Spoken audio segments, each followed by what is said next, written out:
Yo, yo, we're back. Up, Yo, everybody? Back. we have Kirsche on. I'm like, typically we have like our guests hang out in the back. You know, we're just gonna bring on right away.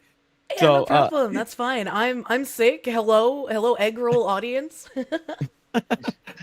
yeah, of course. Yeah, thank you so much for coming on. I know that like, I think I talked about this before, like trying to get you on for like for a bit already, and I'm Mhm. like, I'm just gonna reach out to her again. Let's see. You know, the most you can say is no. You know, and that's great. You know, like, hey, at least we got that. But thank you so much for coming on. We really appreciate it. Hopefully, like your Yeah, throat's of okay. course. Thank you for having me. I mean, the worst I could say is nothing because I forget about DMs and I answer them very poorly, like almost never. So Yeah, absolutely. But thank you so much again.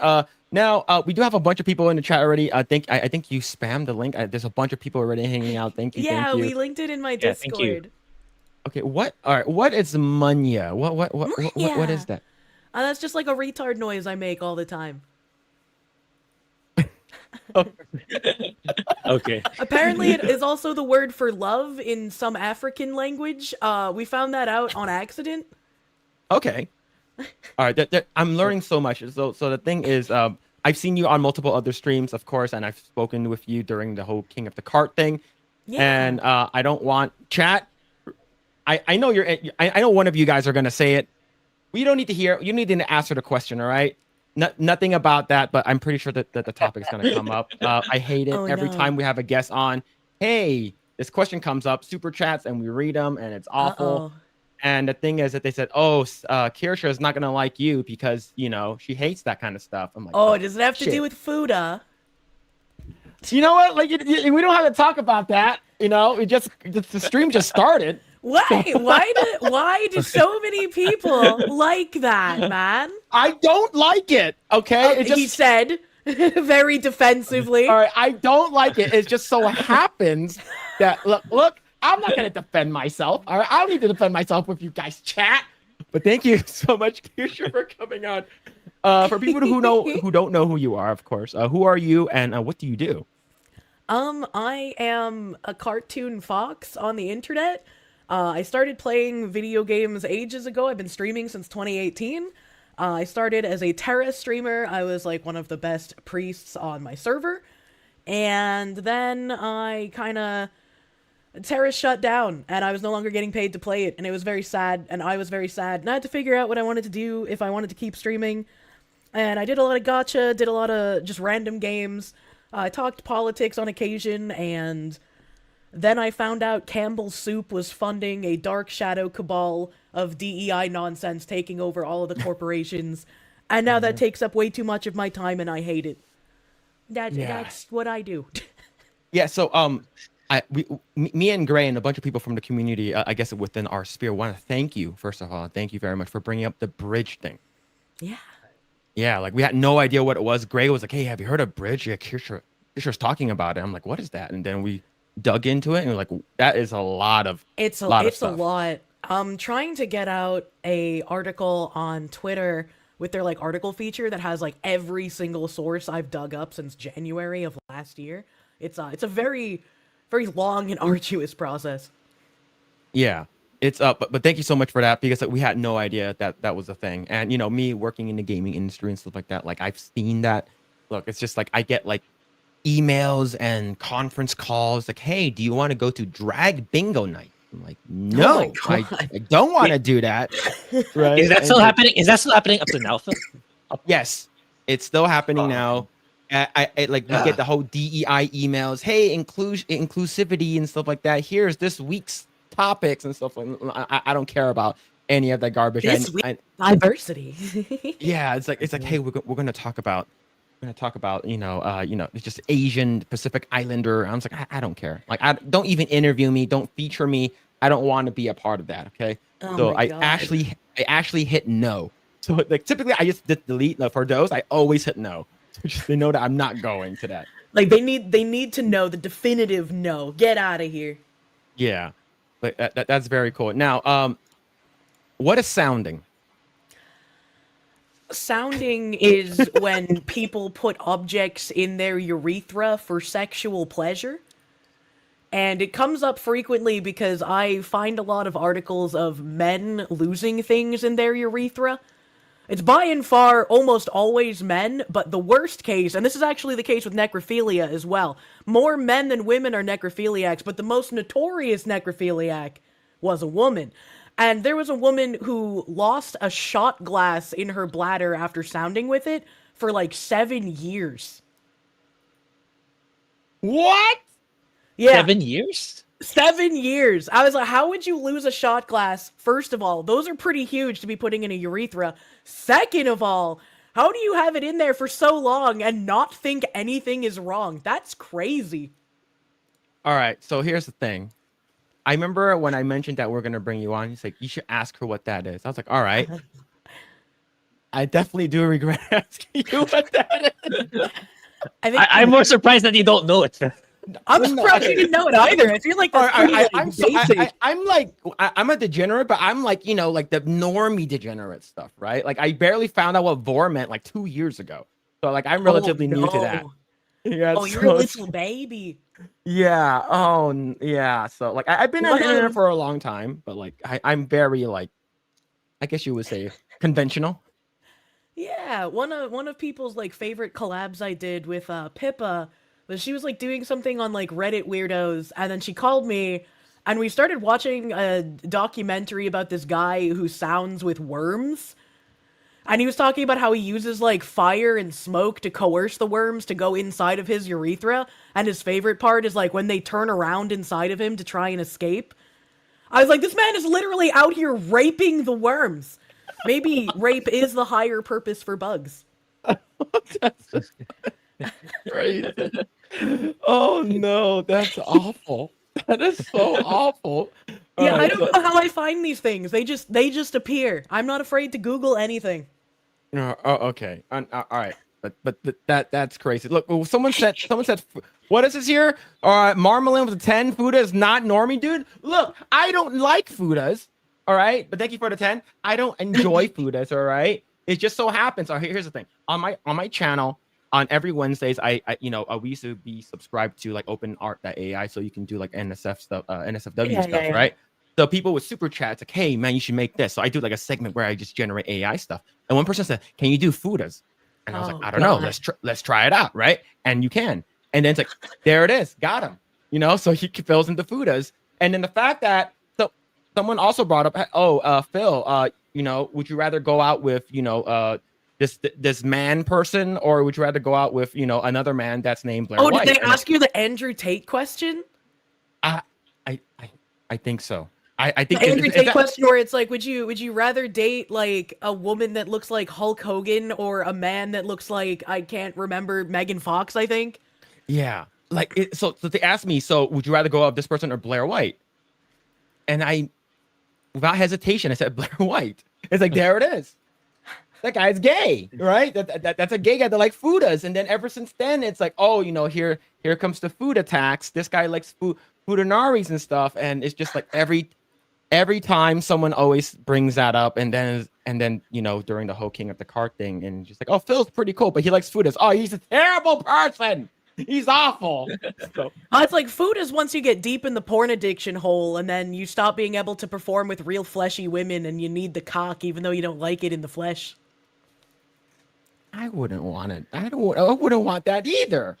That is crazy. I've known many a man to get porn addicted, and Fuda is always like the stopgap, where once they reach Fuda, they start having like erectile dysfunction issues with their women's. That. Oof. Look, I'm very, very normal. This is the most I'm in denial right now stutter I've ever heard in my life. No, it's not. No, it's not. Chad, don't believe her.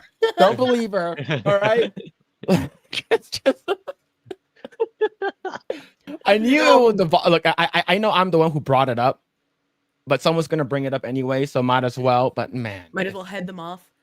Oh, I mean, to be fair. I think on like the degeneracy stack, people typically find Fuda before they find something like men putting worms or wasps in their urethra. I feel like that's a little bit more like the normies can stumble upon this on the internet pretty easily. Yeah, I think here's the thing. It's like when someone asks me, right? It's like, when someone, because when we get a guest or something like that, it's like, oh, what's a fuda, right? And in layman's term, it's just easy. Oh, it's just like a hermaphrodite. But then they look up images, and it's like, why is everything blurred?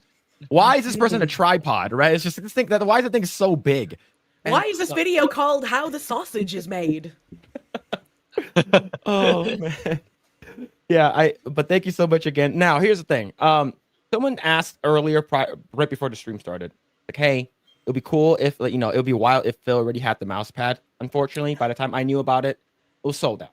Oh no. So this is so I do have Kirsche's website pinned in the comments, and all her descriptions, like all her links and stuff like that, all down in the description. Oh, thank you. Yeah, I'm trying. I'm working hard to get another merch drop out this December. There won't be any butthole wrinkles, so if you're looking forward to that, that's not happening. It's gonna be normal merch. Butthole wrinkles, like a starfish. Yeah, on the mouse pad, the lady that drew it, she added the wrinkles on the butthole. Oh, like this stuff. Yeah, that stuff. That's why it's redacted. You can't see the wrinkles, man. That's 18 plus. Oh, in fact, these are okay. I do want to ask, how fast did these sell out? They were pre-order, so I didn't have like any ability to sell out. But there were a lot sold, and as you might imagine, the highest selling item was indeed the nude variant. The red Shibari one, yeah. Yeah, so you're gonna have more stuff coming out in December. Yeah, more stuff in December, but it won't be lewd stuff. It'll be much more normal, much say so merch. Hear that, chat? You gotta get it now, so you can buy it and give it to your friends, and you keep the lewd stuff for yourself. Feel you gotta turn on the notif so you can get all of them. Look. By the time I found out, it was gone already. The waifu cups are all gone already. None of them they're all gone. By the time they're all gone. You have to get them from a scalper. There's actually a guy, Knight of Knights, in my audience who bought like 100 fucking cups, and I asked Craig and Blabs if they wanted one. So I've like anytime he offers, I go and I ask people if they want one. Yeah, that's cool. That's very, very cool. But yeah, this is your stuff. So I went through your website, and this I love the art. The art's great, and all the links are also in there too. And yeah, so you just went live not long ago. So like, I want to make sure that I know you're not feeling well. So like you got some your tea and stuff like that. Your stuff to soothe your throat and lozenges. I have like 10 empty water bottles on my desk, a bottle of empty lemonade because I needed something with flavor, like 2 cans of empty Gamer Subs because I live on that shit, man. Like, I got my ass kicked by a cold, and hopefully I'll get over it soon. Yeah, for me, like my son got me sick, like so, I wasn't able to stream for the past couple of days and stuff like that. So. But hopefully, I hope you feel better. Now, were you able to participate in the fundathon with side scrollers? I was not, unfortunately. I did have a like one of the reward goals was Blabs and I were gonna read some erotica, which is still gonna happen. And I was like, I can come on and I can do it with like my scuffed voice. But she was like, it'll probably be better if you can use the full power of your voice. I'm like, yeah, it would be better. I just feel bad, like I'm letting you guys down. But she was like, don't worry about it. We'll reschedule it. It'll be fine. So we're gonna be rescheduling, reading some smut together for the side scrollers audience. Please tell me it's Morning Glory Milking Farm. Everyone's reading Morning Glory Milking Farm, and I feel like I have to hold Blabs' hand and take her through Archive of Our Own. Okay, all right. So like for me, I think that one's the one that sort of popped off, right? I know that Shu made. Yeah, we talked about that 2 weeks ago, right? It's just like for me, like. And I do know some people that bought the book, and they're like, I bought it for my grandma. Your grandma wants to read that? I don't think so. I don't think so. I don't want to know about grandma's milking farm fetishes. Okay, right? Oh man. But the Thomas Blackfire, thanks so much for the 2 months. Thank you. Is it Cisco Kid? Thank you for the 20. Thank you. Foxu is love. Foxu is life. Thank you for the 20. Thank you. Don Hall, thank you so much for the gift of membership. And Jesus Davila, thank you so much for the 10 gift of membership. Thank you so much for that, Jesus Davila. Thank you. Union, Kirsche, you should tell them about the wonders of sounding and different things they shoved up there. Unfortunately, I didn't read this that came in, and I just asked too her late. anyways. Thank you for the Dude's managed 5. to lose a lot of crazy things up there, like phone chargers and headphones and metallic magnetic beads and shit. I don't know what's wrong with people. How do people stick? You know what? I don't want to answer. I don't want to answer Yeah. that. I don't need that. But the Might be mountain month better is if you for the 4 months. leave it Phil lies. He unanswered. loves Fuda. No, that is a big lie. 100% big lie. Stop. This is slander. All right. And the thing is, this is following me everywhere. All right. We did a segment where Blabs knew what it was, but she didn't know how it looked like. And she Google searched live on stream. Her face was like, oh no, poor Blabs, dude. I mean, once you don't immediately denounce the Fuda, you just become known as the Fuda man forever. You know? yeah. Well, the good thing is that the Blair White stuff is off of me now, so that's good. That's good. You all called right. her? You guys are meeting up? Talk about it. Here's the thing. My wife's a big fan of hers. Aw. Very, very big fan. He's like, and she tried to like catfish me. He's like, hey, do you think this person is pretty? I'm like, all right. Something wrong. And this is before she got like a lot of work done, right? But she still sort of had like the strong features of a man. I'm just like, maybe. And it's like, oh, that's a guy, right? I'm like, big guy. I feel like your wife was shit posting on B back in the day, posting cropped images of Bailey J. Oh no. Probably. Thomas Blackfire with a 5. You see how Phillip gets the invites, but never says, can I opt out of the invites? He was waiting for the food invite. No. Here's the thing. People ask me these questions, and the thing is that I always think about, if it's like we're in a relationship.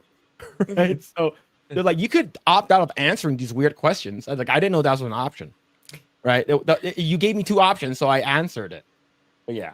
I always tell my chat that be careful when you ask a question, because there is a very good chance I'm going to give you the answer and you're not going to like the answer. Yeah. Matt Frog with the 199. Food attacks, Blair White tax. No, there's no food attacks, no Blair White tax. Now here's the thing. There is a teeth tax, and that's for Grae. So Kirsche, if you didn't know, we were talking about Lauren Boebert and AOC. Right. Oh, and I was like, which one do you prefer? And he's like, I don't know. How's their teeth? I'm like, what? What? Grae, what do you have to say for yourself? I don't. Okay, so today the story changed again. So because he showed me photos of those 2 women, and then like it kind of reminded me of like the poster here in the Philippines, where there was a prominent poster in in a very high traffic location in the capital, and then it reminded me of that poster because like the teeth were so prominent. Like it was showing a girl like showing her really, really long teeth. It kind of looks like that, and then it just stuck up until now. So I'm known as the teeth guy. I was gonna say, I know in some Asian cultures, like crooked teeth are actually considered like cute. Oh yeah, I think there's like the it is a weird thing if their canines are also a little longer. Yeah, well, I mean, everybody likes long canines. Let's be real about that. But I know like Koreans think like some crookedness with the teeth are cute. I don't remember which other ones also think that, but yeah, there's some crooked teeth can be cute apparently. Yeah. But thank you for the 199. Jesus Davila with the 5. Glad to see Kirscher's here. Let's go. Yeah, I made it. I'm alive. Yeah, I'm glad she's here. Thank you. Yeah, I'm basically trying to, I preemptively told chat last week and a week before, like, you guys gotta make sure that like we don't get too crazy because we want you to come back in the future. I don't know if you could top like the strange shit I'd talk about. So we're probably fine. All right, cool. All right, thank you. But just as long as you don't pull out a dead body from somewhere, that would probably cross a line. All right. There are no dead bodies. There are no dead bodies. I can assure you that. Crypto with the 2. Everywhere Foxy goes, there is sounding talk. The people need to know. Yep. Carlos Lima with the 5. Let's fucking go. Project Eggroll for the Blair White and teeth tax. There's none of that here. There's none of that. It's a thief tax. There's no Blair White tax. There's no Blairith tax. There's no tariffs here. Okay, but thank you for the 5. Thank you. And we'll go ahead and read this one more, and then we'll go on to our first topic. And Marmalin with a 10. This sounds like these are not my drugs, officer. I'm holding it for my. This is my friend's Budakog, not mine.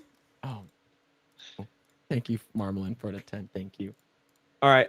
So, Kirsche, did you start streaming on Twitch first? Yes, I was Okay. a Twitch first streamer. I Yeah. didn't start dual casting to YouTube until probably, oh God, was it like 2022? Somewhere around there? Yeah, because I think back then, like Twitch was prohibiting multi-streaming. I think they Mhm. revoked that like just last year, if I'm not mistaken. Yeah, pretty I recently. started multicasting whenever they removed the restriction on partners. I know it's been a couple of years, but I don't remember how many years it's been. It might have been 2023. I feel like 23 sounds correct because I know my Donathon happened shortly after I started dual casting. Ah, okay. Now, the reason why I'm asking is because, of course, as of late, there's a lot of drama that's been happening at, TwitchCon, Twitch itself, and there's a bunch of people that are on that platform that shouldn't be on that platform that, has, wanted death threats towards other people, wanting people beat up. It's like, hey, if I see you in person, it's going to be on site. Bunch of crazy people on there. And, Biker, I'm yeah. coming to kill you in real life at your house. Yeah, it's a crazy thing. But of course, we all know what happened last week with Emeru. It was pretty wild seeing that. I think I reacted live, and I want to get your takes on that, Kirsche. What are your thoughts on what happened? I'm not sure if you talked about it already. I mean, I only talked about it like really briefly because I didn't have time to bring up all of the tabs on it since I was completely gone for the past week. But it seems really ridiculous that at a prior TwitchCon, Emiru's, I guess her favorite, as she called it, her favorite bodyguard, stopped someone from assaulting her, and because he held that guy there until the police came, he was then banned from the venue. Now, I don't know if it was like the venue or if it was like TwitchCon that like banned him, but either way, that's a really fucked up thing to do for someone literally doing the job that they were hired and paid to do.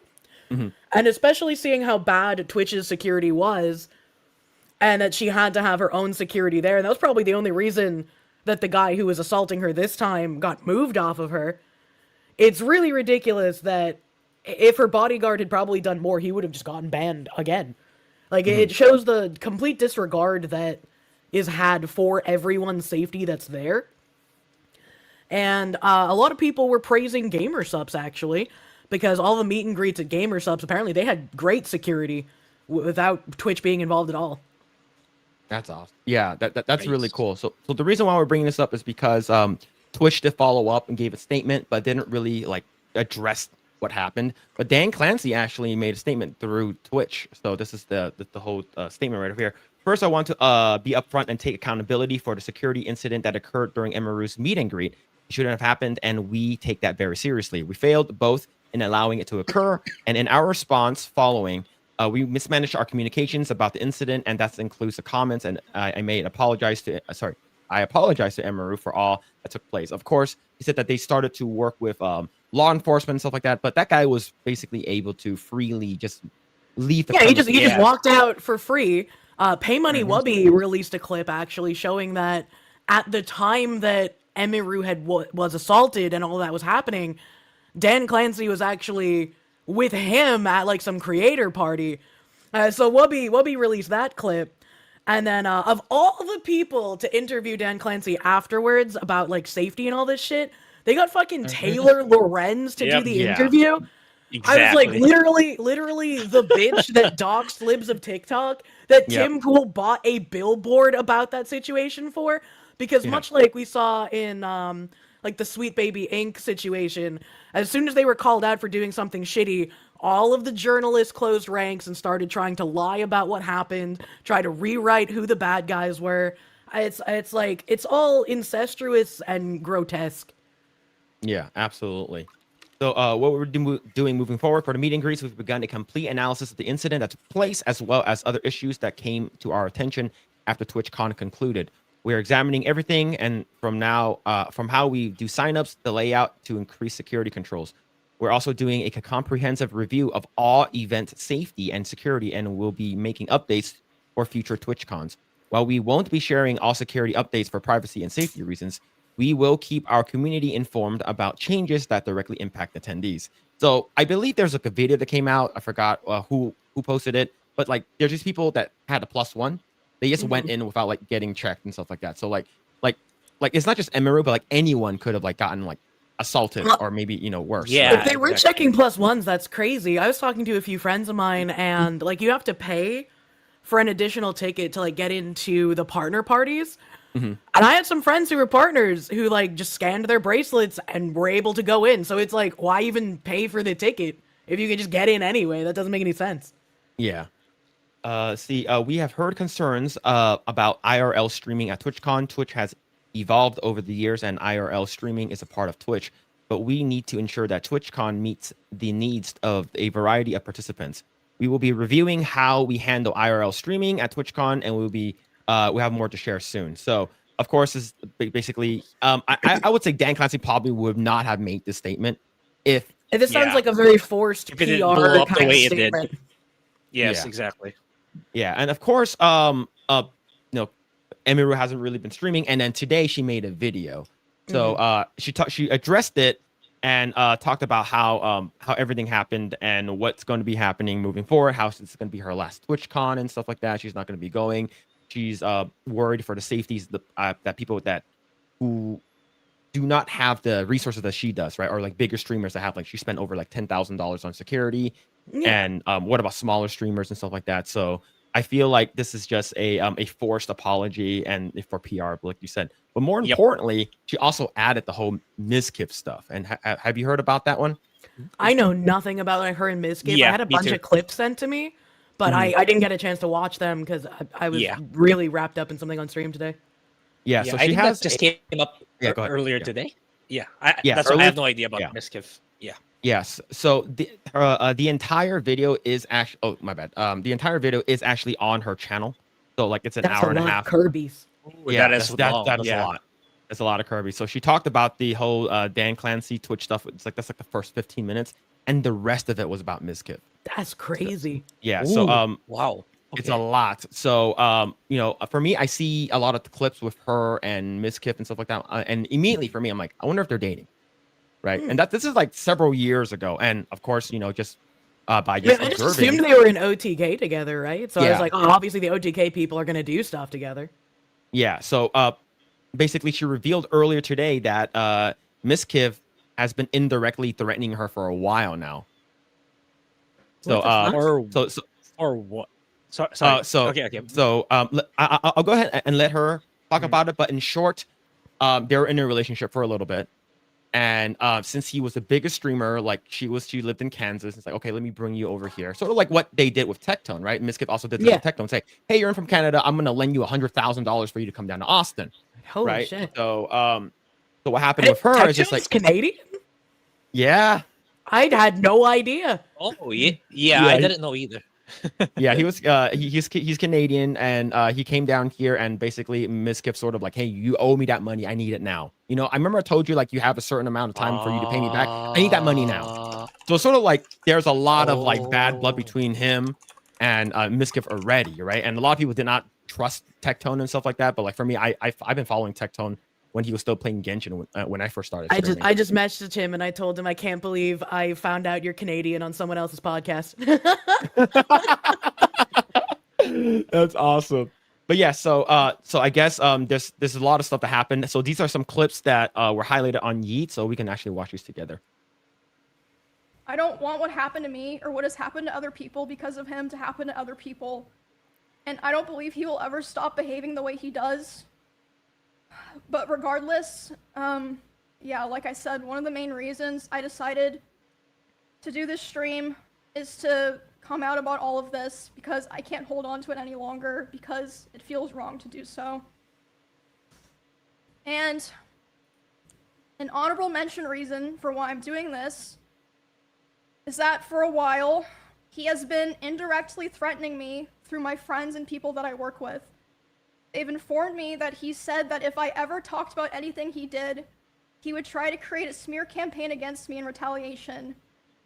I was told that he even approached other streamers who were close with us back when we lived together, asking them if they would join with him, and they all refused. At TwitchCon, he approached one of my employees, threatening them and saying if I ever talked about him, he would destroy me. Multiple people have told me that his plan was to claim that I kill animals and that I killed my own rabbits, since I had What several the of my fuck? rabbits pass away over the course Yeah. of 3 years while I lived with him. Yeah, it's just like this is just like the Holy- beginning too. This is when she mentioned, and then she elaborates, and how like they were like broken up at a point, and he would like DM her like 40 times like at a given moment, and saying that, oh, I messed up and stuff like that. That is And- fucking insane. Yeah, And- Yeah. And to hear this coming out of her on the heels of like Rich Campbell being completely vindicated from that whole lawsuit, I was just like, damn, what other shit is going on that we didn't know about? yeah. And, like Yeah. I was watching it earlier today, and I can't believe like for me like I to be honest like I don't watch Miskiff. I only seen some clips of that he was in, but for Yeah, me like I didn't really care too much about him. Go ahead, Gary. Yeah, I was gonna say I don't. Whenever I see Miskiff in my feed, it's always like he did something. Like the last thing I heard about this guy is when he did something in Japan too. Sometime when Johnny Somali was very prominent.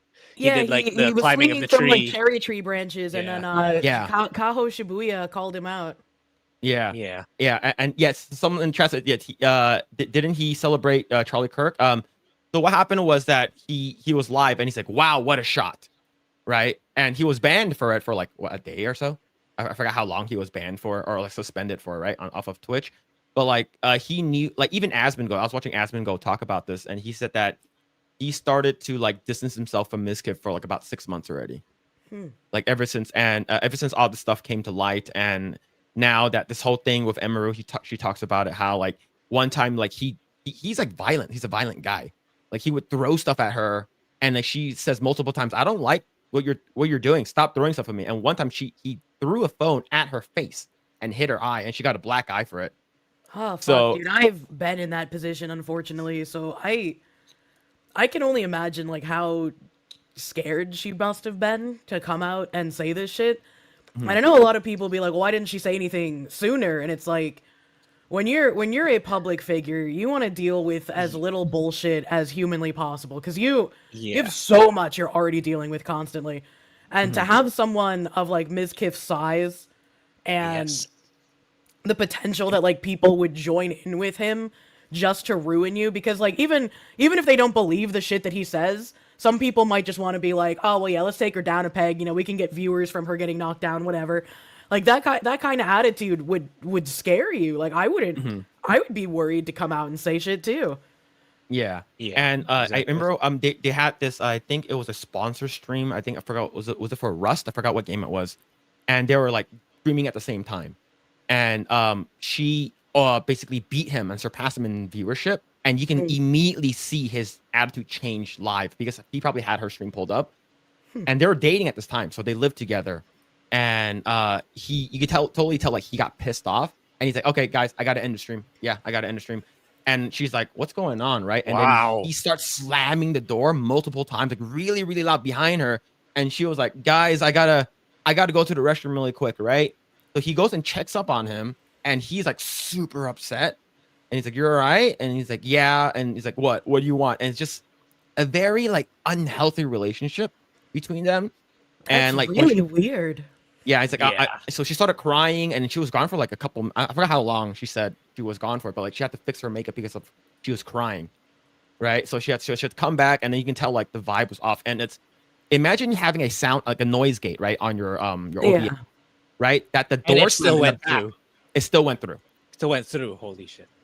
Yeah, so like and if you actually look at Ms. Kibb's like streams and stuff, like there was like in like later on there's like holes and like in the background, because like he's busting through holes and walls and shit like that. So she feels Literally a Kyle. yeah. So it's very, very scary. And for me, like hearing this, it's like you're trapped in this relationship where you feel like, oh, I'm sort of indebted to this guy because he sort of helped me a lot, right? Yeah. And she said that this guy came off as a very genuine guy in the beginning, right? Oh, hey, you should move down here. It seems like you're a girl living by yourself. You have stalker issues. Let me protect you, right? Let me protect you. And so far, you know, and they got together what 2000. And then he dropped that mask fucking hard. Yeah, it's very very scary. So let's go and finish this clip here. I'm sure he's probably listening now, and it's probably going to come as quite a shock to him that this information made its way back to me and that I've known for months. But if you try to threaten me to stay quiet, especially using my poor dead animals, I'm not going to stay quiet. Okay. Yeah, so this is one of many clips, and the whole entire video, like an hour and 30, is on her channel. So it's she looks like she's been through a lot, and it's not helping that like one time, like this one of them where let me see if I can find it. It's because there was one where, like, this is the part that I missed. Oh yeah, here's another one said that like he was destroying walls, banging on doors, screaming, and if we were driving a car, he would drive over 150 miles an hour because What like the Mr. fuck? Beast, like Mr. Beast didn't yeah. like get him into like Mr. Beast did not invite him to like a streamer thing that he was doing. Yeah, So he's like like, that's another thing with him. Like he doesn't get invited Yeah. to events; he gets crazy. Apparently, he goes Yeah, ballistic. so this was I the had one. these two that my mods had sent me earlier that I couldn't get to on stream, so these might be relevant to what you're showing. Yeah. So here's another one. This one I didn't listen to this one yet, but this one is I just only read the actual summary on this, but this one's pretty messed up as well. And I was crying like crazy because the emotions were just very high because I was dealing with a lot of major shifts in my life as a result of me attempting to start to try to distance myself from him. He so yeah, we were just talking and I was crying a lot. He started to try to comfort me by hugging me while I was sitting on the couch and holding me really close to him. And when this was happening, we hadn't talked in quite a while, and I'm usually very uncomfortable with being touched a lot by people that I'm not in a relationship with. But I let him hold me while I was crying. And he started kissing me in my face, and I let him do it. I was still sobbing a lot. And then, suddenly, he tried to climb on top of me and aggressively shoved his hand down my pants. And, I screamed. Yeah. Yeah, it's just Who does that while you're fucking crying? That's insane. Yeah. So Holy that shit, is that it's like, you know, like, are you not reading the room? It's like, what the hell is wrong with you? Yeah. It's Yeah, more I- like he's reading the room perfectly for some sort of fucking psychopath who's like, oh, she's incredibly vulnerable and in a state that I can take advantage of. Time to Yes. fucking go, brother. Like, that's literally disgusting behavior. Yeah, Yep. that's crazy, man. Yeah, I 100% agree with you. I think it's just, she's vulnerable right now. This is my shot, right? This is where I Yeah. can get Yeah. back. And we do know that there was like allegations and stuff like that he went through. I forgot what it was. But it just he had a bunch of allegations that were happening, and he was trying to, you know, recover in terms of being a streamer. Like, you know, that's the reason why I went to LA. That's the reason why I went to Japan, so I can get my viewership up and stuff like that. Yeah, But I he vaguely knows that. remember that, but I don't remember what the allegations were either. Yeah, I don't know what they were, but I'm not sure if it's like sexual misconduct or anything like that. But it's just like, yeah, it's like if this was done behind, you know, closed doors and stuff like that. So this is very very very scary for her. Yeah. And when I screamed, he jumped off me like a cat, like. And instead of apologizing or checking if I was okay, he said, I feel weird now. I feel like I did something wrong. I have to go. And he immediately left my house while I was still crying without checking if I was okay or anything. And at the time, I was still making excuses for him, and I was still afraid of causing trouble for other streamers around us, or like, you know, making things weird for viewers. I know that probably sounds crazy, but like I just felt this pressure, like I had to try to keep things together, if that makes sense. It sounds crazy to people who aren't streamers, But if you've been in like content creation long enough, you know how crazy like the insider baseball gets. Mhm. And Yeah. it'll what Yeah. she's saying sounds absolutely crazy to like any viewer watching, but I promise you it is far It's crazier than you could real. ever imagine. Yeah. Yeah. Yeah. So And yeah, some people in yeah, chat are saying, I saw someone comment like she might be lying. They don't believe her, but I'm more in the yeah. It's good point in a sense that it's her word against Miss Gibbs, but mhm. like for me, it's like Emiru's already so big. Like, what does she have to gain by fabricating a lie like this? If it's a assuming it's a lie, I Mhm. don't Well, I was see gonna bring that any. up too because like Amaranth did that, and like I believed Amaranth the first time that she had talked about being abused by her husband. Like her crying was very believable.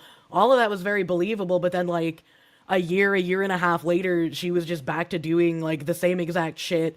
Like the Mhm. husband she claimed was like forcing her to do OnlyFans and whatnot. She was still with him, and so I was like, okay, well clearly she's a lying bitch. But I don't think Emiru has anywhere near the reputation that Amaranth did. I have never heard a bad thing about Emiru, either like in public or behind the scenes. Mhm. I am much more willing to take the word of someone like Emiru than someone like Amaranth. Mhm. Yeah, Sure, she could still be making it up, but I do not think she is. Yeah, yeah, and like, and chat was saying, and I wanted to say this too. Yeah, she has a bunch of screenshots. She has receipts Good. of If she like has of receipts, like that backs GMs. up her case even fucking and more.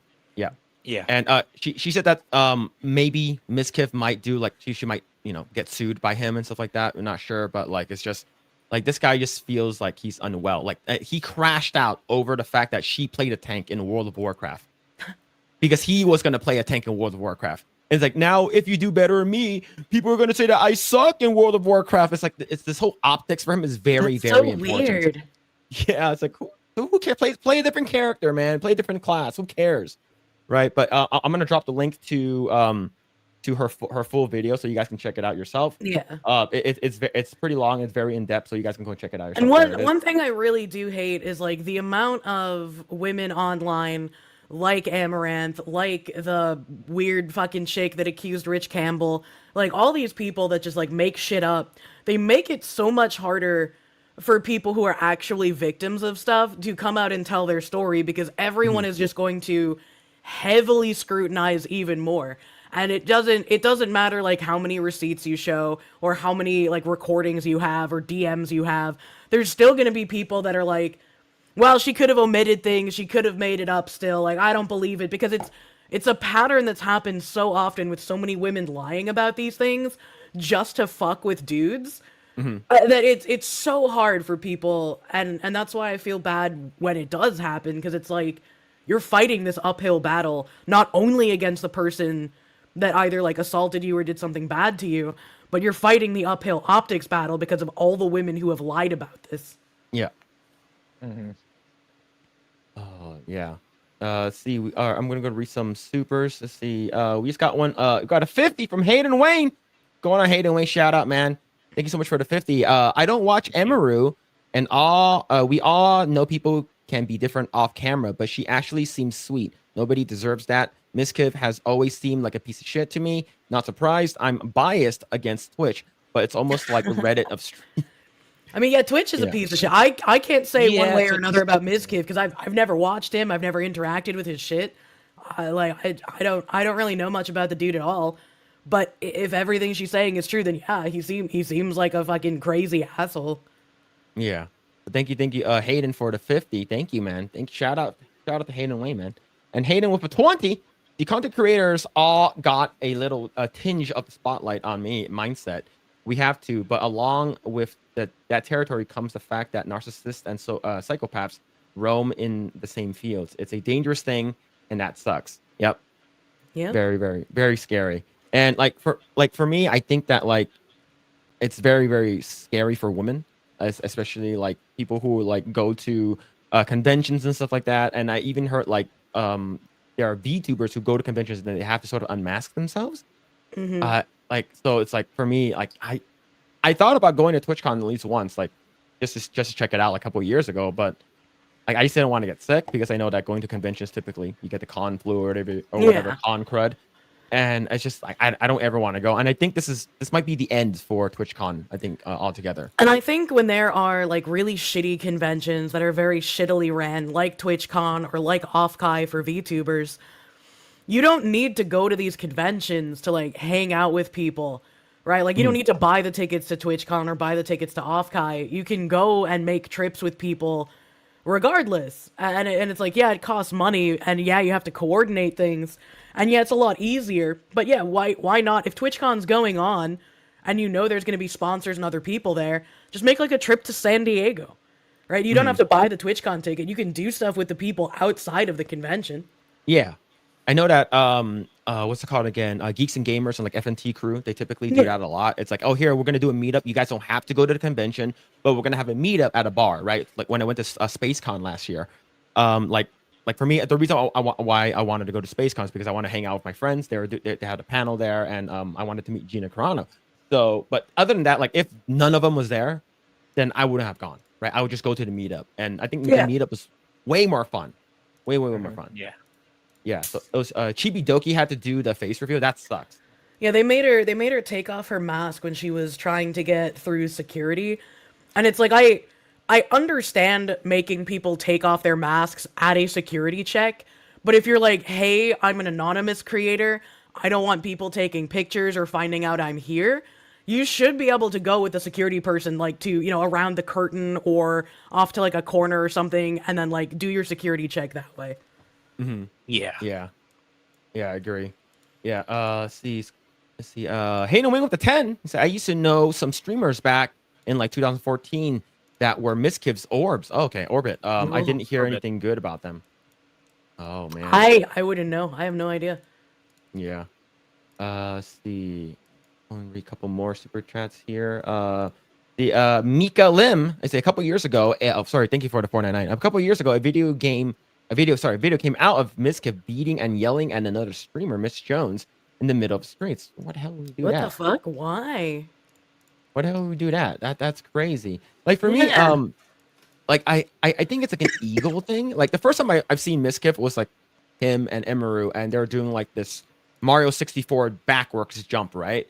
And like he was doing it. It's like, oh, look how cool I'm doing it, right? But he sort of did it slow, and Emmy just practiced, and she just immediately got it. And you can immediately tell, like, I look like a fucking idiot, right? Like, and it's an ego thing for him too, and it's also an optics. It's like I can't let this person beat me at what I'm doing, and it just who cares? Why do you care so much? But oh man, these people are weird. I have no idea. That's weird. Yeah. What's her smile with the 5? What's the over under on Dan Clancy doing something with Twitch girls, including Hassan? I'm thinking at least 50.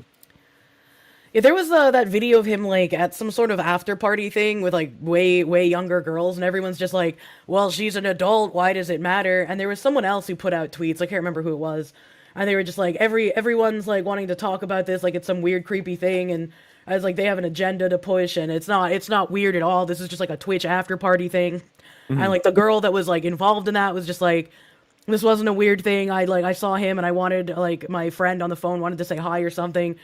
And it's like, yeah, they're adults. They can do what the fuck ever. But Harvey Weinstein was also an adult. All the women that did stuff that Harvey Weinstein wanted to do were also adults. We had an entire #MeToo movement over Harvey Weinstein.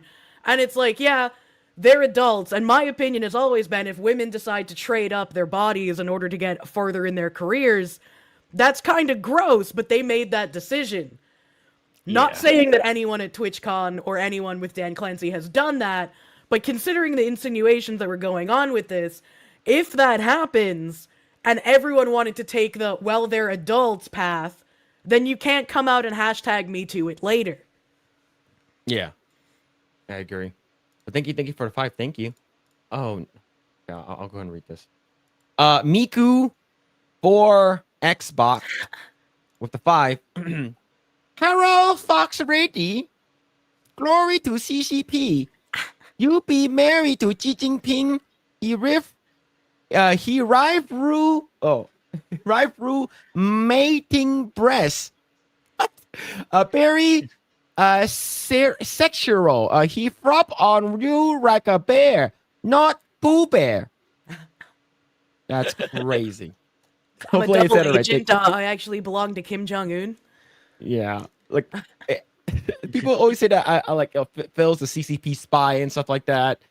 Oh, Just like no. I'm glazing. What's it called again? Was it Neja 2? Because I used to watch it last night, and it's like how it made like $2 billion in like 2 months. And Oh, people are wow. like, "Oh, it's a CCP psyop." You know, Phil has like a sweatshop where he's making Switch 2s in his basement and stuff. You were working with Soulja Boy for his console units. Yeah, just I remember that. That's so Yeah. That's a throwback. yeah. Hey, no way of the 20. TwitchCon badges have your Twitch handle printed on them.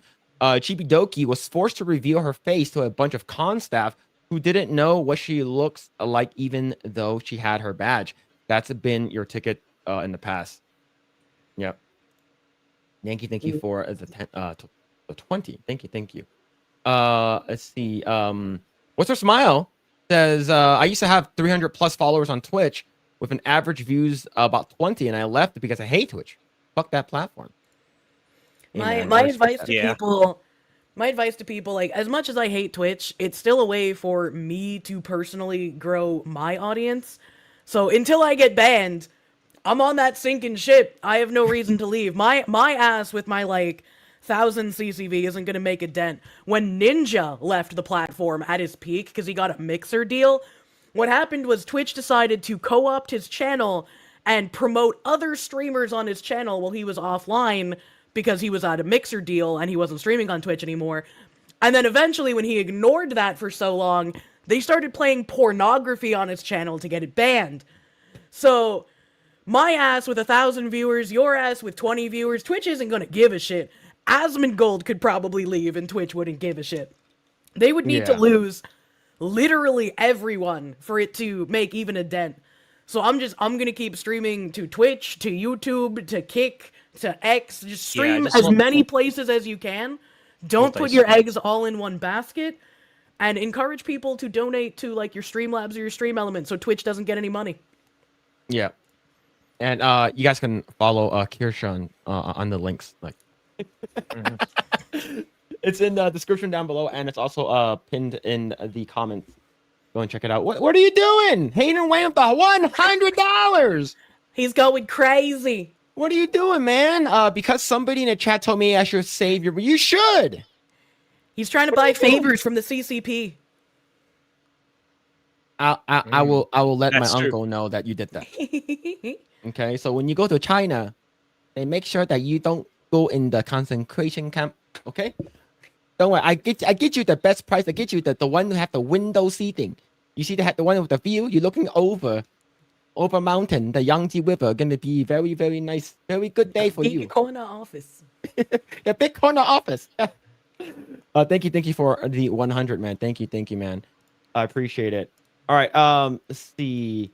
I do want to talk about the whole thing with this VTuber stuff that's been happening since you're a VTuber, of course. VTuber. And Of course. if chat, if you didn't know, she's a VTuber. Okay, she's a I'm VTuber. a Yeah, cartoon. just in case.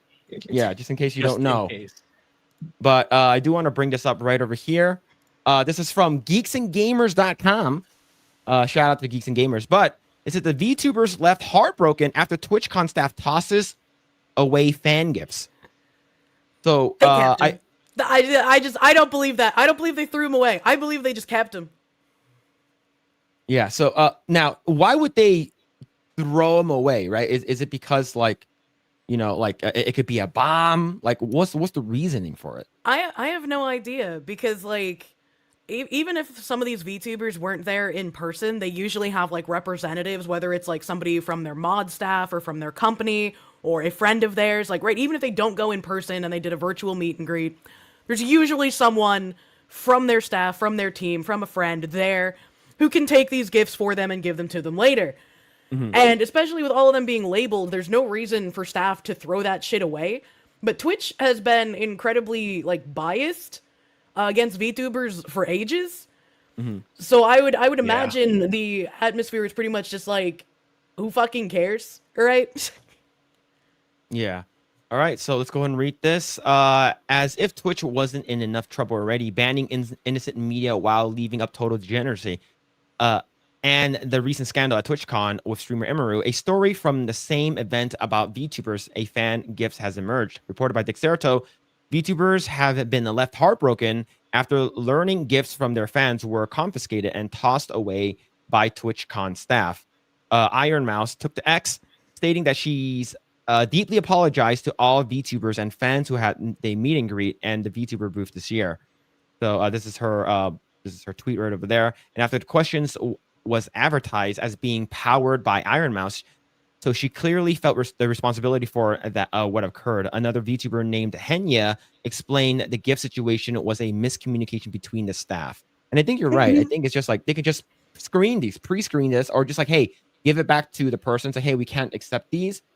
Send it to them a different way. Like either send it to them like through a PO box or even whatever. if they were just right? like, oh, safety concerns, it could have been a bomb. Well, then it goes Yeah. back to why was security letting people in with these things that could be bombs, right? Like, it's just incompetence all over. And at a point, the incompetence just broaches maliciousness, even if it wasn't on purpose.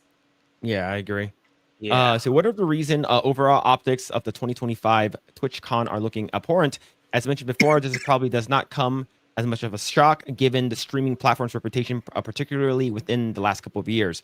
Twitch's scandal are stacking up with seemingly no end in sight, while other streamers are in the news as well, like political activist Hassan Piker and with his recent disgrace. Anyone looking for an alternative streaming platforms will balk at even considering Twitch at this point. And I think, like, for me, I still stream to Twitch. I used to, I have like 500 followers on there, and I have like, before I basically left and went to Kick for a little bit, and then multi-streamed at like anywhere between like 15 to 20 concurrent. And for me, I'm just gonna, one or two people that still watches me. Okay, cool. I'm just gonna continue streaming there until whatever reason they just hate Asian people and just want to remove me. Hey, I'm cool with that.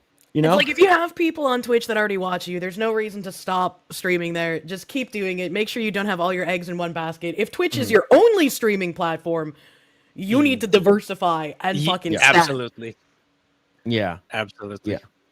Yeah. But I do agree that I think when it comes down to it, I think why would you be afraid of, if it's like Twitch staff, it's like, why are you afraid of having like, dangerous products in those gift bags anyways? It's because you guys not check them, pre-screen them, right? Or do you not like do any type of like metal detector or any, I don't know what it is. Like have at least some sort of like TSA checkpoint in the front, because you're having a lot of people from like hundreds of thousands of people coming from around the world. To my knowledge, they did have like the metal detectors at TwitchCon.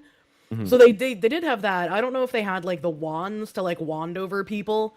Maybe.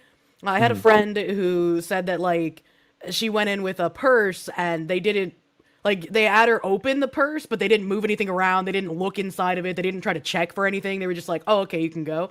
And she's like, I could have had like a pistol at the bottom of my purse and they wouldn't have known. Yeah.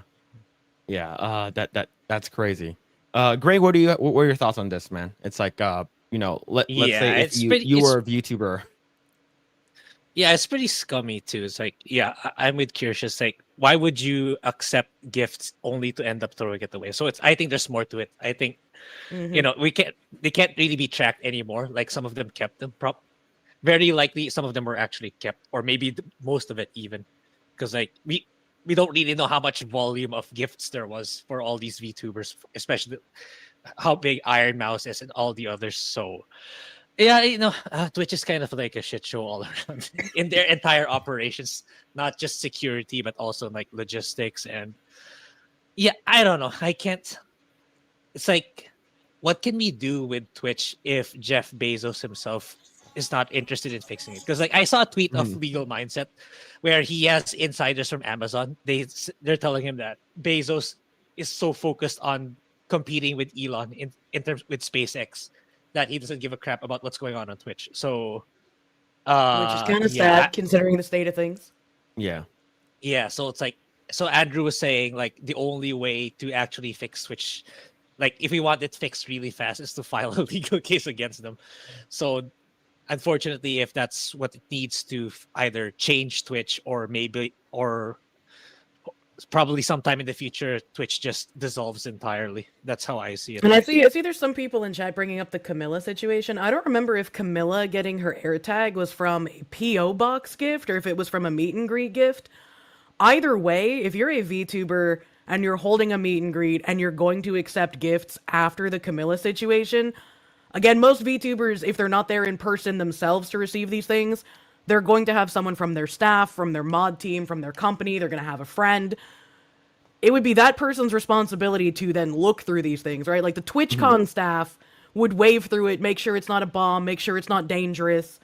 But then it would be on your staff, on your team, to make sure there's not any sort of like air tags or tracking devices in them.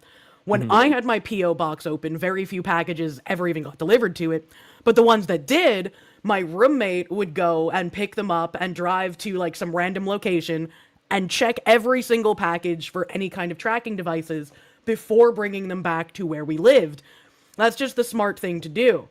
TwitchCon staff, if they had any fear of there being AirTags in there, and if there was a VTuber that didn't have the ability to look through it themselves, or they didn't have a staff there for some reason, TwitchCon wouldn't be like, we're throwing these away because AirTag. That's incredibly fucking stupid.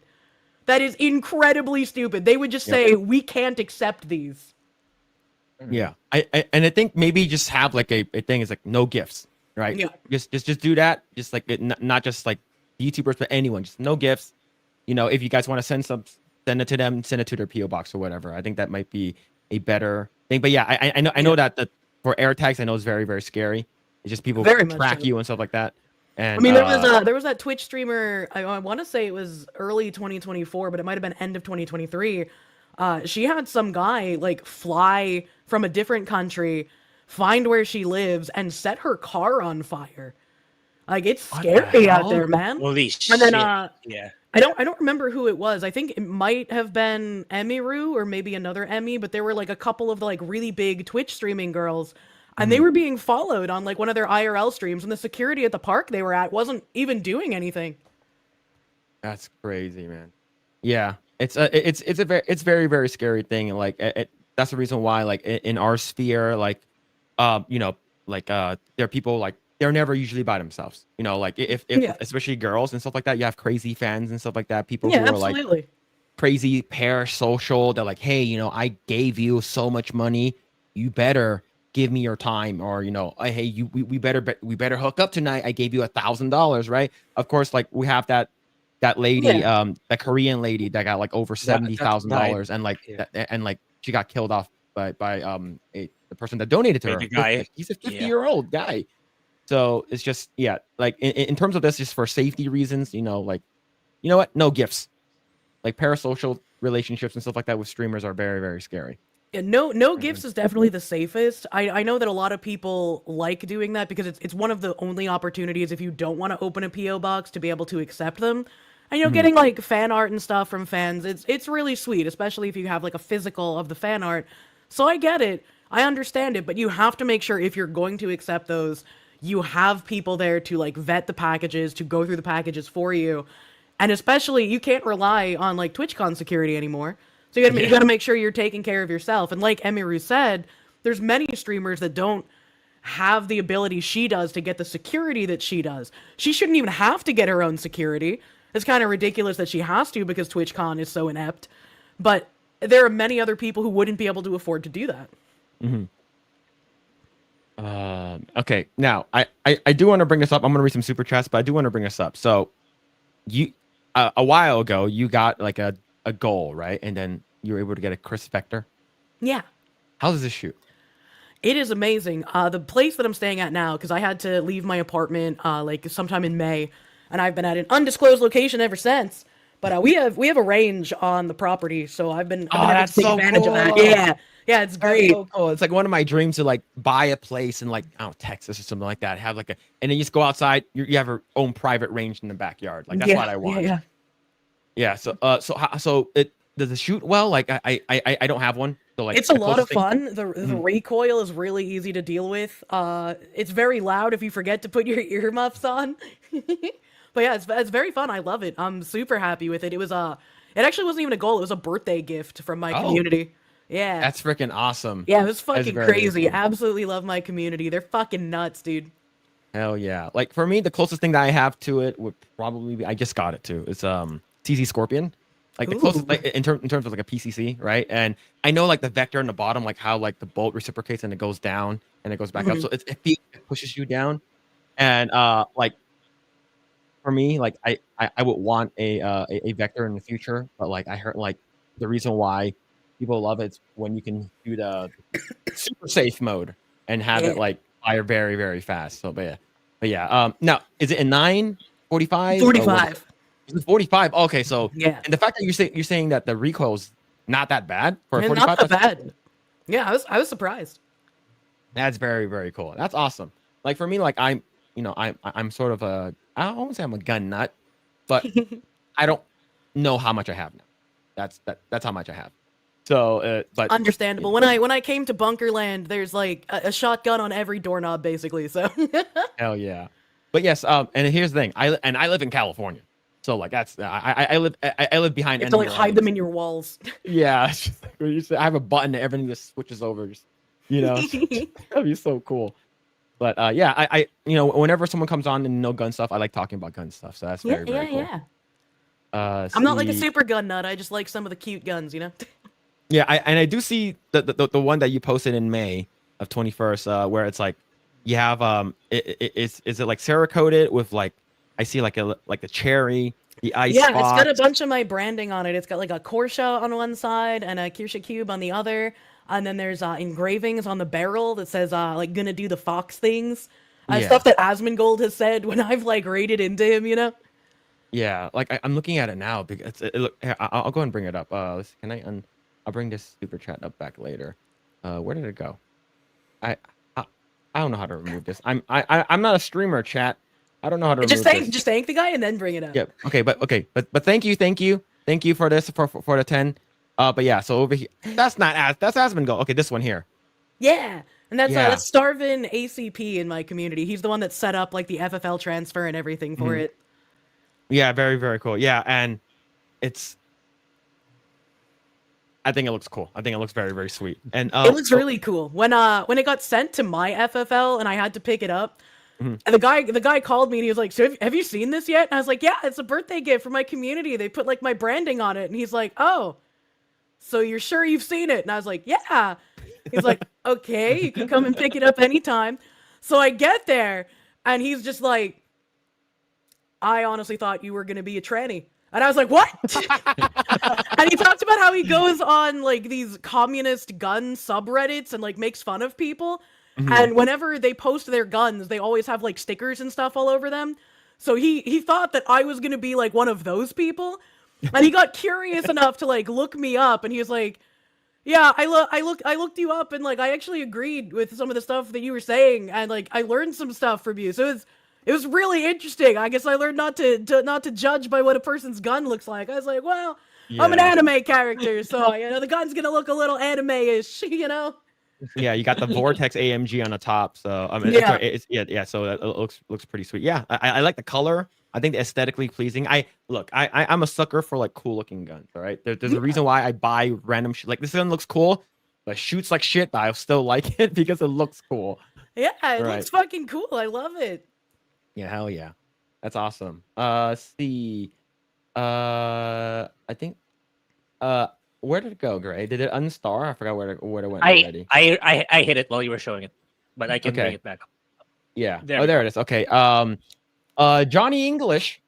Did I tell your name right? Yeah, John in English with the 10. I used to watch Miskiff. He always had a scummy vibe. You can't know what these people do when the cameras are off, but you can see glimpses of who they really are sometimes. Yeah, and that's the we talked about Yeah. it last week when Sevi was here about the whole Hassan dog collar gate, Yeah. whatever you want to call it, right? Collar gate. And the thing is, that, Yeah. yeah, it's like imagine what he does off stream, right? If he's like, Exactly. and the fact that he didn't check up on his dog like immediately, like was a red flag for me. Yep. Mhm. He seemed to just absolutely not care. Yep. DB Wild 10 tonight. I will play the part of the civil mod, sorta. I will not slander Phil with his false love of Fuda, but I will ask that Kirsche take a lozenge. You sound like you sound as stuffed up as me. Get better, Foxy. It's crazy. I'm not even stuffed up. Like I get the nose cummies occasionally, but my nose is pretty empty. It's just that my throat keeps like crushing itself, and so it's hard to talk, and it's really sore. Yeah, thank you for the 10, DBY. Thank you. Let's see. Emperor Creatine with the 5. My dream pieces are all old stuff. The C96 and the M95. Is it Manlicker? And a Krag, a Jorgensen, stuff like that. I have a I do have a 1911. Yeah, the one that won. It's me. I'm the man licker. Man licker. That if I don't climax after shooting that gun, I don't want it. Exactly. Is it Ildrax 2 with the 10? Are you going to get an FN Scar before they get much more expensive or sell out? What I don't know what that Kirsche? is. FN Scar is it's the one that looks like the UGG boot. It's like the back of the. I don't think I've ever seen that. Okay, they have a new one. Okay, I know the new one came out. FN Scar. Let's go ahead and bring this up. It looks like this, and the back of it looks like an UGG boot. UGG boot. Yeah, actually looks like an UGG boot. Oh, okay, yeah. I see the UGG boot. Yeah. So typically these shoot 7.62. But I know some of them they shoot 5.56. But I believe they have one that the reciprocating handle on the top, like on the other side of this gun, like back then. So if you want to C-clamp your gun, like that shit will fuck up your hand. It's because it will literally bang against you. So they're like, all right, we heard you guys loud and clear. Because Travis Haley, if you guys don't know who he is, he's what's Grand Thumb's dad, and he basically came up with the C-clamp. And typically now people start C-clamping their rifles. They're like, okay, we're going to make this non-reciprocating. So it's very expensive. These guns are very expensive. Yeah. But I don't know, maybe. If it's like $1,500, I'll get it. I'll consider getting it. But this is like it's up there. It's like $2,000 or $3,000 or something like that. Yeah, it's really ugly. I think that's 10,000 on it. Yeah. Thank you for the 10. Thank you. Hayden Wayne with the 10. Bro, I'm a Kirsche. I'm a fan of Kirsche, but I don't know if I'd ever want to be on stream with her. Dude, you're my Oshi, and I think for the first time in my life, I'd be legit shy. I'm a sane person. Laugh my ass. What do you mean? I'm not scary. I only bite a little bit. Yeah, just it's fine. Just act normal. At like it's like we get imposter syndrome, all right? Like for me, like especially when I meet like big people, like when I met Gary for the first time. Yeah, it's pretty insane. Like it's like oh man, like this guy, like we've been watching this guy for like 10 years, you know, or like we meet a That's how I celebrity, felt right? streaming for the first time with It's a Gundam. I was like, I've been watching this guy for like a decade plus, dude. This is surreal. Yeah, it's when also very humbling too. Yeah, when we met Phil during that event in Vegas, like when we were with Gary, it's like I really didn't know what to say to Gary. So Gary said, "It's like, do you have anything to say with you?" It's like, no, because I don't know what to say. Great Yeah. stuff. Yeah. But but once you sort of like meet them, it's like, oh, this person's just the same person. You know, they're just normal people. Yeah, exactly. Right? Yeah. There are some people who have like, you know, they just because they know people. And they think they're bigger. It's like, oh, I'm a part of this there's board. some people that let that ego go a little bit, you know. Yeah, there's some people out there like that though. So let's see. Big Line Man, 34 with the 5. Fucking nerd Pikachu. It's like a beanbag. I want to sit on it. Oh, thank you so much for the 5. PSA, Apple AirTag. So Apple has an AirTag detector app available to Apple and Android devices for free. Make sure to keep it handy, especially when traveling. Yes. Yeah, but also fuck iPhones. I don't use iPhone. Yeah. Well, Apple and Android devices. So I mean, I could use it on Android. That's actually a good tip. That's a good. I'm sorry, I'm kind of retarded right now, dude. No, you're good. Like I actually want a Samsung Z Flip. Like, I don't want the flippy phones. You don't like hey, I'm done calling you and just flip it so you can hang up on them. I had like the Razer flip phone back in the day. Oh yeah, the Razer. It's a Motorola Razer. Motorola Razer. Yeah, I had the pink one, and I had like a big fluffy pink ball hanging off of it. You know, I was very very Gucci gang. I had that, and then I had a Voyager. I loved the Voyager for the physical keyboard, And I really hated when I finally upgraded to a smartphone with like a pure touch screen. Yeah. Hate them. I would love to have another phone with a physical keyboard, but I don't want another flip. No, like do you remember the Sidekick?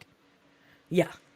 That phone was everywhere. I never got it, but like just the fact that you could flip it, it's like a fidget spinner. It's like you want to do something with your phone, right? Yeah, just a fidget spin it. I mean, I remember Nextel phones. You get bored, you just chuck that shit against a brick wall, and it would just be fine, perfectly normal, no big deal. Yeah. I do miss the Motorola like brick phones where you just swap out the face covers. Yeah. Hey, today I'm gonna go clear, and today I'm gonna have a Pikachu in the back or something. What was the first ringtone you ever purchased? Oh, the thing is, I think it might have been like the Mortal Kombat theme. Mine was "Lonely No More" by Rob Thomas. Hey, it's a good song. It's a good song. Yeah, crawling. I was a teen girl, you know. Yeah, like I'm 37, so I remember like making your own ringtones in it with the Nokia stuff. Like I hear people, it's just like it's just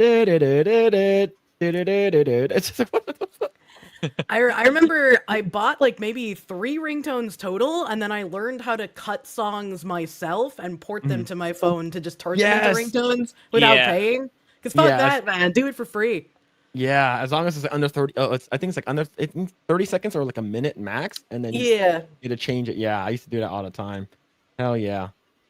See, Adam Warford with the 5. I have 20 years of security. When we check a person's bag, we are not allowed to touch anything to make sure they can't say we stole anything. Oh. Yeah, usually when I get my bag checked, and I have my bag full. Like, I carry the kitchen sink with me. I bring everyone snacks and bottles of water and, just shit like that. So when I go through security and they check my bag, they're like, can you open your bag for me? And then I do that, and they're like, oh, can you move this stuff around? And it's usually on the table. So, like, I take my stuff out. They say, okay, I put my stuff back in. I know some of them that they have like a little stick, like a little stick they have that the moves stick stuff around. Too. Yeah. Thank you for the 5. Thank you. Matt Frog with the 5. 499, sorry. That clip where the Twitch CEO is frantically swiping, trying to find something other than a thirst trap girl, and ends up giving up. Yeah, he's thirsty. Yes, I think they were doing the Twitch stories.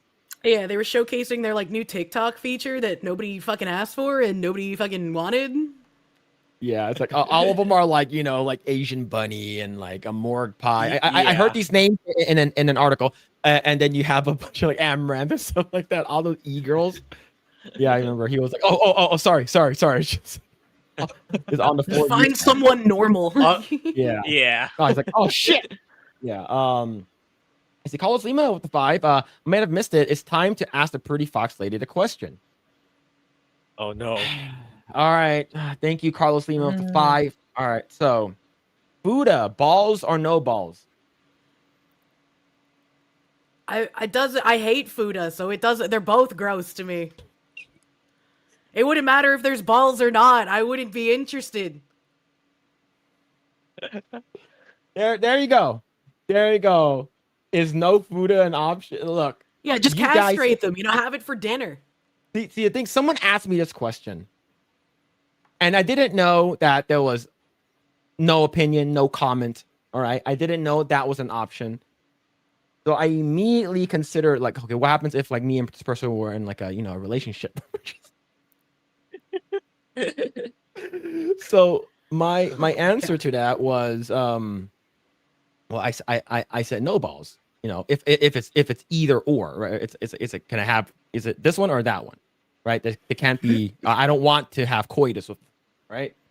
And the reason why was I don't want the balls to be banging against each other. That was my answer. It's like if I have to think about it from the perspective of a guy, because I think I've only ever heard guys talk about food. I don't think I've ever been around a woman who has talked about food. I'm gonna be real with you. Even like the degenerate like porn loving Fujoshi friends of mine, they're just like, ew, Fuda, I want real man on man action. So if I think about it, as a woman, if I'm getting fucked, part of the experience is the balls hitting you as he's thrusting, right? So if you're a guy and you're into Fuda and you're going to get fucked by the Fuda, you're going to want the full experience. So you're going to want the balls. If you're a guy who's fucking the Fuda, the balls don't matter because you're not going to see them. So it Schrodinger's balls in that case. Look. I'm pretty sure I saw this one. No. You asked me an hour ago. War Wizard with the one I said, damn, I asked you an hour ago. I chose to skip that one. I chose to skip it. All right? I saw it and I skipped it. All right? I knew you were gonna ask. Picture is also I didn't know it was gay. Okay, here's the thing. I sort of edited that. So there was an anime, I forgot which one it was, and they basically had this fat guy, and then they're like, oh, that's what it looks like Fear the Beardo. I'm like, okay. What? So it basically ended up like making him more bald, adding glasses, and it basically gave him like a speech bubble because he like there's a lot of things that he says, and he's like, I didn't know it was gay. It's just that, and he has Bro Island #1. It's just so stupid. But yeah, but okay, now I'm not backtracking here, chat, but I do agree with Kirsche's statement about the full experience. It's a great way to put it, honestly. I understand, all right? I respect that decision, okay? Look, if I'm getting my ass fucked, I want the balls to hit my balls. I want to feel how it feels like. Does your wife watch this? Yeah, she does. Is your wife gonna be sitting there like drinking coffee at midnight, being like, "Why is this man talking about balls hitting his balls?" We're gonna have a conversation after this. That's probably every after stream. Yeah, every time she comes up to me, it's like she knows like the dumb shit I say all the time, so she doesn't even ask me questions anymore. She's like, oh yeah, okay, sure. It's like, yeah, that checks out. All right. Yeah, she's like the only time the only time where she actually ask me something, it's like, hey, what do you mean by this? But most of the time, it's like she doesn't even care anymore. Let's see. Marmalade with the 10. Phil, a billion excuses in the show how he doesn't enjoy Fuda. Also, Phil, I prefer this type of Fuda. Again, I go back to Officer. I was just holding the drugs for my friend. You know, whenever people talk about Fuda, they always go back to Bible Black as well. And Bible Black is like one of the first hentais I ever watched. And I remember watching it with like an awestruck, what the fuck is happening? Yeah. Kind of like expression on my face. And I vaguely remember like the Fuda in the bathroom scene and then the like sacrificial altar scene. I don't remember if there was Fuda in that one. And then the one chick who gets like force enemed and almost explodes from it. I like that's fucking crazy. How did they make this? What was the mind behind that entire hentai? Yeah, like I agree with you. I think that might be the first thing I've seen in terms of actual like anime, like animated that is. And my friend had it like I used to live down in the San Gabriel Valley area that where all the Asians are, and there's this place called Orbits, and it's basically a anime rental place. You can rent anime and stuff like that. And then my friend like he was like, did they pull a Boku no Pico where they were like, oh, this is just a normal anime? No. The thing is that like he was like, oh, this is hentai. I'm like, what is that? It's like, oh, it's basically anime porn. Like and here's the thing. I was like 11, right? So he was 21. So like we hang out with his older stepbrother, and like he would like give us weed and give us alcohol and stuff like that, drive us around. I'm just gonna say that's a little weird that like a 21-year-old was hanging around with like an 11-year-old. That's kind of weird. So me and my friend Leo, he would hang out with his older brother, and he was like, hey man, you want to hit this? I'm like, what is this? It's like, oh, it's weed. I'm like, all right, sure, I'm gonna try to fit in and stuff like that. And so we went to Orbits, and like he rented out Vandred, Great Teacher Onizuka, and then you also got Bible Black. Oh, and then I'm like, great. Yes, I love GTO. And then I was watching this. I'm like, what the hell is happening? It's like, yeah, and that bathroom scene was weird. I'm like, what the fuck is this? Wait, did he watch it with you, or did he just like send you off on your way home with it? We watched it together, and here's the thing: I don't like watching porn with other dudes. Okay, are you sure he wasn't like trying to groom you into his Thai lady boy? Like, what? This is so fucking hello, 11-year-old child. I would like to watch this animated porn with you. Like, what the? Who does that? No. He said, "Here you go. I bought it for you. You know, I'm renting it for you guys. So then me and my friend Lee will watch it." Well, why And was he look, watching it with you? like for me, like it's weird watching Oh. porn with like other dudes. It's like, you knowing that he has a boner and probably I have a boner too. I'm just like, man, just like this two dudes with rock hard dick just watching anime. Like that's weird as fuck. That's Right? when you're So, like- supposed to do the bro jobs, but like you were 11 and he's 21. That's fucking weird. This is literal grooming. This is Oh, before Discord server grooming. You had to do it Oh, in yeah. person.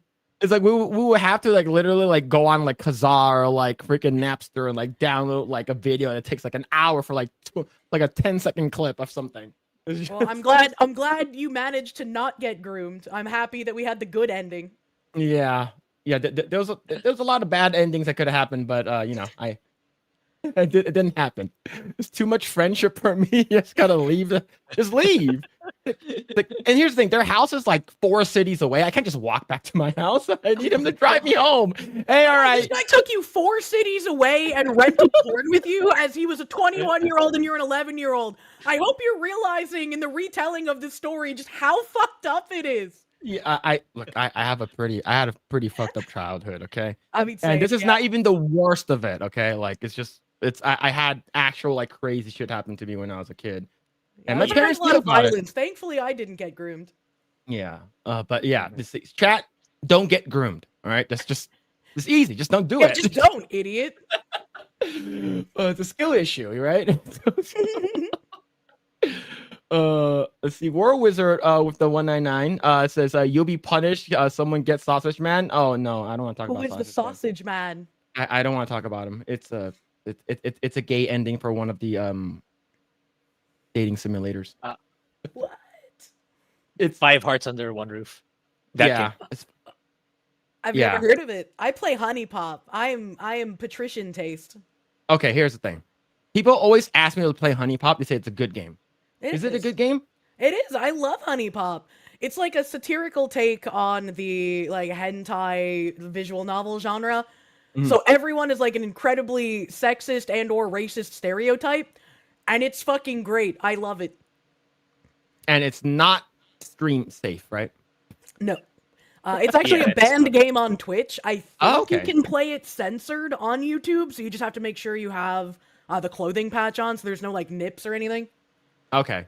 All right. Because like people told me to play a game, and I was like, I'm pretty sure I can't stream this. And typically I don't play a game off stream unless like I'm sick or like I'm bored or whatever. Yeah, it's But, YouTube friendly. Like you can have it censored on YouTube and you can stream it on YouTube. It's just a banned game on Twitch, so you can't play it there. Ah, okay. So Senran Kagura it's not banned. To my knowledge, no. Okay. Yeah, it shouldn't be unless you play some mods. Yeah.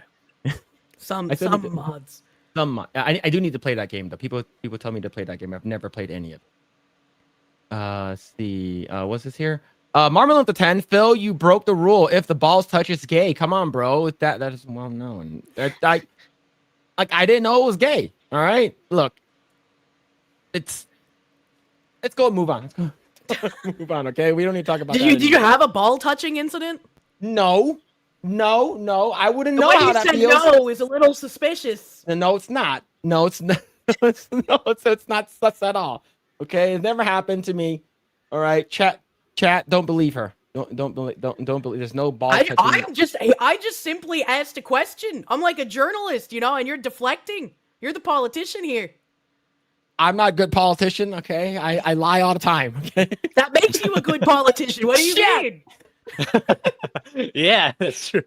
Oh no. All right, let's go ahead and move on. Right. Jeez. Oh, okay. All right. I do want to talk about. Let's see. All right, I have this pulled up here. This whole thing with the gamer. Have you heard about what happened with the gamer? No. All right. So Okay. earlier this week, there was a I guess an article that came out or whatever, but I guess they let go a lot of people there. Oh, hell yeah. Fuck them. Yeah. Yeah. Yep. So let's go ahead and bring this up right up here. This is some VGC Valnet owned game website. The Gamer has suffered widespread layoffs according to former staff. So This is Oh, huge. look at that first reply. Bring that picture up. Look Yep, at it. exactly. Oh, there it put the is. Look prize at in the fucking home. bag, game journalist. Fuck you. Put the fries in the bag. Yep. Welcome home. This is from Asmongold. Hell yeah. Shout out to the Roach King. But yes, this is huge. And remember, these people do not have your best interest at heart. Okay. These people are basically saying that, games are too hot, games are too sexy. They're bringing out hot women. You should not mod your video games to make them more beautiful and stuff like that. And at the same time, the same people are saying that bear sex is great in Baldur's Gate 3. I mean, These if are you're the having same people. gay bear sex, that's just normal. That's natural. You want to look at a perfect woman's body with big tits? You're a freak. Yep. That's absolutely insane.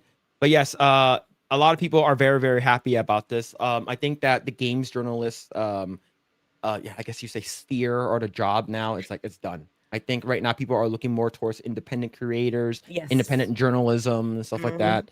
And Grae, what do you think about this so far?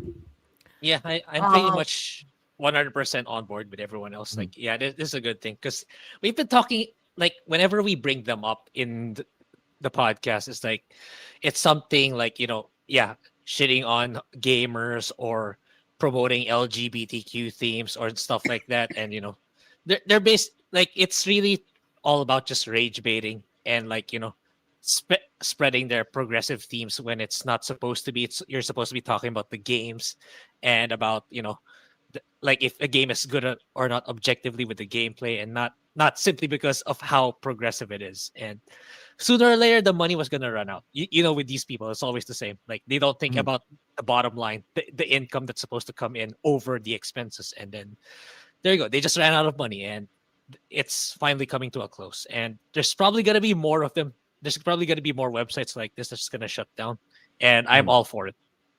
Absolutely. What about you, I Kirsche? agree. No, I completely agree with everything he said, and it's like this kind of thing has been going on since even before like the original Gamergate, where journalists would just say weird shit about the games. They would shit on gamers. I mean, if you go back even as far as like E3, not E3, G4, sorry, fucking acronyms. If you go back as far as G4, they would even like dick on JRPGs. And I learned from my chat that apparently JRPG used to be like a slur because Western journalists would just dunk on the game so much for being Japanese. And it's taken so fucking long for people to just disregard journalist opinions in this degree for some reason. Mhm. And I'm thankful that it's finally happening and that like YouTubers and streamers and independent journalists have completely replaced them. They don't have a stranglehold on the culture anymore. It's very obvious when they come out and they start lying about shit. They aren't going to have the same effect as they used to. They tried to make that gamble for like, the short-term losses are fine because we're going to have the long-term cultural revolution. And that's still happening in other areas. We still need to get rid of like developers and writers and other people who develop the games who have that opinion. But losing the core pillar of the journalists, that is like a huge thing in my opinion. Yeah, I agree. Can't agree more with you guys. And these are the same people. All right. So this is from an account right here, base players. They stop using mods to make female characters prettier. Right. This is the whole thing where like the beautification of Shadowheart from Baldur's Gate 3. Right. I believe they banned that mod on Nexus mod. Right. And that's the Yeah, reason Nexus why. mods has banned a lot of mods. They've been hella Yeah. cucked.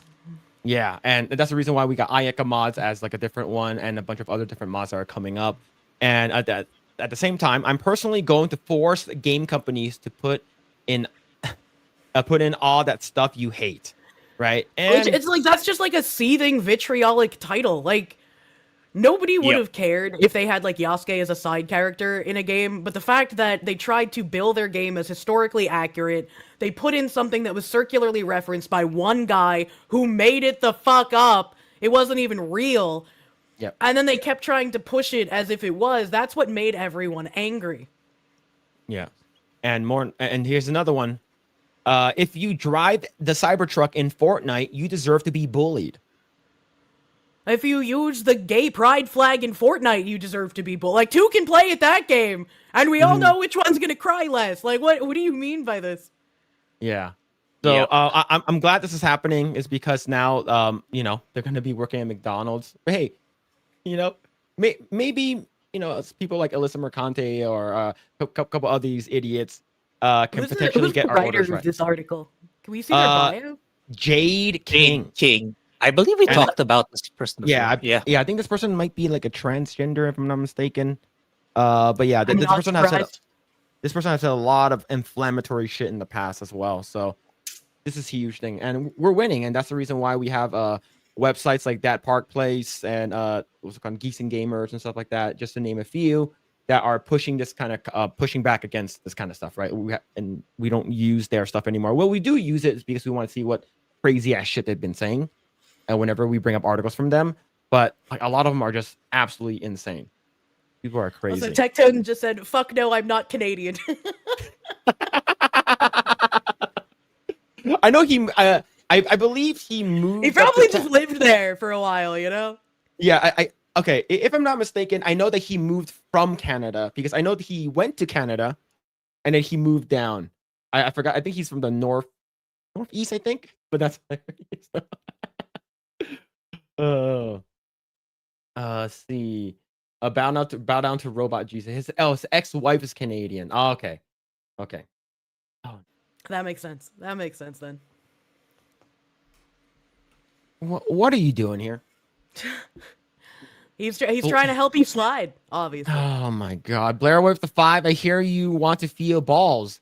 My DMs are always open for you, Mr. Chan. That is fucking crazy. That is absolutely wild. Thank you for the 5. Thank you. Is it Ham the 3rd with the 5? So I want to hear your guys' take on Morning Glory Milking Farm, the book talk sensation. Thought on Shoe on Head. Yeah, we talked about this 2 weeks ago. I don't read smut. But the thing is that these are the people who do. I'm talking about the actual people who love this kind of stuff, like the middle-aged Karens that want to, ban all like hot women in video games and stuff like that. The freaking male games. Ban all hot like women, so I'm becoming the raped. Yeah, and at the same time, they're like, oh, let's go and have sex with this spider demon person. It's like, what the hell is happening? These are the same Literally people. just trying to play Corruption of Champions in real life. Oh no. But thank you for the 5. Thank you. Black Bull with the 5. Some women are just succubus to men until the money runs out. Kirsche is just a succubus until anything heterosexual is gone forever. We're gonna drain that man of his seed and his heterosexuality. Oh, thank you for the 5. Thank you. Let's see. Emperor Creatine with the 2. Phil's stepbrother reminds me of Kirsche's mom.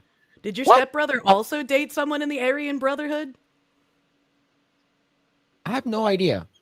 He worked at Fox for a little bit. Oh. And then I don't know if that counts. Yeah, I don't think that counts either.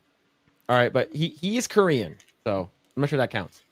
I don't know what the Korean version of the Aryan Brotherhood would be. Yep. But thank you.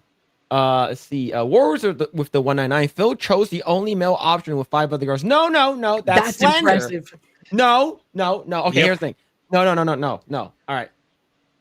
What happened was I already got all the 5 endings with the other girls. So I was like, I want to 100% the game. So I tried to get the gay ending. But it was you saved the best for last. No, I didn't. Look, I didn't know that it was gonna be that gay. Like he sticks the sausage in your mouth, and you feed each other popcorn, and you kiss each other and stuff like that. Like how is he feeding you popcorn if the sausage is already in your mouth? I'm just gonna end the stream. I'm just gonna end the stream. I was gonna say I've seen pasta made in a butthole, but not popcorn. I don't think it gets that hot. God, I don't know how that works. All right, that's. Stop it, chat. Stop asking these questions. Stop it. All right. Okay, let's go ahead and let me see. War was over another 199. It says the Phil Lord Deepens groomed to love food as at 11. Jesus Christ. I have a pretty fucked up childhood. Okay, so you know. I can relate. Don't worry, it's fine. Let's see. Hayden and Wayne with the 10. To be clear, I'm hungry out with and streamed. Oh, hung out. You hung out and streamed with Neurotic, Drinker, Jeremy, and a bunch of G&G crew. She's a VTuber. I'm a VTuber fan. It's different. I really want to do stuff with the fucking G&G crew again, but my Friday streams are like my biggest Yapathon stream, so I really try my best to not do collabs on that day. So I'll have to talk to them about like Tuesday night main event again, maybe, because it's like they just have overlapping streams with me, unfortunately. Yeah. But it's a blast with those guys. They're great. I'll reach. I'm. If you didn't know, chat. If you guys didn't know, I am a part of G&G. I'll talk to Jeremy directly. He's kind of a big deal. I'm not a big deal at all. Okay. Look. Don't you know who this man is? He needs the good cheese. I'm just like every other Chinese person. They get rid of me. Another guy comes in to replace me. Looks exactly the same. And they're just like, oh, Phil's back this week. It's like, oh, hey. It's like, no, it's like you go out in the street and he's like, hey, dad, when is dinner? It's like, I'm your neighbor. Yeah. I miss Beardo's illiteracy. It's cute when they force him to read super chats. Oh, he pronounced it Ace Teminophen. He's supposed to it's acetaminophen, and he's like Ace Teminophen. I'm like, that's great. I love when I learn a new fucked up pronunciation for something, and I'm like, I gotta try to remember to pronounce it in this fucked up way from now on. Yeah. It's like every time we're talking about geography, I call it geology, and there are still people in my chat that fall for it. It's great. That's awesome. Ham Third with the 10. Thank you. I made my ringtone with Weird Al Yankovic clip. That's right, Al. You lost, and let me tell you what you didn't win. I had the whole clip in the Lost in Jeopardy song. Oh hell yeah. Hell yeah. Oh yeah. Spiderfinger with the 5. I have a prediction. Dan Clancy will get Weinstein, and Hollywood unions will use it as an excuse to pitch their services to streamers. That'd be interesting. Yeah. To be honest, I just want him to step down. Yeah, same. I would like to see somebody who actually cares about the platform, because as it stands, he just plays favorites. There are no other Twitch staff I can think of that like do anything. Being a Twitch ambassador is essentially just like a gluck suck the cock of Twitch role. Like, you don't do anything, you don't speak for the community, you don't try to make things better for anyone. You're just like, I'm getting a little ambassador badge. I'm somebody. You know, like there's nothing good going on there. Yeah, but thank you for the 5. Let's see. Dress with the 10. Scar has been discontinued. Currently going for $3,000 to $6,000. I'd buy a lion for that much. Yeah, that's very expensive. If you're gonna buy something that expensive, might as well just get like a very fancy like 2011. I don't know what they're called, but I would love one of those like mafia machine guns with like the barrel drum. The Tommy gun. The Tommy gun. Yeah, those look Tommy cool. Gun. Yeah, you're gonna need that drum too in order to make it look like that. They are about this much too. I think they're about like 25 if you want like the actual. I know Tommy Built has like a replication that they're doing. Yeah, the Tommy gun with in 45, the mafia gun. Yeah, it'd be so cool to have one of those. Like, not even to like, not home, because who's gonna home defense with a Tommy? That'd be silly. That would be a great news article to read though. But like, I would want it to be on a display, you know, on a shelf somewhere. Yeah, well, thank you for that. Thank you. See, I'm going up to see if I missed. There's a lot of super chats that came in. Thank you. I really appreciate it. Let's see. Hold on. Wait. Nope. I'm waiting. Yeah, hold on. Is there going to be a payoff? No, there isn't. Just another TwitchCon has issues every year, and attendance has been shrinking. This is the latest PR to try to curb the downward trend. I also don't trust it. Yep, I don't trust him either. See, Matt Frog with 499. Kirsche, weren't you on with Sabby on TMNE and its sounding came up? Yep. That was a crazy stream. You and Sabby do great autistic research on Bridge and Woke. Yes. Whenever I go on someone else's podcast, people from my community always bring up 2 things. They bring up sounding and they bring up my mom. Why would he bring up your mom? Cause my mom's fucking crazy. You know, I already said she dated a guy from the Aryan Brotherhood, but like, you know, we had to. My brother and I, we had to play like rock paper scissors to see who was gonna get the lighter from her dildo drawer.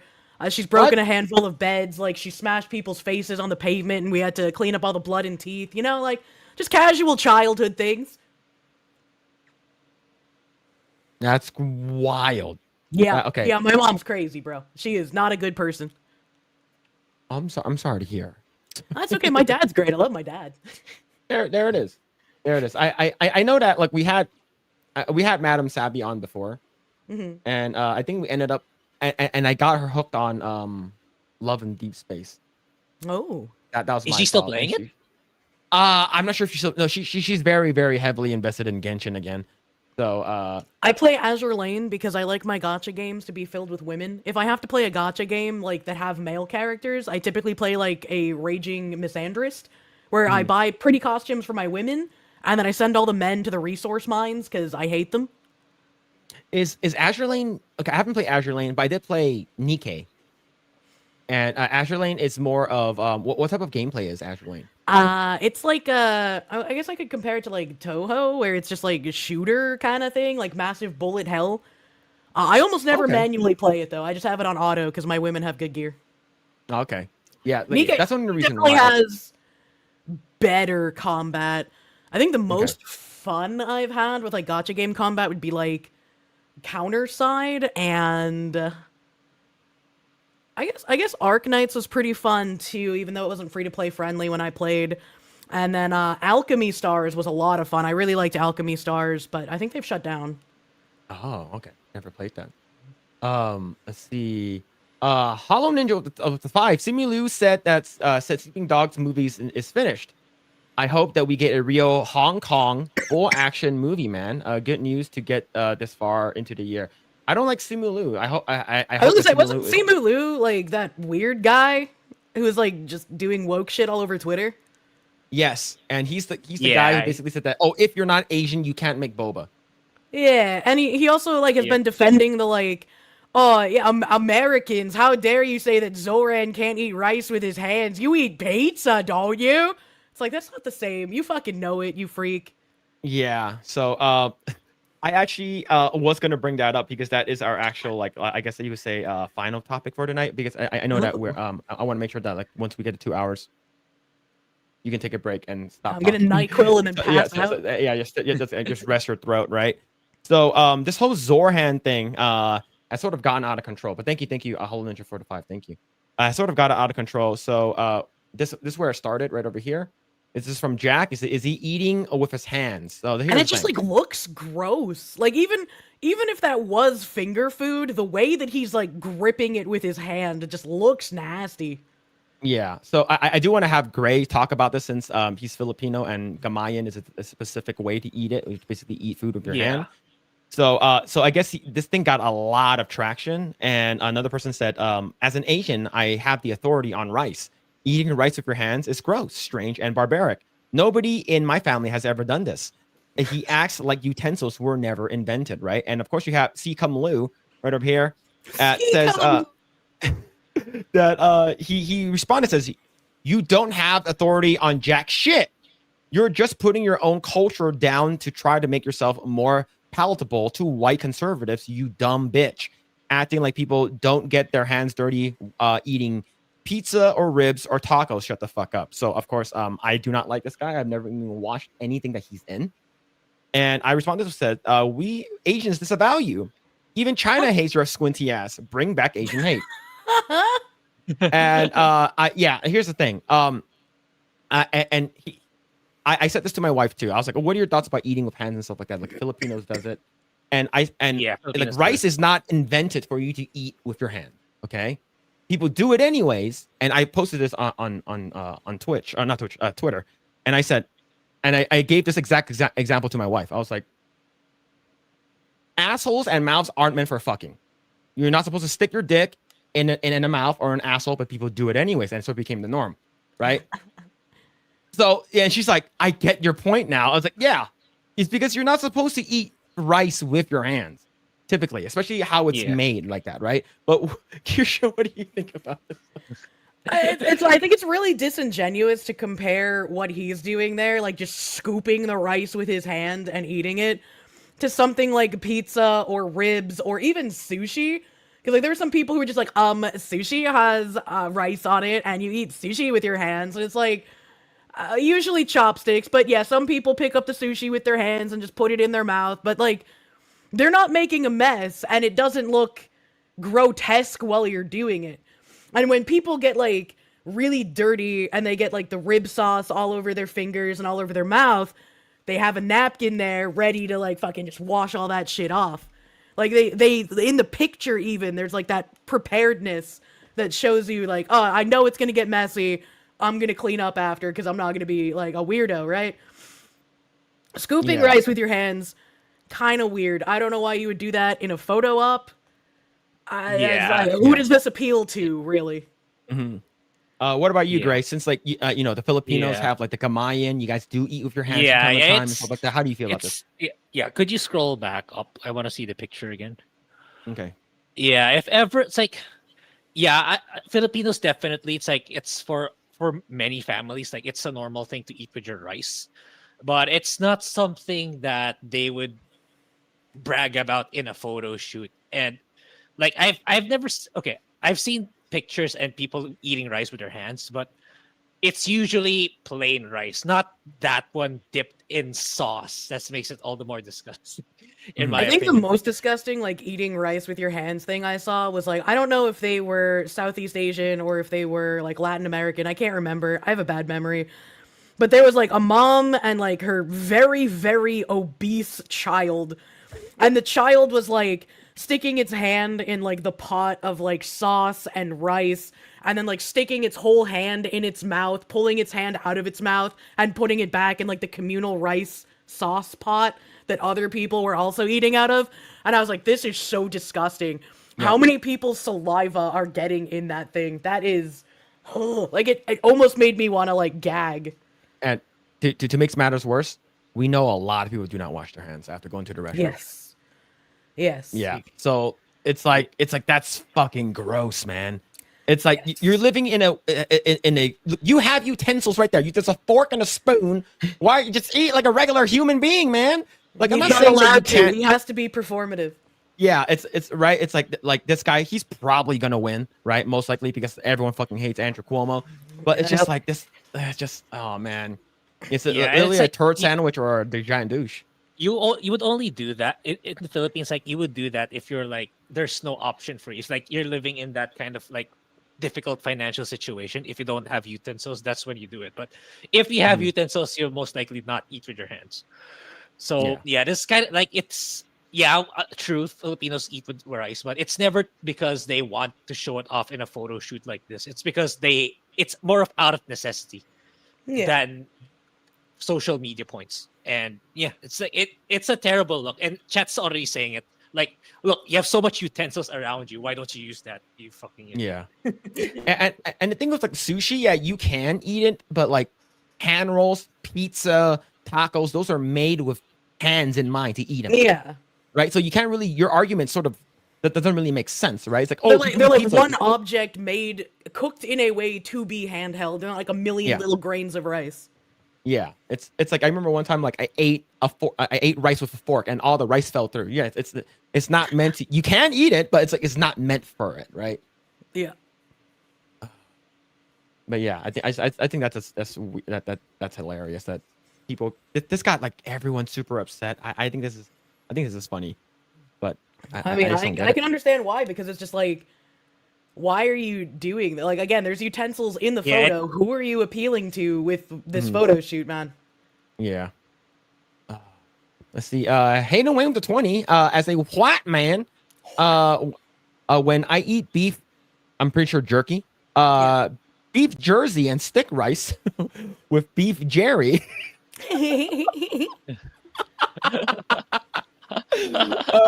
I take a pinch of the rice in my hand and wrap it around the jerky, and then I dip the sauce so I get a full bite of it.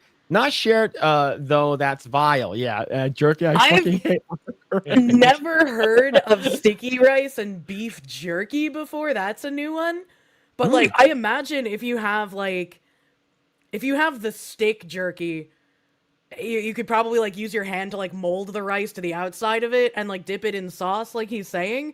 But if you get the superior jerky, that's like the flat, like leathery jerky, you could sort of make like fake sushi with it, right? Like you could roll up the rice inside the jerky like layer flap.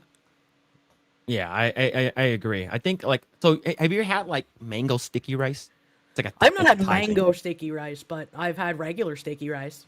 Yeah. So you gotta try mango sticky rice. Like go to like a Thai place. Like Ooh. when mango's in season, just ask for a mango sticky rice. It's Mhm. really good. It's very good dessert. Like the rice is hot. Nice. It's great. See the it's Eskil with the NOK50. I'm not sure what that is. The North is that it's not US money, okay? That's fake money, but thank you for the 50. Yeah, it's not U.S. money. I never remember what it is, but when he supers me, I call it Canucks because I like adding a K. Oh, thank you so much for Canuck 50. Thank you.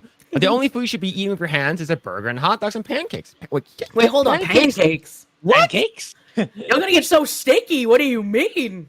Oh, it's Norway. Okay, yeah, okay. Norwegian crowns. Okay, yeah. Pancakes. wait. Here's the thing. Do you like roll the pancake up and like you put the eggs and sausage in there and you just roll it up like a taco?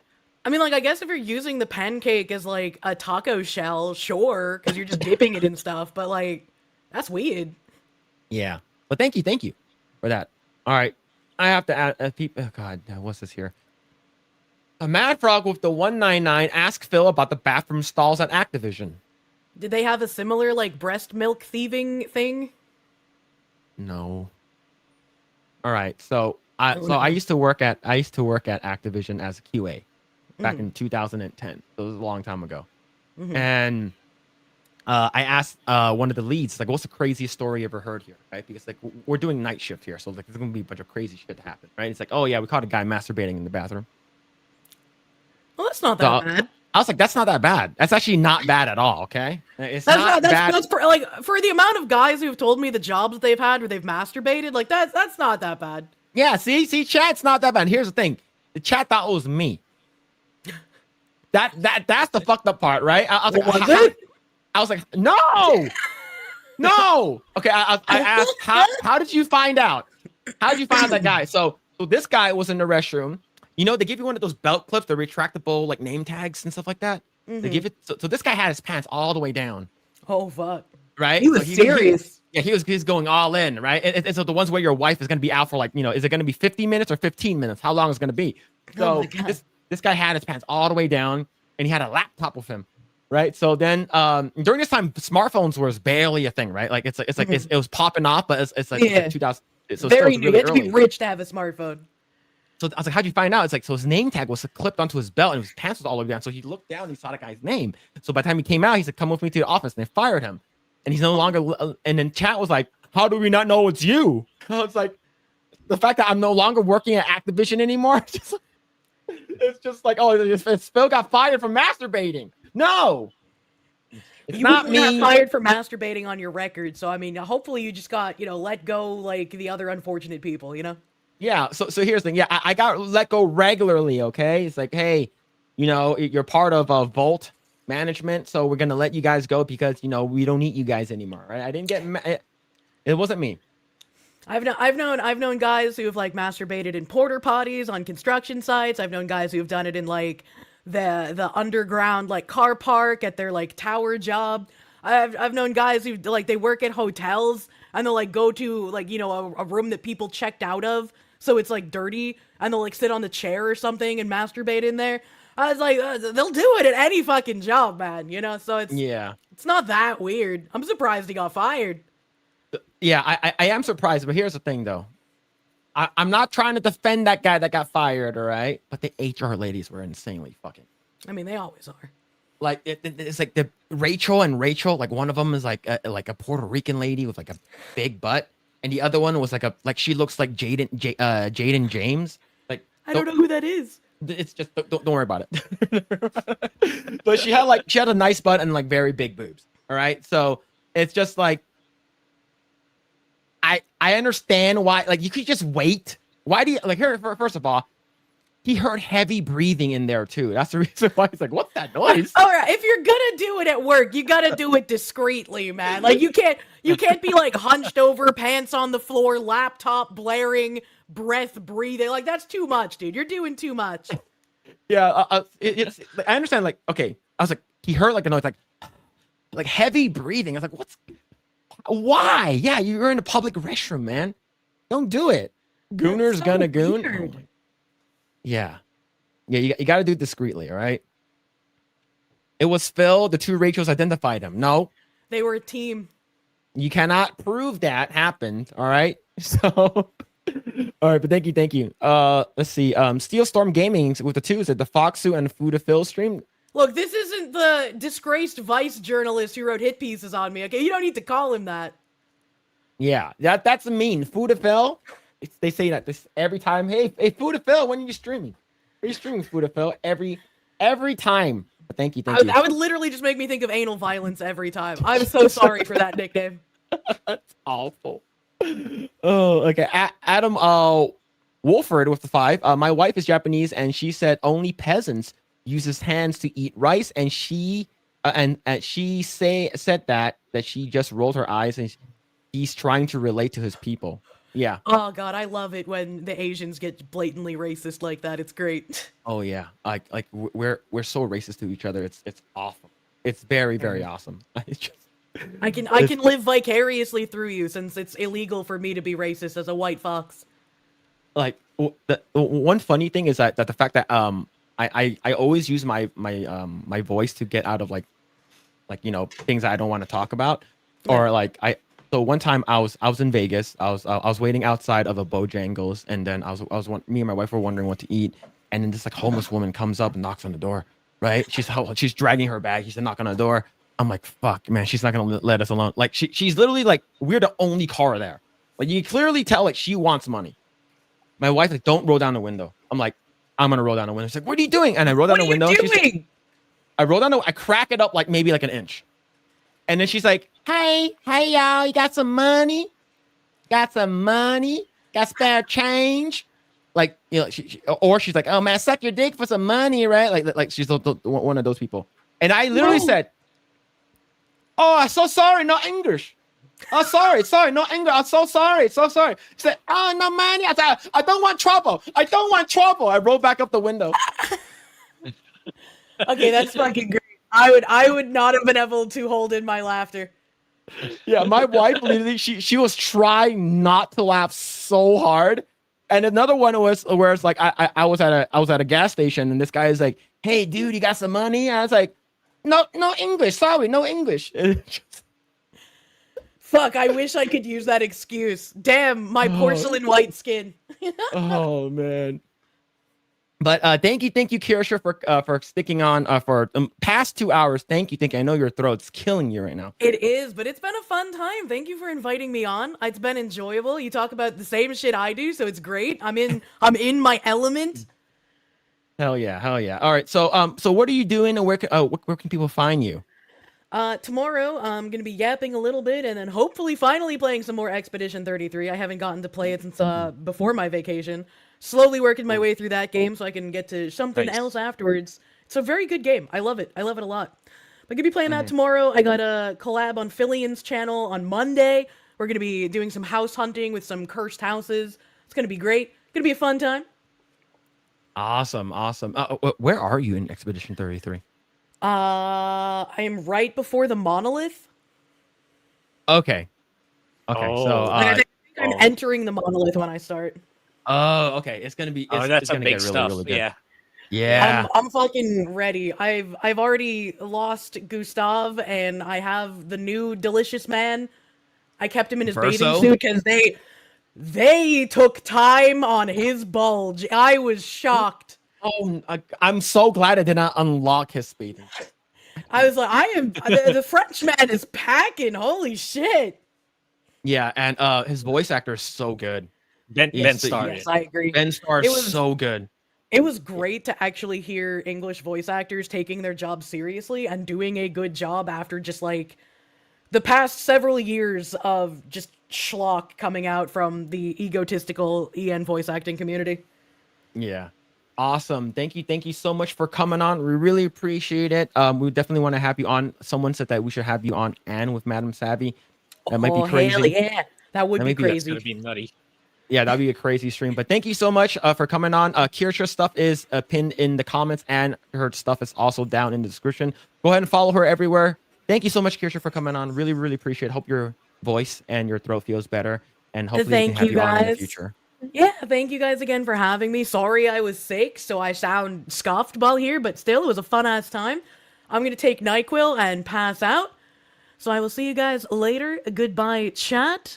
Goodbye, Phil. Goodbye, Grae. Have a good rest of your night. Bye bye. All right, take care. See ya. Take care. Thank you. All right, there it is. Go ahead and follow her. Go ahead and follow her at all the spaces that she has. Go ahead and check her out. Thank you so much for coming on. I really appreciate it. And it wasn't as bad, all right? It's not like it wasn't that bad, right? There it is. She's more degenerate than I am. So, but thank you. I'm gonna. There are a lot of super chats. I know some of them were for her. But I want to make sure that we kept her at around 2 hours because I know that her throat's, she's been sick. Her throat's messed up. And I did ask her right before we got started whether or not she wanted to reschedule. Like maybe like yesterday, I asked her, "Hey, do you want to reschedule? I know your throat's not feeling good." And she's like, "No, I'm good. Let's do it." So I'm like, "All right, you sure?" And then I asked her again right before we got started, and she's like, "Yeah, we're good. We're good to go." So like, thank you so much. She's a trooper, and yeah, she's freaking awesome. Yeah. She's freaking awesome. I love people like her, and the fact that we can bounce off the goonerism. It was great. Yeah, I was Thank you, expecting thank that you. already. Yeah. But yeah. Okay, I will try when her December stuff comes out. I will try to get one, all right? But to be honest, the mouse pad was I will 100% would have gotten the mouse pad. 100% would have gotten it. Yeah, and the chat was pretty tame. The chat, I thank you, chat. I really appreciate you guys. You guys were actually pretty tame. You guys weren't crazy, and then the fact that she's going to be coming back is great. All right, let's see. I think we're gonna have to start unstarring some of these, so I don't reread some of them. Hayden Wayne with the 50. Thank you, man. Thank you. That show was great. I'm glad you guys had her on. Yeah, thank you for Yeah. the 50. Yeah, we want to have her on in the future for sure. Thank you. But yeah, I'm gonna go ahead and unstar these now, so I can start actually going through these. Steel Storm Gaming. Thank you for the 2. Kirsche House Hunting. I don't know. You gotta check that out. You gotta check out Phillian. Gotta check that out. See, but thank you for the 2. You see, thank you, Asians. Zachary Rollick with the 2. Thank you, Asian Joe. Thank you. That's awesome. Which was that? AK? Wait. Looks like MP5. Thank you for the 2. Thank you. You see, Escale with the 50, Norwegian 50. Never jerked it at work. Too busy working and earning money. I never masturbated at work either. All right. And then I never had. It's insane. The fact that to even consider it in my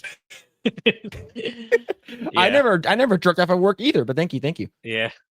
See, so that one we read already. That one we read already. See, oh, right over here. Steel Storm Gaming with the 5. He is unable to understand tool use or limiting exposure to germs. Also, don't ask Zorhan why he only ever eats with his right hand. Is he masturbating with his left? I don't know. But thank you for the 5. Thank you. I did actually talk to my wife about it, right? She was like, yeah, people eat with their hands as part of their culture, which just makes sense, right? But it's more of like people who are in a difficult financial, or as the super chat earlier said, it's usually people in the rural areas, the more of the peasantry who eats with their hands. But if you have access to utensils, you 100% use utensils. Yeah. Instead of your hands. Yeah, I agree with you. I think that the people don't want to eat with their hands, but that's all they have, right? It sort of just became that way. It's like, eating with your hands and stuff like that. It's like it's sort of tradition now. We do that. Yeah, it's especially now where people like to brag about their stuff in social media. They're not going to use it as a means to, get social media brownie points. Oh, look, guys, I'm eating with my hands. Like it looks really stupid. Like I remember, like in our elections, one of the bigger politicians tried to use that as a marketing tactic. It really backfired. It really did, especially when he was like a Harvard graduate, and then you make it seem like you're a poor person. It didn't look good at all. It didn't look good at all. The Anthony with the 10. I have eaten rice with my hands before because I was in a war zone, didn't have utensils available. Yeah. Thank you for the 10. Yeah, it's like you have to. That's the only way that you can, right? It's like if you have utensils, you would eat with your utensils. But thank you for the 10. Thank you. Hayden Wayne with the 10. Wait, you guys are Asian, so presumably you eat a lot of eggs. I just made an egg sandwich. Do you guys ever finish your eggs with balsamic vinegar? I learned it from a chef and I made it better. No, I don't use balsamic I've never vinegar. tried that. I've never tried. Yeah. Well, I don't have balsamic vinegar, but I might try it. If it's good, I'll try it. I'll try a little. But thank you for the 10, man. But typically I put, if I'm gonna make an egg, I would use soy sauce. Like here's what I'll basically have a bowl of rice. I'll have an over easy egg or sunny side up egg, add a little bit of salt, a little pepper, and then I put like sweet soy sauce around it, and I'll basically break the yolk and mix that shit into the rice. And it's cheap. It's very, very cheap. But it's also delicious. But thank you for the 10. Marmalade with the 10. There's literally forks in the photo. Shoveling rice in your gullet like a child eating their first birthday cake is not what adults should do. Yep. Thank you for the 10. Yeah, I agree. I think it's all performative. Yep. Let's see. Evil Mandrake with the 2. I don't even eat Cheetos with my hands. Yeah, definitely super fancy. And I saw one time like a year or two ago, like in our e-commerce store, they're selling like these plastic finger like sticks so that you don't get your hands greasy. You use those instead to pick up chips. Yeah. I considered getting those, but I said, nah, never mind. I'll just eat with my hands. Yep. Let's see. Pronoun Beaver with the 2. Thank you. Project Eggroll. Good to be good to Foxu. Hail to 199. Yeah. We were good. We behaved. We behaved 100%. All right. We weren't crazy. Yeah. I'll let her know this. Glock's a block with the 2. I'll let her know. Kirsche Auto Ordnance makes a semi-auto for Thompson's for 2K. That's pretty cheap. But for me, I think the most expensive I've ever paid for a gun is $1,200. $1,200. Okay, that's not so bad. Yeah, $1,200. It's not bad though. It's not bad. A big lineman with the 2. Drop the shovel, Mike. Yeah, 100%. Thank you for 2. Thank you. Let's see. So we read this one already. Is it a clever name with the 5? Bear sex is as in bestiality, not the subgenre of gay sex. That's true. You are correct. But thank you for the 5. Thank you. Let's see. Go ahead and move this. We did this already. Did this already. Oh my god. Did this already. All right. We're trying to go through everything. Did I unstar that one by accident? Shit. I don't think I unstarred it. Let me go ahead and read that then. Let's see. Mad Frog with the 499. Remember that scene in Kill Bill when Pai Mei makes her eat the rice with chopsticks instead of her hands? Great scene. Yeah, that's true. That's a good scene. That's a very good scene. Let's see. Okay, read this. Sorry, chat. I'm going through all the super chats right now.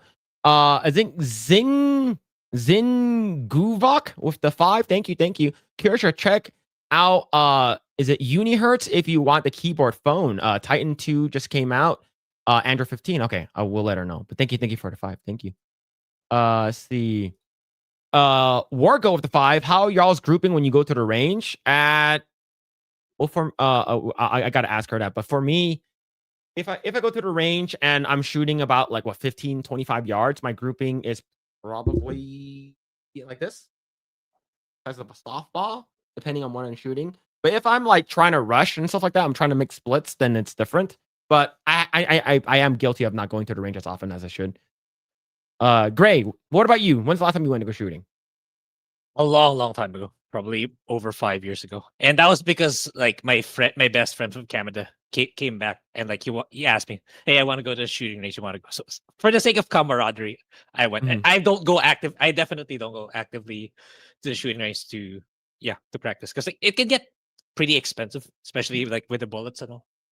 Yeah. Yeah. Okay. Psycho. I see your There we super go. chat. I actually There do we go. see it. It's coming up. Yeah. Yeah. It's literally the next one. Let's see. Psycho with the 5. You need a 8-6 blackout, so you have to end. So you can end the guy holding the hostage. AR-10s are fun to build too. Yeah. Like for me, I don't have an AR-10. I think the biggest rifle caliber that I have in terms of like, yeah, I would say it's probably 308. That's the biggest I have. I don't like I probably do want to get a 6.5 or anything like that. But in California, they banned anything that's above 50. So like I can't even get like a 50 BMG. I can't get what's it called, a 500 Magnum. I can't get any of that. Like it's just like it's bullshit here. Like even 50 AE is banned here in California now. Just stupid. But thank you for the 5, man. Appreciate it. See. All right. Read that already. Read that. See, Torgo, the white with the 2, he mentioned Scar because no more Civi sales soon. Ah, I see. Yeah. We'll see though. We'll see what's gonna happen with that, because I know that even in with the Glock, the changes, I remember they all just Glock recently discontinued a bunch of their old guns, other than the new slimline ones with the 45, is because the whole Crucible stuff, and they're banning Glocks here in California starting in January or July, I forgot. You can't buy any Glocks here. So in terms of new, the only way that you can get a Glock here in California is if you buy off roster, which would be extremely expensive, or you get a PPT or something like that. Yeah, it sort of sucks. See. Is he Ham the Third with the 10? Hello, Kirsche. I'm here after playing some DDO. I'll let her know this one. So is Twitch going to lose a lot of streamers because of the controversy, or would they go elsewhere like Kick? So I can't speak on behalf of her, but I can tell you what I think. I think that Yeah, if people both. have, I think there will be some. Yeah, I agree with Grae. I think if there are some people that will be leaving to different platform, because of principle, or people will just stay there is because they already built an audience. I think most likely that's going to be more suitable for people. I think people who are like, oh, if I already have like a consistent of like 25 to 50 viewers, right? Let's say you're a small streamer, you're gonna want to stay there. It's because what happened to me was when I moved to Kick for 1 year, right? Like, and then I came back when multi-streaming was available. Like those people who watch me never came back, besides like 1 or 2 people. Yeah. So like I It's went really hard. from like Yeah. I went from like average of 20 to 25 people to like 3. So it's like Yeah, it's like they don't so care. when it comes to gaming streams, it's really hard to keep your audience, especially on Twitch. It's Yeah. really such an uphill battle. So it's like, as Kirsch said, if you're exclusively streaming on Twitch, like diversify as soon as possible, because like Twitch is really a sinking ship. They really don't know what they're doing. Yeah. See. But thank you for the 10. Appreciate it, man. See. Eskel with the 20 Norwegian says egg. Thank you for the 2. Thank you for the 20. Thank you. So we read that one already. Thank you so much, Eskel, for becoming a new member. Thank you. Oh, Appreciate it, man. thank you. See. Okay, so over here, Sly Ride with the 5. Why would they accept the gifts only just to throw them away? I'm with the Fox Lady. The staff took what they wanted and threw out the rest of the cover. I can see them doing it. Like, oh, this is some good shit, right? It's like, oh, but most of the stuff that they give to the VTubers, or it's like I'm assuming, are like handcrafted stuff, or the stuff they really Yeah. really wanted and they set in their stream, right? So that's Yeah. the thing that I can see them doing. Thank you for the 5. All right, we read that already. See T-Mac Burnator with the 5. Thank you. The platform is corrupt, but there are good people and communities in it.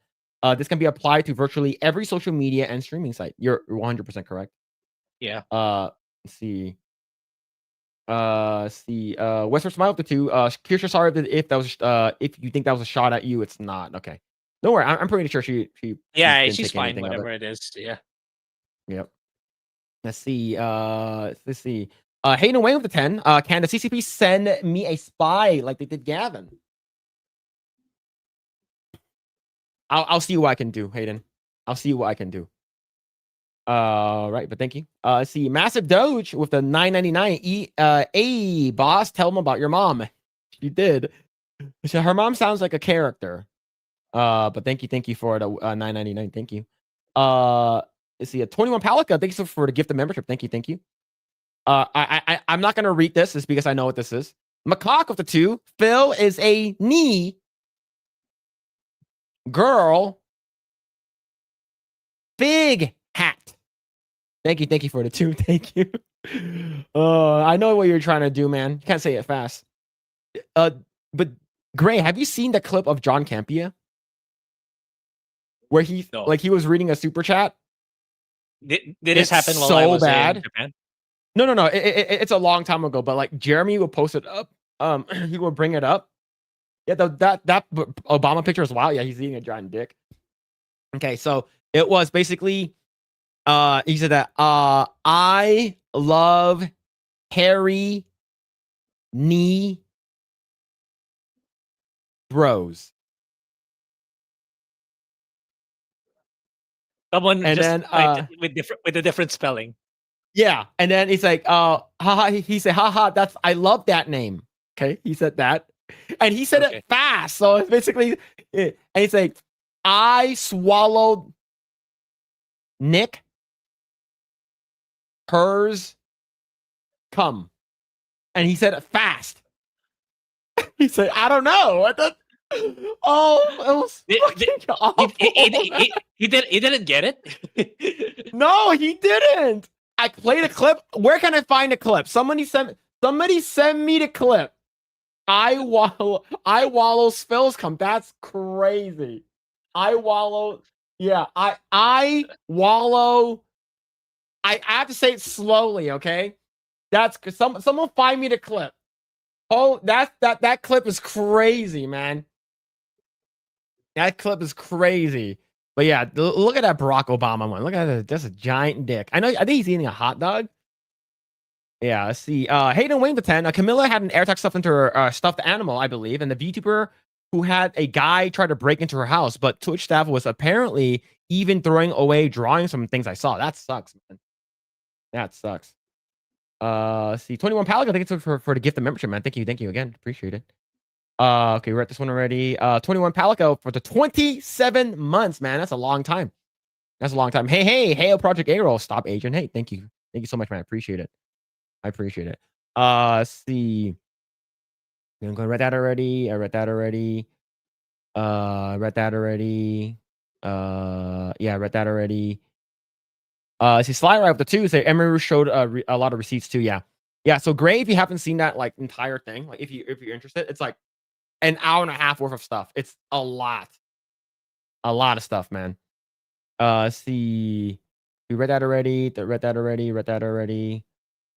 already. And Gollum's half botched circumcision with the PYG 10,000. Thank you. Hi. Hashtag fluffy tax. Thank you for the $10,000. Appreciate it. Let's see. Was this here, Phil? Whatever you don't ask about Colombian donkeys. Well, when we have her back, we're gonna ask her. I don't know what that is. I don't know. But thank you. And dude for the 5. Anyway. Yeah, thank you. Thank you. See, Grolgar with the 2. Kier, since we are here, do you want to give mom? Well, yeah, we did. We got that. Her mom sounds like a fun person.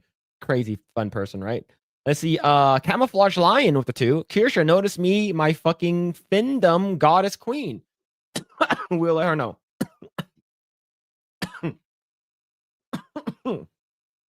Sorry, chat. Dying. No, don't ask about Colombian donkey. No, we have to ask. Let's see. Put butter on the dog. Don't do the Kirsche. Nikki Slaver for the 2. Thank you. So read that already. I call Slim of the 5. Let's fucking go. Project Eggroll and Blair White Teeth Tax. Okay, we talked about that already. Thank you. Oh, read that already. All right, Grae, can you continue reading the super chat? I need to cough. Sorry. Where did you? Okay, wait. Go to the start. And I'm starring them. I'm dying. Okay, right now. so Thomas Blackfire with the 2 months. Thank you so much. Do you unstart them after? Okay, I guess so. Then Cisco Kid with the 20 Foxus Love, Foxus Life. Yeah, definitely. Love to have her back on, hopefully. Thank you so much. And Donna Hall with the gifted memberships. Thank you so much. And Jesus de Villa with the 10 gifted memberships. Thank you. Thank you so much. And then Union with the 5. Kirsche, you should tell them about the wonders of sounding and different things they've shoved up there. Okay, we went through that in the beginning. Thank you for the 5. The And fact that we talked about it then was crazy. yeah. Then Mountain Mutt with the membership with 4 months. Phil lies, he loves Fuda. Yeah, for sure, definitely. But yeah, again, thank you for the 4. And then Thomas Blackfire with the 5. You see how Philip gets the invites, but he never says, "Can I opt out of invites?" He's waiting for the Fuda invite. Yeah, that is true. You never say that you want to opt out. You always say you always make other excuses. So okay.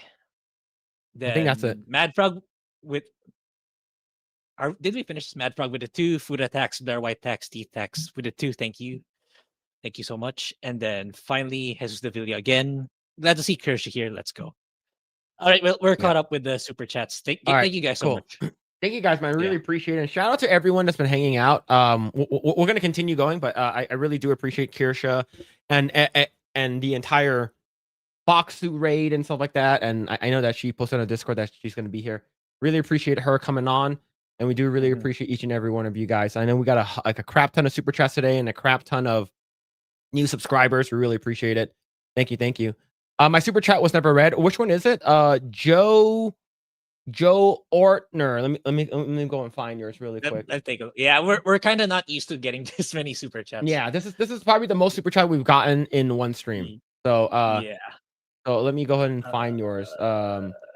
Grae, can you look for it really quick? Yeah. While I bring up the next one.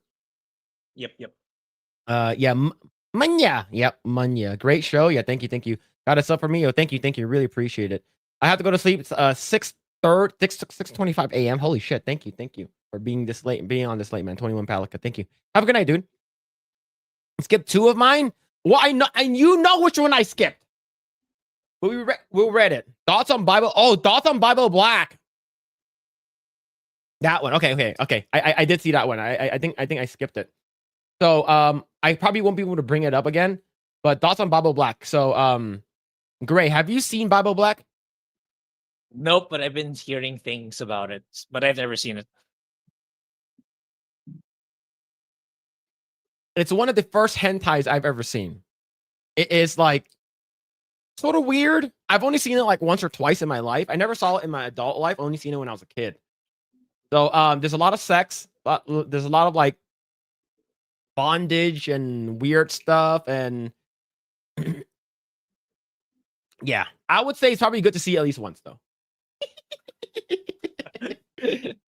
Extreme start to a hentai, yeah, it's very, very extreme.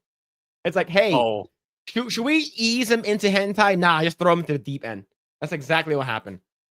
They killed the puppy. It's terrible. Yeah, it's pretty bad. Let's see. They need to revisit it. And City Hunter. Oh, City Hunter is good. City Hunter's old though. It's pretty infamous still today. Yeah, it's one of the early stuff. No, do not watch. Do not watch. Okay, it's basically, yeah. There's like Futanari's in there. There's like rape and stuff like that. There's like what's it called again? Like ritual sacrifices and stuff like that. It is very, very crazy. All right. Yeah, I'm right now. I'm on the exact opposite end. I'm watching Spy Family. It's completely opposite on the other side of the anime spectrum. Yeah. All right. Let's see. Yeah, options were thin back then. You had that and Night Nurses basically. Oh yeah, and La Blue Girl. La Blue Girl is a lot older too. T-Hunter is great. Look up the gun from that Python. I think probably. I never seen Bible Black. Can I bring my parents? I don't think so.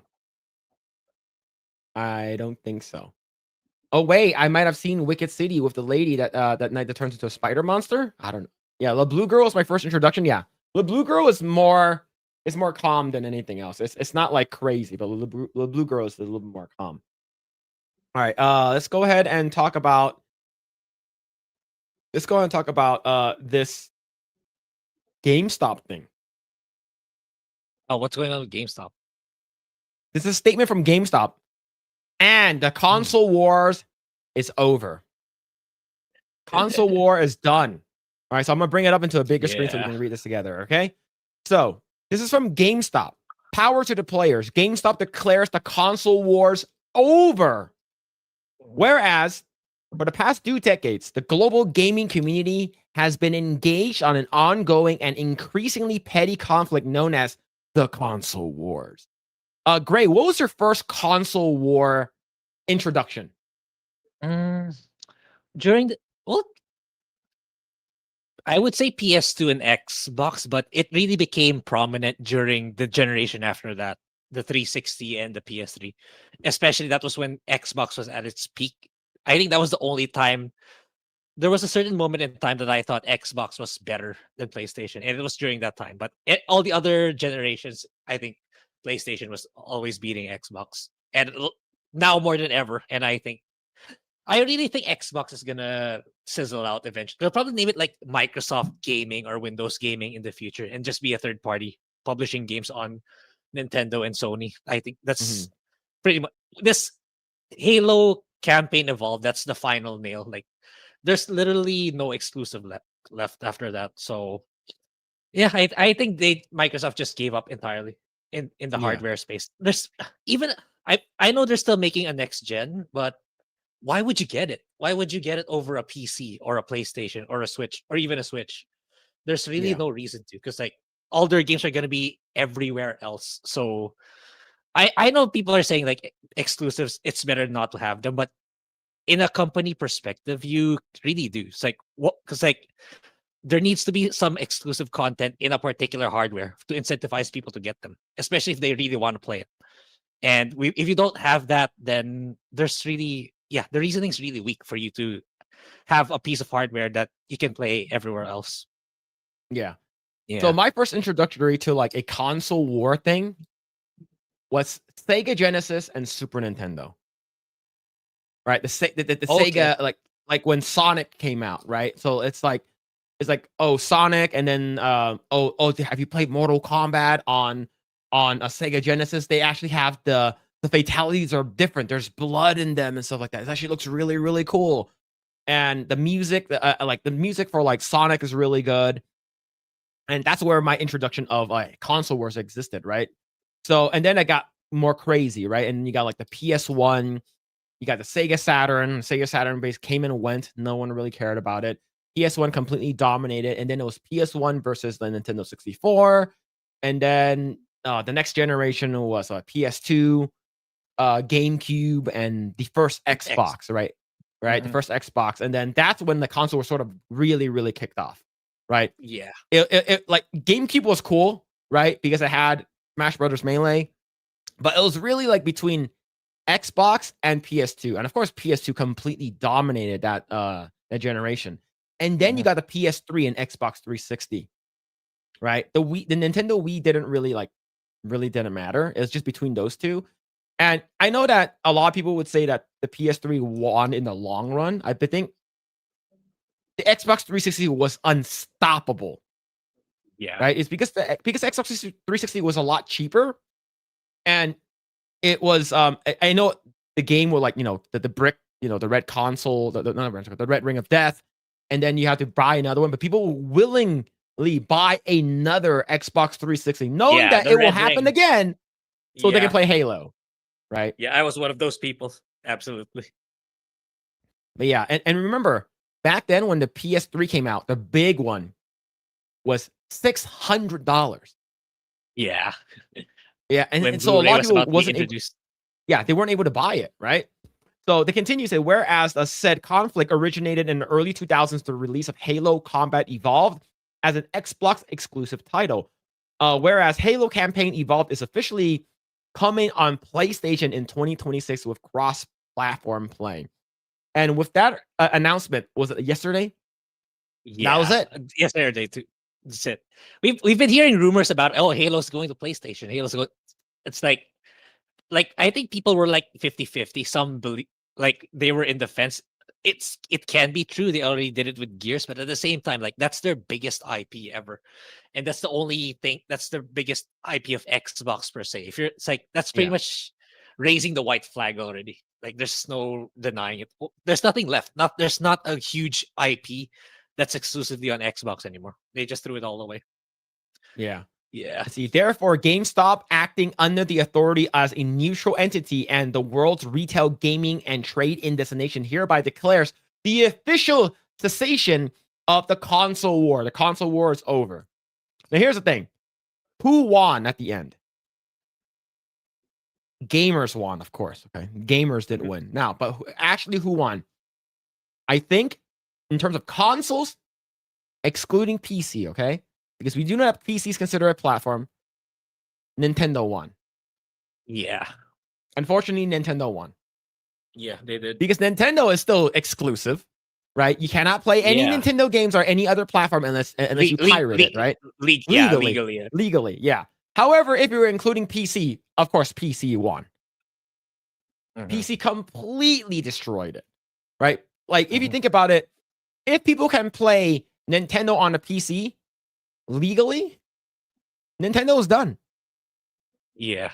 Right. And that's the reason why, like, these exclusivities and stuff like that, like Nintendo, that's what they're so like dead set on, like suing everyone, making sure that like their games and stuff like that does not get pirated. There's no ROMs for it and stuff like that. They took down cherry ROMs, a whole bunch of other ROM emulation stuff is all gone. Right. But I think that PC is like the best console in terms of, if you want to talk about console, but the best platform to play your games on. Right. I know there's a lot of issues with optimizations, but I think it's just going to get better and better in the future. Hopefully we don't get the situation like we got with, I heard people are having problems with Ninja Gaiden 4, right? Having problems I've been on meaning to try console, that game, like on PC, but no issues on console. Same thing with, what's it called again? Wu Chang Fallen Feathers. Like people had a lot of issues. Same thing with Black Myth Wukong. There's a lot of optimization issues, but once they, I guess, iron that out and day one, they don't have any issues, then I think PC is like the best epitome of like the gaming platform, right? Nintendo has Pokemon and I have Power World. Yeah, the fact that Power World's so good. Power World's insanely good. Yeah. But yeah, PC is incredibly unfriendly for families. Yeah. It's because it's expensive. Yeah, and it's like I think people understate this. Like, I work from home as a freelancer, so it's like I can't use my consoles to make money the same way I do with PC. So that's always my argument. It's like I already got my return, even though let's say I got a PC that's hyper expensive. Like I just need to work it out a couple of months, and I got my money's worth already for it. So there's also that you can't claim with your consoles. Yeah. Let's see. All claims to exclusivity are hereby dissolved. Other than Nintendo, console loyalists are instructed to cease hostilities, disband militias, and enjoy the new era of gaming. GameStop will continue to operate as a demilitarized zone, offering hardware, accessories, and trade-ins to combatants on all sides. Power to the players. I think this is hilarious. I think it's like a troll, but also it also is like, it's true though. It's like Yeah. whenever you think of Xbox, like maybe not for the newer generation, but like for us, like for me, it's like whenever I say Xbox, what's the first game you think of? It's Gears is probably second, but first is Halo. Number one is always Halo, and then always Halo. Yeah, like now we find out it's like so it's an end of an era in a sense, because like who would have thought, like, imagine that we go back in time to the 360 era. Like, Xbox is gonna one day bring all their IPs to PlayStation. Like, no, that's such bullshit. And then, because of like poor decision making, really bad leadership, this is where we ended up. Like, it's like it's sad. It's like imagine like having the most advantage resource wise. You had the biggest money. You acquired all these big developers. You had such a massive IP now under your leadership, and then you still somehow managed to fuck it up compared to the other two who are much smaller than you. It's really sad for Xbox. Yeah man. See, it's just the Xbox brand lost all the football hooligan energy and their DI bro energy. Halo is coming to PlayStation. The fact that you told me 25 years ago when Halo dropped that that Halo's going to be going to PlayStation in the future, right? You're like, I would tell you, shut the hell up. Yeah. Shut the hell up, man. The fact that that shit's happening is crazy. PlayStation having a monopoly on gaming is worrying. I consider Nintendo a real competitor because Yeah, it's that's a different market, more casual games. Yeah, I agree. yeah, that's my concern too. It's like if Xbox drops the race, like so PlayStation will do all it needs is another Jim Ryan to do stupid shit like jack up the PS6 to $1,000. Release Concord 2 and stuff like that. Yeah, it's worrying. Yeah, I hate that the most PC games have dumbed down with the UI, and it's console peasants can use the controllers even in the games made for PC. Yeah, it's they're trying to make it as accessible as possible, right? So everyone can play it, everyone can have this and stuff like that. It's I understand where they're coming from from a developer standpoint. Like for instance, like I would consider myself a game developer, right? So how can I get this this product to as much people as possible? How can I do that? Because you want to basically cast a wide net so you can get as most income as possible. So I think that's the only way for people to actually be able to, that's the reason why they're accommodating the, I guess you would say the console players. Have you seen MHA? I really love this show. Season 8 is amazing. It's one of my favorite animes. I have not. Is the new season out? Is the new season out? I don't know. I don't know if it's out yet. Like I know that One One Punch Man is out. Yeah. I know they're getting a lot of shit because they're like, One Punch Man is so back, and then like the anime isn't that great. Like the anime, is it out already? Is MHA season the most recent season out? If it is, I'll watch it because like I know it's the final season, so we'll see. Oh, okay, it's about to wrap up. Yeah. Okay. Yep. Yeah, the Silent Hill games. Yeah, I heard the Silent Hill games had Silent Hill F had a lot of issues about it. Now, Grae, I do want to talk about Silent Hill with you. Which one? F? Silent Hill F. Okay. What about it? After beating the game, Okay. and you've seen it, right? After beating the, like you didn't play it, but you've Mm. seen the gameplay and stuff like the story. Mm-mm. Do you think it's a woke feminist game? Not woke, Okay, but feminist game. Yeah, because like surprisingly, like before I left Japan, like a week or two before I left for Japan, like someone I used to follow on Twitch who I met through Fire Emblem, kind of like you. He kind of reconnected with me. He rejoined my my Discord server. It's like, oh hey, Grae, I also do YouTube now, and I checked out his channel. Actually, I kind of want to bring him on to here if he's willing. Like he's kind of like he's more of like the more of left leaning, should I say that? But he really raises really good points, like in a sense that it's very articulate. And it's not like, where the other side, oh, you're a bigot if you don't like this game. He's not like that. He raises really good points. Like he refutes Gary, he refutes Critical Drinker especially. And like I saw his side about like him like counter arguing Synthetic Man's review. So it's like he actually made a very convincing point that Silent Hill F, mainly if assuming you unlock the best ending, the canon ending, it deals with abuse. It's not a woke game. It is if you finish just the first ending. If you just finish the first ending and then you didn't bother watching or unlocking the true one. But it's the theme of Silent Hill F is, he argues, is about forced Japanese marriages at the time during 1960s. It's about, because in the 1960s, Japan it's more of the norm to have arranged marriage than it is marrying someone you actually love. So it was more geared towards during that time and for the Japanese audience. So he actually kind of convinced me it's not necessarily woke. It is if you look at it at face value and how the world is today. Yeah, I would agree with that. I somewhat agree. I don't think it's gonna consider a woke game, but it is. The F does stand for, in my opinion, feminism. I think that is very, very true. What's going on, Trump Tuber? Hope you're doing well, man.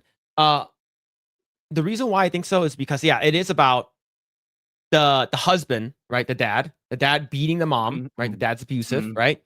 And they're basically trying to arrange marriage and sell off in a way sell off the daughter so they can fix the parents debts and basically marry someone rich, and she doesn't want to do that. It's arranged marriage kind of thing, and she wants her own freedom, right? She wants like women to have freedom. It's like sort of like during it's basically in the 60s, so it's during the civil rights era where they're trying to have like women who are being oppressed, and you're a housewife, you're a daughter, you shouldn't say anything, you shouldn't have your own agency and stuff like that. And it is basically like peak feminism, the game. But here's the thing though, I think that like the true ending, it's like you get like two versions of yourself, right? And like the town is quiet, right? And the town that you're living in, it's all in your head. It's not really actually a real town. So like you have your independence. No one's there, right? No one is there. And what's it called again? The fox guy is actually a real person. So in my opinion, I think that this game is a message to like feminism. I think it's a message of like being trapped and stuff like that. But I don't think it's woke. But like you said, I think it can, given on today's climate, I think it Yeah, can be considered a that's woke the game. thing. It's like I said before, it's like had this game been released 10 or 15 years ago, I think it would have been fine. It's just that for me, yeah, you can tell, like you can make the argument that it's more about marriage abuse and like the flawed system, but is that really what, especially in the West, is that a message you really want, or even Japan, is that the message you want to kind of like the story you want to tell today when Japan is kind of like declining in birth rates, and we're so we're so sensitive to anything woke content because of we got it way too many times over the years. Yeah. Is that really the story you want to tell right now? For me, it's like if I were like Konami, it's like maybe I would have waited it off for another 5 years, see what the landscape is like before Mhm. telling that kind of story. I don't know. That's just me. That's what I feel.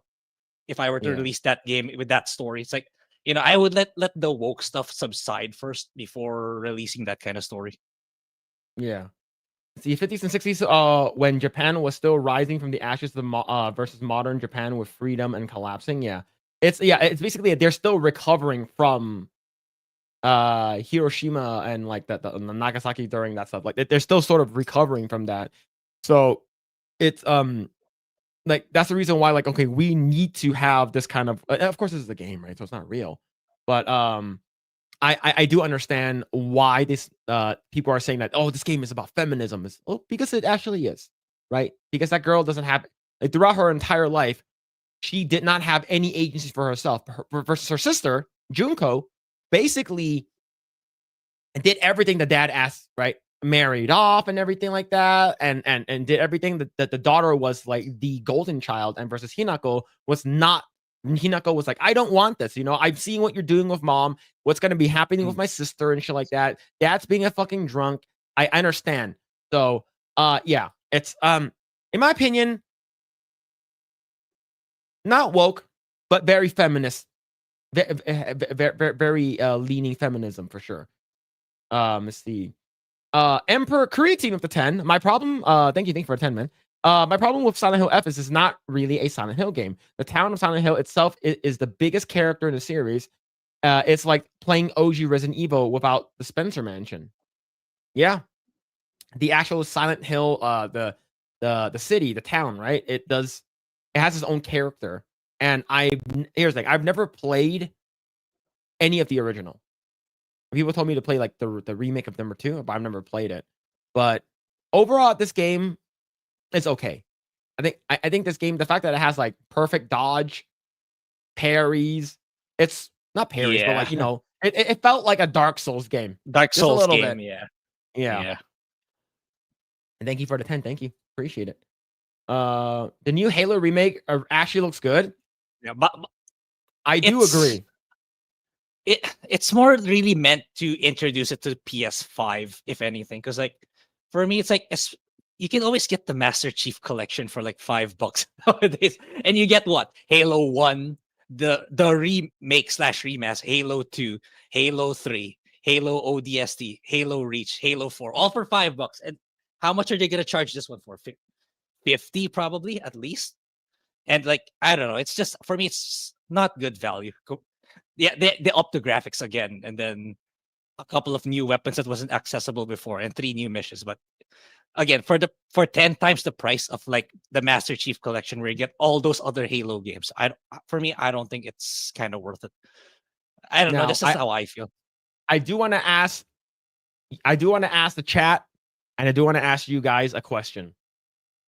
Since we know that Halo Campaign Evolved is going to be coming out, the real question here is, are we going to get this Cortana? No, we're not. This is Microsoft, man. What do you guys think, chat? Do you think we're going to be getting this Cortana? God damn. We're not. No, We definitely already not. know No. we're gonna get the version probably at most the same one as the Infinity. Halo Infinite, sorry. That version. We're gonna get that version. No. If shift up's involved, no. Wishful thinking. But yeah, no, we're gonna get Karena. Have they shown any Cortana footage? No, I don't think I've seen any Cortana footage. Yeah. People are saying that I think like she's they were being confirmed a careful. weapon, a Cortana weapon. Not anymore.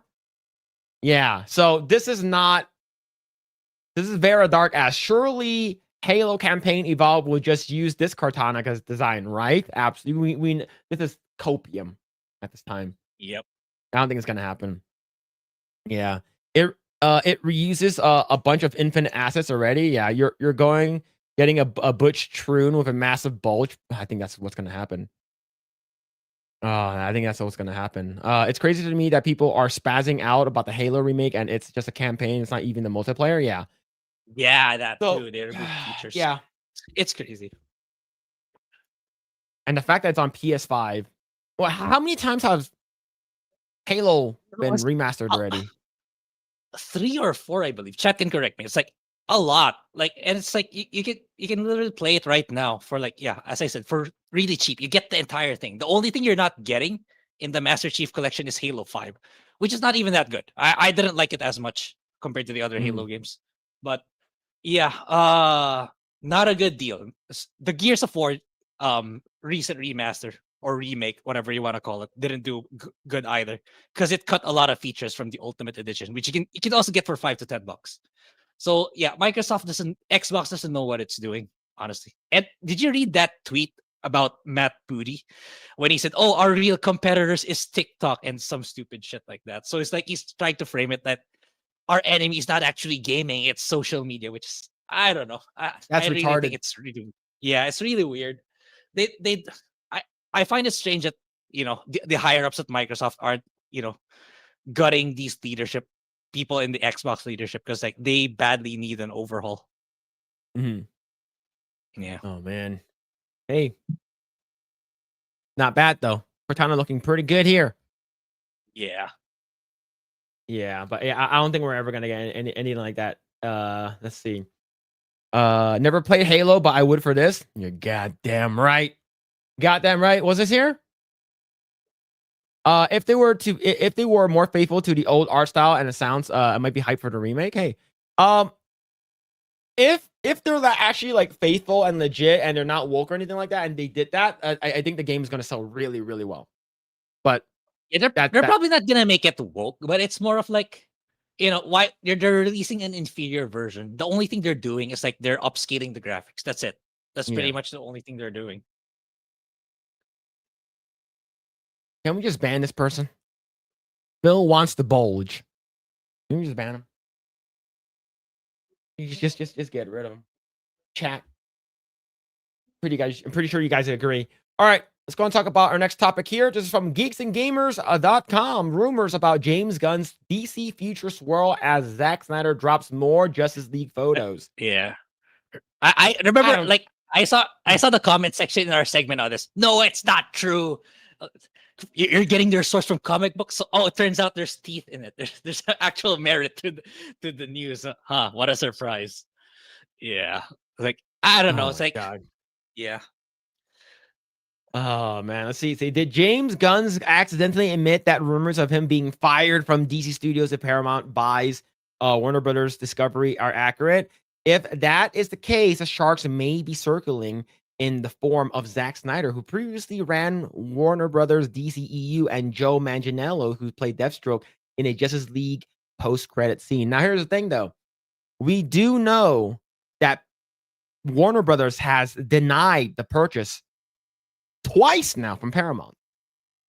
This is their second time they rejected the offer. Maybe third time's a charm.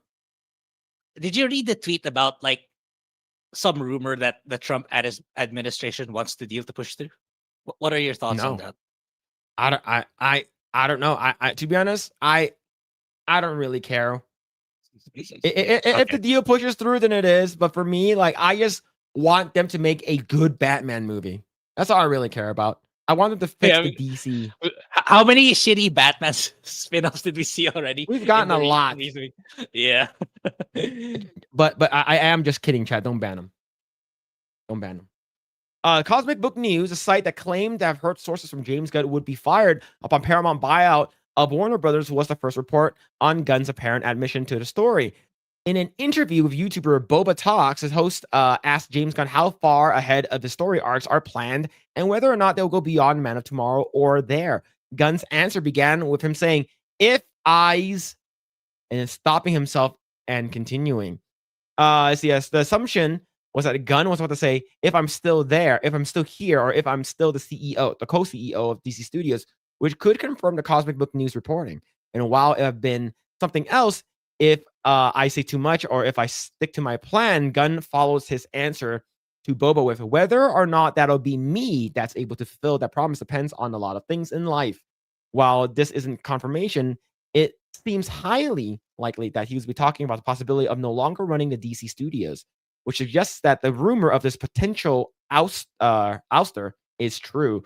So, and we do know that John Cena's Peacemaker season 2 was not great. Was not great at all. So, I never did you try watching it? Like even just season 1? Nope. Yeah, me neither. So he's dropping, bro is dropping more photos. I think I've seen this one. Yeah, okay. This? For me, I think he's just like trying to court Warner. Hey, Warner Brothers, you know, Hey, I'm open. my vision I'm is open. still there. Yeah. That's what I think it is. I don't think Warner got him per se. I think he's just trying to, you know, hey, I wanna get, you know, we can always work together again. That's what I feel. Yeah. So we have this, and here's another one. Oh, there it is. John Mangiadico as, I think this would have been really, really cool for him to play Deathstroke. I think it would have been really good. Like he looked like that the color was good. I like the actor. It would have been great, but not like, he's pretty old now. Dude's pretty damn old now, right? But yeah, it would have been cool. Here's another one. Bro is dropping. Hey, might as well just do everything. Just drop all of them. Yeah, this is from the Nightmare sequence, right? This is from the Nightmare sequence. From Suicide Squad, right? No, I believe this is from the Snyder cut, Right. where it's in the future, and but it was like a dream sequence. Oh yeah, I remember now. Yeah. Where you saw like the Joker of long hair, Jared Leto. Yeah. Did you That's hear? why I said Suicide Squad. So you know that Jared. Speaking of Jared Leto, since we're on the topic of him, you heard that whatever movie and franchise he's in, he usually fucks it up, right? It usually ends with him. The Joker. What's it called again? Tron's the latest one. Guess Then what's I the read a next one he's tweet. gonna ruin? Yeah. I read it, Pacific but I forgot. Rim. Yeah, that one. I saw that one. Like, oh no. He's gonna. Oh, okay, no. that's I didn't watch the second Pacific Rim. I heard it wasn't good. The first one was really enjoyable, right? But he's gonna ruin it. He's motherfucker. No, don't do it, man. Don't. Just stop. Right. So, this is Joe Manganiello. Basically, this is the Deathstroke.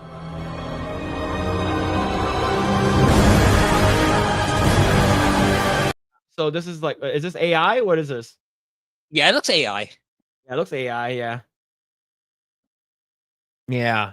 Man, that's awful. While Zack Snyder and Joe Manganiello posts are likely unrelated, the future doesn't look particularly bright for James Gunn and his DCU.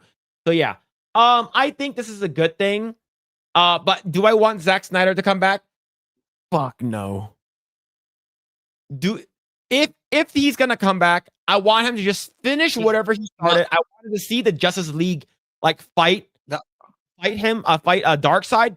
But to be honest, I don't fucking care. Look at Rebel Moon. Exactly. I was gonna say it's like if he does, let someone else has to write it completely, not him. He's hands off with the writing, as he does the cinematics, the choreography, whatever. But the writing, he's 100% off of it. Now, who would you think that will be a good like person to take over, or probably a no name? Well, they have to have some kind of name in Hollywood. I you don't know think? a lot of direct. I can't really say. Nolan's Dark Knight is great, but I don't think in terms of like a DCU, I don't think it's great. It would be good if he handles the entire thing. Yeah. All right. I don't know. We got so there's good news and bad news. This is the bad news. Warner Brothers announces Pacific Rim sequel is now in development with Jared Leto starring it. The good news, it's fake. Oh, okay. Yeah, it's a fake post. I think this is to drum up fake news. So we're good, chat. We're good. Pacific Rim can live to see another day. The fact that this guy, and here's the thing, this is gonna sound very, very gay. When I saw this photo, I'm like, why can't I see his nipples? Why are his nipples there? And Grae's gonna be like, why are you looking at his nipples? Yeah. Look, I'm sorry. But the good thing is that this is fake news, okay? This is fake news. The only time I've ever actually been a fan of Jared Leto is when he was singing. Okay, when he was on 30 Seconds to Mars, I think that's the only time I actually like him. Other than that, I do not like him in his acting roles. He is a terrible, terrible Joker. He's awful. Just because he won an Oscar doesn't mean he's a good actor. Okay? Like, it just, man, this is bad. But I'm glad it's fake. I'm glad it's fake. Let's see. Unless Charlie Hunnam is coming back as with GDT, leave Pacific Rim alone. Yeah, if Guillermo del Toro comes back, then yeah, I'm cool for it.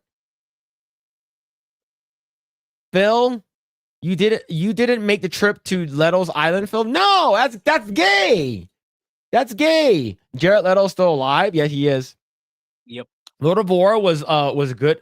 Was good for them. Yeah, I think Lord of War was pretty good. I didn't watch it though. Jared Leto is a beautiful Jesus. That's crazy. Leto can be a kaiju, no talking. Yeah, just do that. Pacific Rim is gay and overrated. Uh-oh. I don't think the story is great for Pacific Rim. The only thing that was good about the movie is the kaiju battles. Yeah, I think that's what people are looking for those kinds of movies anyway, not the in-depth story narrative. Yeah, you're not going to watch like Fast and Furious for the story, right? Right? That's not the point. It's supposed to be cool. Yeah, I know. It's supposed to be cool. It is. It is cool. It's the coolest shit, right? You're not going into watching a fucking Transformers movie for like the story of Cybertron and Optimus Prime. Like you're not there to listen. You're here to watch robots fight other robots. That's all you care about. Fast and Furious had a story. To be honest, one of my favorite Fast and Furious is Tokyo Drift. It's so good. I love Tokyo Drift. Yeah, I think the older ones are better for sure. Jared Leto is East Asian English. Cool robots fighting movie. Yep, that's all we need.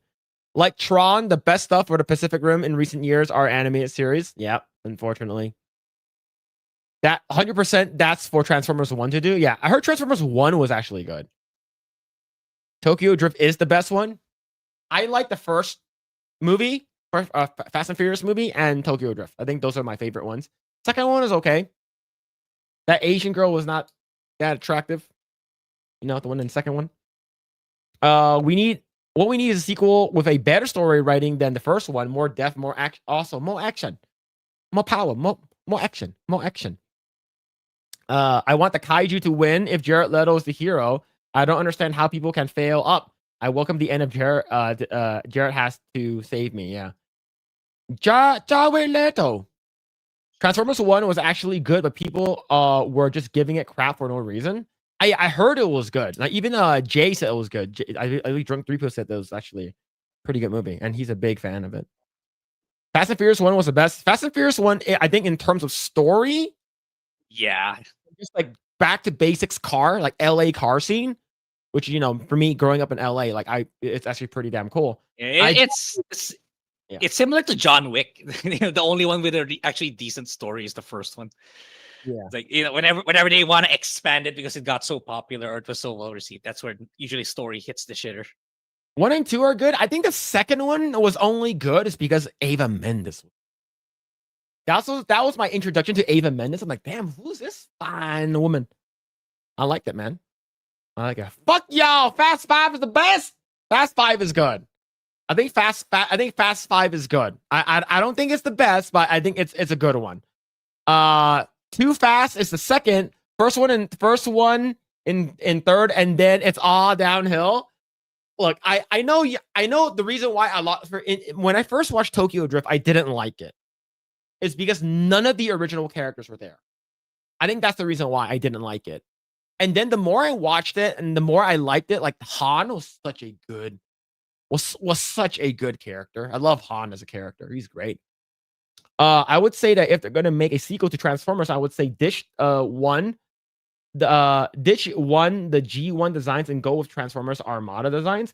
I think if they're gonna go with like legit like good designs, go with the comic books. Make it look like the comic book. Like that's it. It's that easy. Fast and Furious 3, 1, and 5. Yes, that's my order. I think 3 and 1 can switch depending on how I feel about it. And 5 is good. I do like 5. Fast 1 was grounded. Rio jumped the shark after 3. Yeah.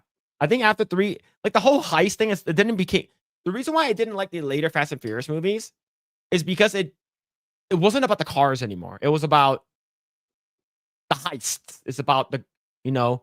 Yeah, the later ones. Yeah, the later ones, right? What are your favorite characters? Mine is Brian. I like Han. I know they brought Han into it. I think Brian O'Connor is probably really. I'm pretty sure you're not saying Brain from Picking in the Brain. You're talking about Brian O'Connor. Yeah, I think Brian is great. I think a lot of people like Dom Toretto. I like Han. I think Han's a good character. Not just because he's Asian, okay? Just not just because he's an Asian. All right. I'm waiting for the Transformers Fast and Fast crossover. You know it's gonna happen. Oh yeah, I know it's gonna happen one day. They fucking gonna come. They're gonna drop out from the fucking space, and then when they let what I've done, I'll face myself. It's so stupid, man. 2 still had good street racing and it has the iconic G30. Look, the Skyline R34 GTR is very, very iconic. It's great. But you can't beat the Supra. Yeah, look, rip to Godzilla. I know Nissan's no longer making any R34s, R35s. They basically retired it. I know it's sad. Shout out to Godzilla and shit like that, but I'm a Supra guy, unfortunately. Don't get me wrong. If someone gave me an R34, and it does not mean Rule 34, chat. It does not mean R34 does not mean Rule 34. But if someone's like, "Hey, do you want an R34?" I'm like, "Fuck yeah, give me the iconic Nissan Blue. Give it to me." R30, I like R32 design better, in my opinion. But I am a Supra guy. I'm sorry. Did I see Tokyo Drift? I did. Fast and Furious series 1, 3, 4, 5. Hobbs and Shaw were the best. Hobbs and Shaw was actually pretty fun. I'd like Hobbs and Shaw. Oh, Grae, did you watch Transformers? No. Not Transformers. Fast and Furious Hobbs and movies? Shaw. No. All right. Chat, I'll be back. Yeah, Fast and Furious, yeah. But Grae, Hobbs and entertaining Shaw, chat. I'll I be back. didn't. Okay. Yeah, I did watch the Fast and I don't think all of them because I don't remember. It's been a while. But Hobbs and Shaw, I considered watching it, but I ended up not watching it. But if it's good, maybe I'll put it. But it's so hard to find time for other stuff because like I mainly focus on video games. But yeah, like so many things fighting for my time. Anime, video games, movies. It's like it's so hard to find time for the other stuff because I mainly focus on games. But yeah, those were, I don't know. I feel like movies back then were much better. Back when they didn't take themselves too seriously, and back when they were more creative during those times. Now it's like, I don't know, chat. It's like, is there a movie you're really, really looking forward to now that's incoming? I feel like there's none for me. It's like absolutely zero. But then again, I'm just that I'm not I don't keep myself abreast anymore with what's going on in the movie sphere. It's like whenever I see a movie review by, like, let's say Drinker or Gary or Film Thread, it's usually they say that it's not so good, or it's, the usual DEI elements in it. And yeah, it's like if I see that every time, it's like, do I really still want to watch movies at that point? That's how I feel. That's why I'm always not aware with a lot of movies nowadays. Whenever Phil asks, hey, have you seen this movie, or are you looking forward to this movie? It's like I'm usually, I don't know. I'm not. It's hard to get excited for them nowadays. Yeah, Yeah. Phil, is there like a movie you're looking forward to, like you really, really want to watch now? In terms of what's coming up, all right. Here's the thing. I'm interested in the Odyssey. Oh, I'm not yeah, like right. in terms of being hyped for it. I know people are gonna say Dune Messiah, right? The Dune 3. People are gonna say that. Oh, Godzilla -1 sequel. Yeah, that's a good one. Right. That's a very good. That's a very Oh, good there's one. gonna be a Godzilla minus- sequel. Oh, yeah. Oh, Yeah. okay. It has to. That movie did such Yeah, did really, amazing really numbers well. for like Yeah. being made for under $10 million. I would say probably Odyssey. I do want to check it out because I just, like, me and my wife, like, we watched. Of course, you guys can watch my own personal channel if you guys haven't already. I do this thing called Asian Dad Reviews, right? So people who are new here, I do this thing called Asian Dad Reviews. It's on my personal channel, Mr. Phillip channel number 2, and every Sunday. So tomorrow there's going to be one.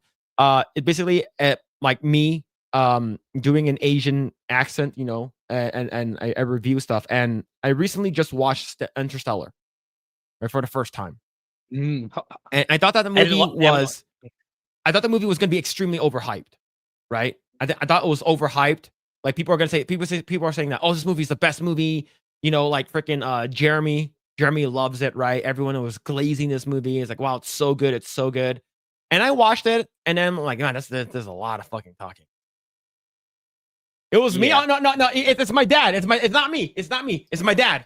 No, it's my dad. It's that. Don't worry about it.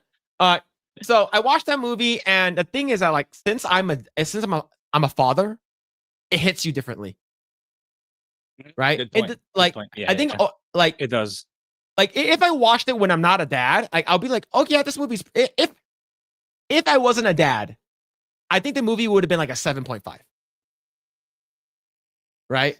But now that I'm a dad, you think about it differently, and I gave it like a 9, right? It's just like, shit. It's because, like, for me, like, watch, like, that shit hits you hard, right? And like people who are like watching it, like Ben. No, you guys know Benology. You guys love him, right? He said he watched it before he became a dad, and he watched it after he became a dad, and then he hated it before, and now he loves it, right? So it hits differently. Same thing with like A Way of Water.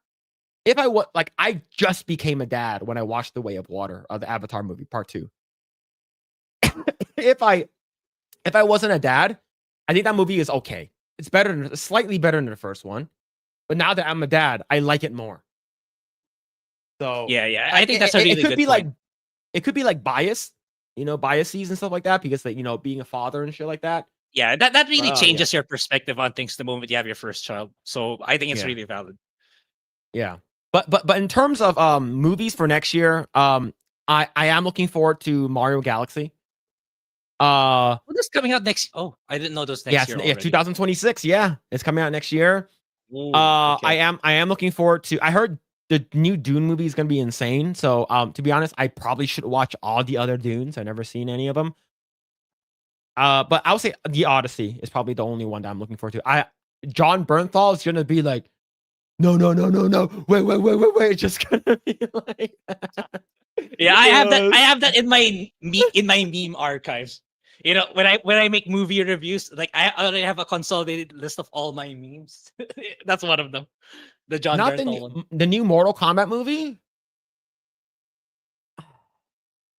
The new okay, I thought that the Mortal Kombat movie, the one we just got recently. Grae, have you seen the Mortal Kombat movie? Yeah, but I kind of forgot the details already. Actually, Because yeah, the only Cole almost ruins the entire movie for me. yeah, I don't like him either. Like He is I feel like he's just awful. shoehorned. And Yeah. I don't want to see any more Cole in this one. I hope they kill him off. Right? They bring him in. Fucking what's it called again? Fucking Sindel fucking screams and it blows his fucking corpse away, right? And he turns to dust. He dies so horribly in the movie that you cannot revive him, right? Even Shang Tsung cannot. Your soul is mine, right? You cannot do that shit, right? I want to get rid of him. The only thing that I liked about it was how bloody it was. The guy who played Sub-Zero and Hiroyuki Sanada as Scorpion. That's the only thing that I liked about it. And remember, the first movie, they did not use Ed Boon's "Get over here." Yeah, Hiroyuki Sanada did it. He goes, "Get over here." It's just no, right? So when I Yeah. saw that "Get over here" from in the trailer, I'm like, yes, let's fucking go, right? Now, the Street Fighter movie, I'm also not really super hyped for it, right? But the thing is that like it's gonna be hokey as long as it's better than the 94, the 93, whatever Street Fighter movie that came out. As long as it's better than that, I'm fine with it, right? There isn't gonna be a Raul Julia. For me, it was Tuesday, right? Or it's gonna be, we're not gonna have any of that. But we are gonna have a lot of wrestlers, right? We have Cody Rhodes and what's it called Roman Reigns gonna be in the movie, so I don't know, man. I'm not sure. Yeah, Street Fighter 2 movie has far better cast. I agree. There are some good people in there. Let's see. After Chester died, Linkin Park songs won't be the same in Transformers. Yeah, I As haven't long as heard we any don't, of them it's ever since Chester passed away. I kind of don't want to even. I don't like the new girl. I Okay. heard her because she does covers. She does cover. She not covers. Not like she sings the old songs, right? So when she sings "Numb" yeah. or "Crawling" or something, it does not hit the same. Yeah, It's bad. yeah, it's like yeah. The Nissan Skyline is the best car.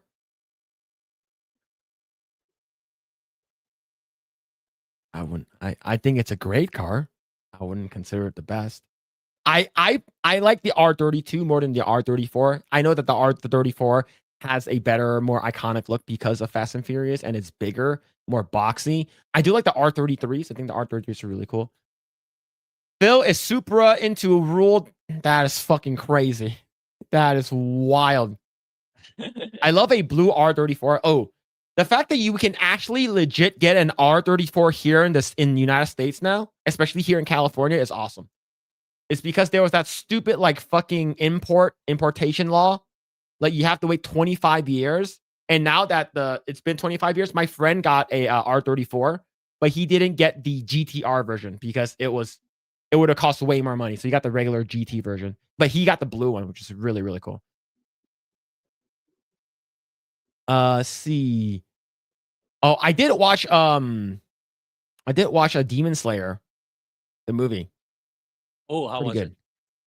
it? Mhm. I'd say it's pretty good. I would probably give it. Well, here's the thing. You gotta watch. Yeah, from the very beginning. I would watch from the very beginning if I really wanted to. I would say if I was gonna rate it, I give it like an 8.5 because it doesn't conclude.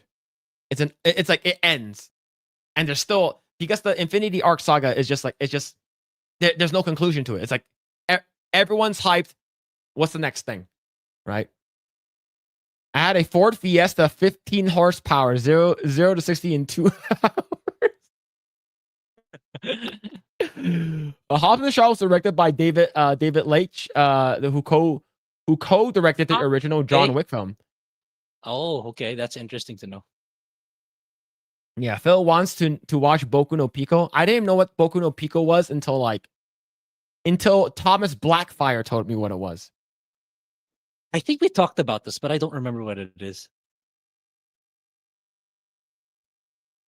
Why don't you Google it, Grae? Okay. Make sure your safe search is on.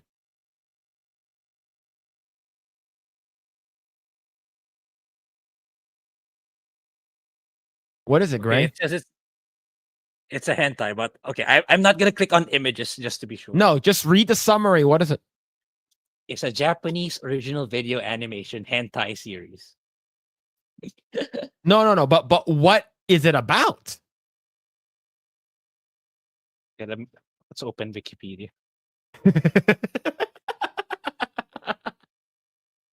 Tomatsu, Safe a search young off? man No.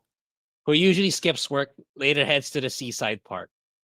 While browsing the ocean with a pair of coin-operated binoculars, which are often found in tourist spots, he spots he spots a naked girl swimming, and then he gasps and stares at her, but the binoculars time out. He hurriedly puts a coin in, but the girl disappeared from the ocean. Okay. Tomatsu heads to a similar coffee shop.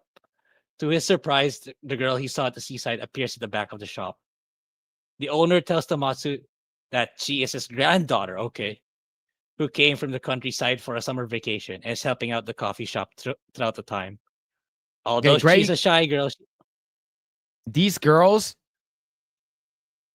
they look like Rebecca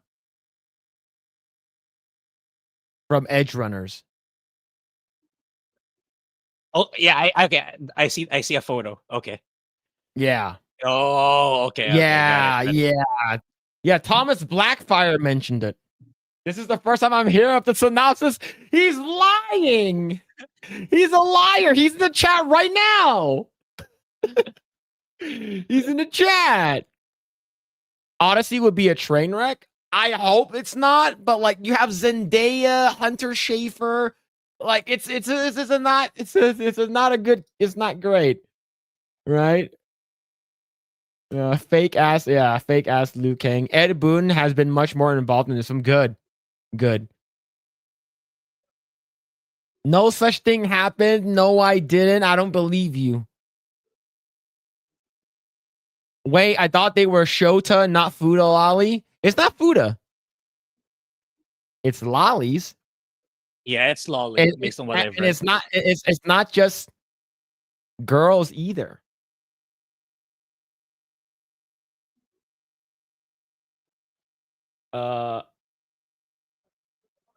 Yeah, it's don't watch it. It's also boys. Not just little girls, but also boys. They grab it's not good. And Thomas Blackfire is how I heard about it. Ewan McGregor and Anne Hathaway was parents of a family dealing with the unexplained returns of the dinosaurs. A world directed by David Robert Mitchell from It Follows. Oh, It Follows is it's not bad. It Follows is not bad. He's mad. He's crashing on the chat right now. He's crashing on the chat. It's worse than Babo Black. Babo Black is all adults, right? Like, well, I'm not sure if it's all adults. But Okay, it's like, at least it's had that going. Yeah. Babo Black is like older women who are developed, right? Boku no Pico. Huh? They're all Rebeccas. See, have you seen the new Predator film rating PG-13 rating? Then it's gonna suck. If it's a PG-13 rating, it's gonna suck. What's going on, Tree Bear? Hope you're doing well, man. Doing good. Hope you're doing well. What are your favorite MHA season? Mine is 7.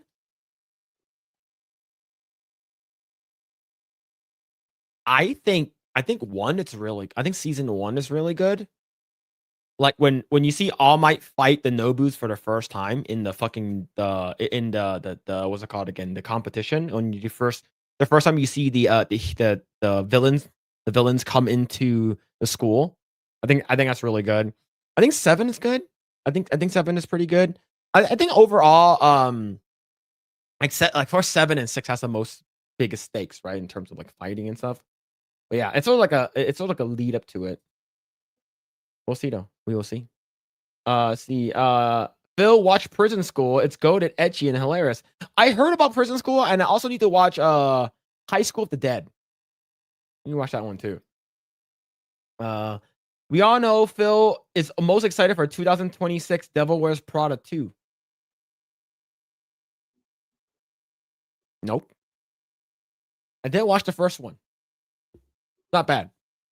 I always thought that Emily Blunt should have been the main character. But instead we got Anne Hathaway's. Ah, man. All right, let's see. All right, let's go ahead and see. Go and look at this right over here. All right. So this one was pretty bad. This one was actually pretty bad. I heard there's a lot of crash outs. People lost a lot of money for this most Yeah, recent I've heard. patch of skins, and I heard some people Yeah. actually took their own lives. Yeah, I read the tweets about it. Like someone posted on Steam forums, "Oh, I put all the generational wealth on them." It's like, dude, why? Like, I get it if you want to put some, but don't put everything in there, please.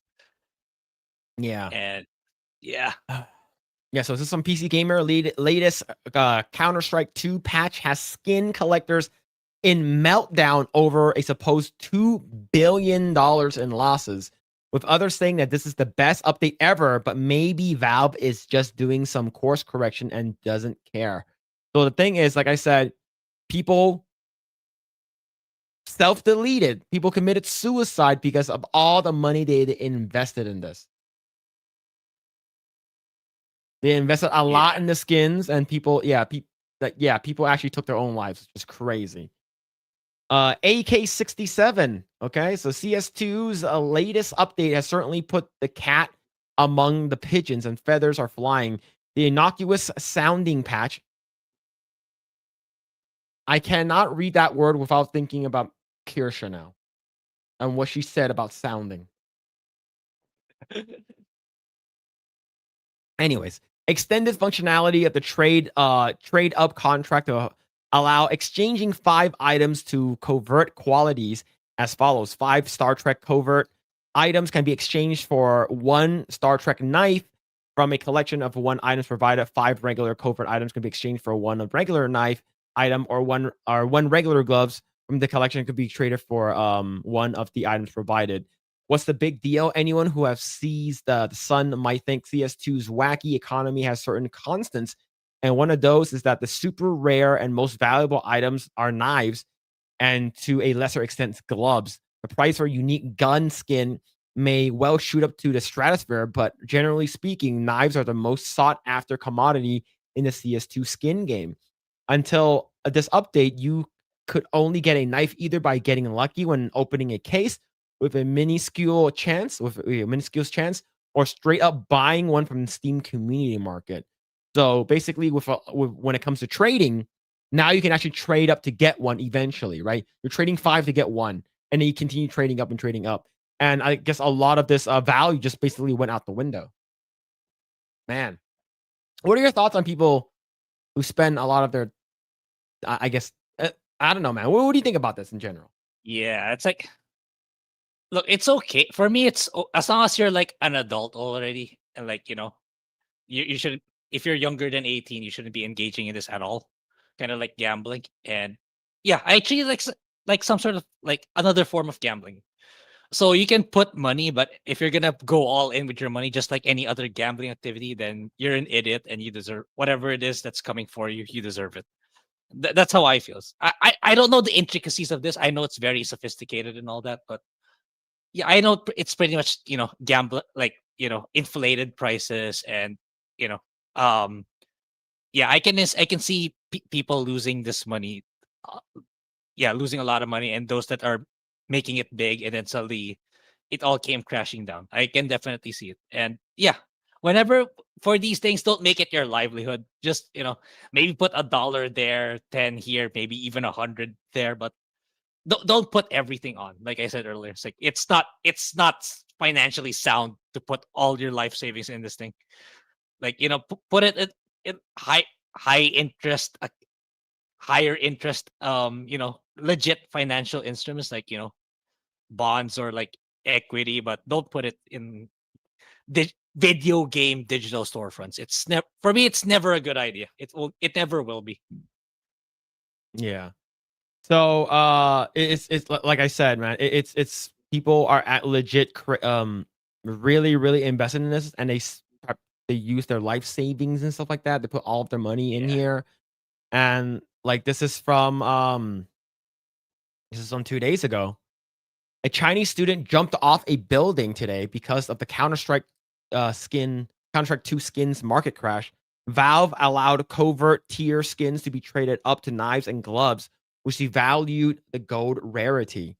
So basically, it crashed, right? Each of the knives that he had can be sold at $1,500, and let's say he had like 100 of them, right? So maybe this guy spent a shit ton of money to make this, and then he's holding it off. And this is the market crash over here, minus 25 points. That's a lot. Ooh. Right? And basically, he posted, I guess, on his group, and he basically took a picture on top of the building, and people are like, "What's going on?" Right? And yeah, they have the ambulance over here. This guy jumped off the roof, and unfortunately, you got this guy over here, Thomas the Train. It says they found the chink in his armor. Unfortunately, it was Counter-Strike 2 skins. Yeah. But not just that, right? Not just that. There's another one over here. Killing yourself in a Discord call over CS2 market changes is insane, right?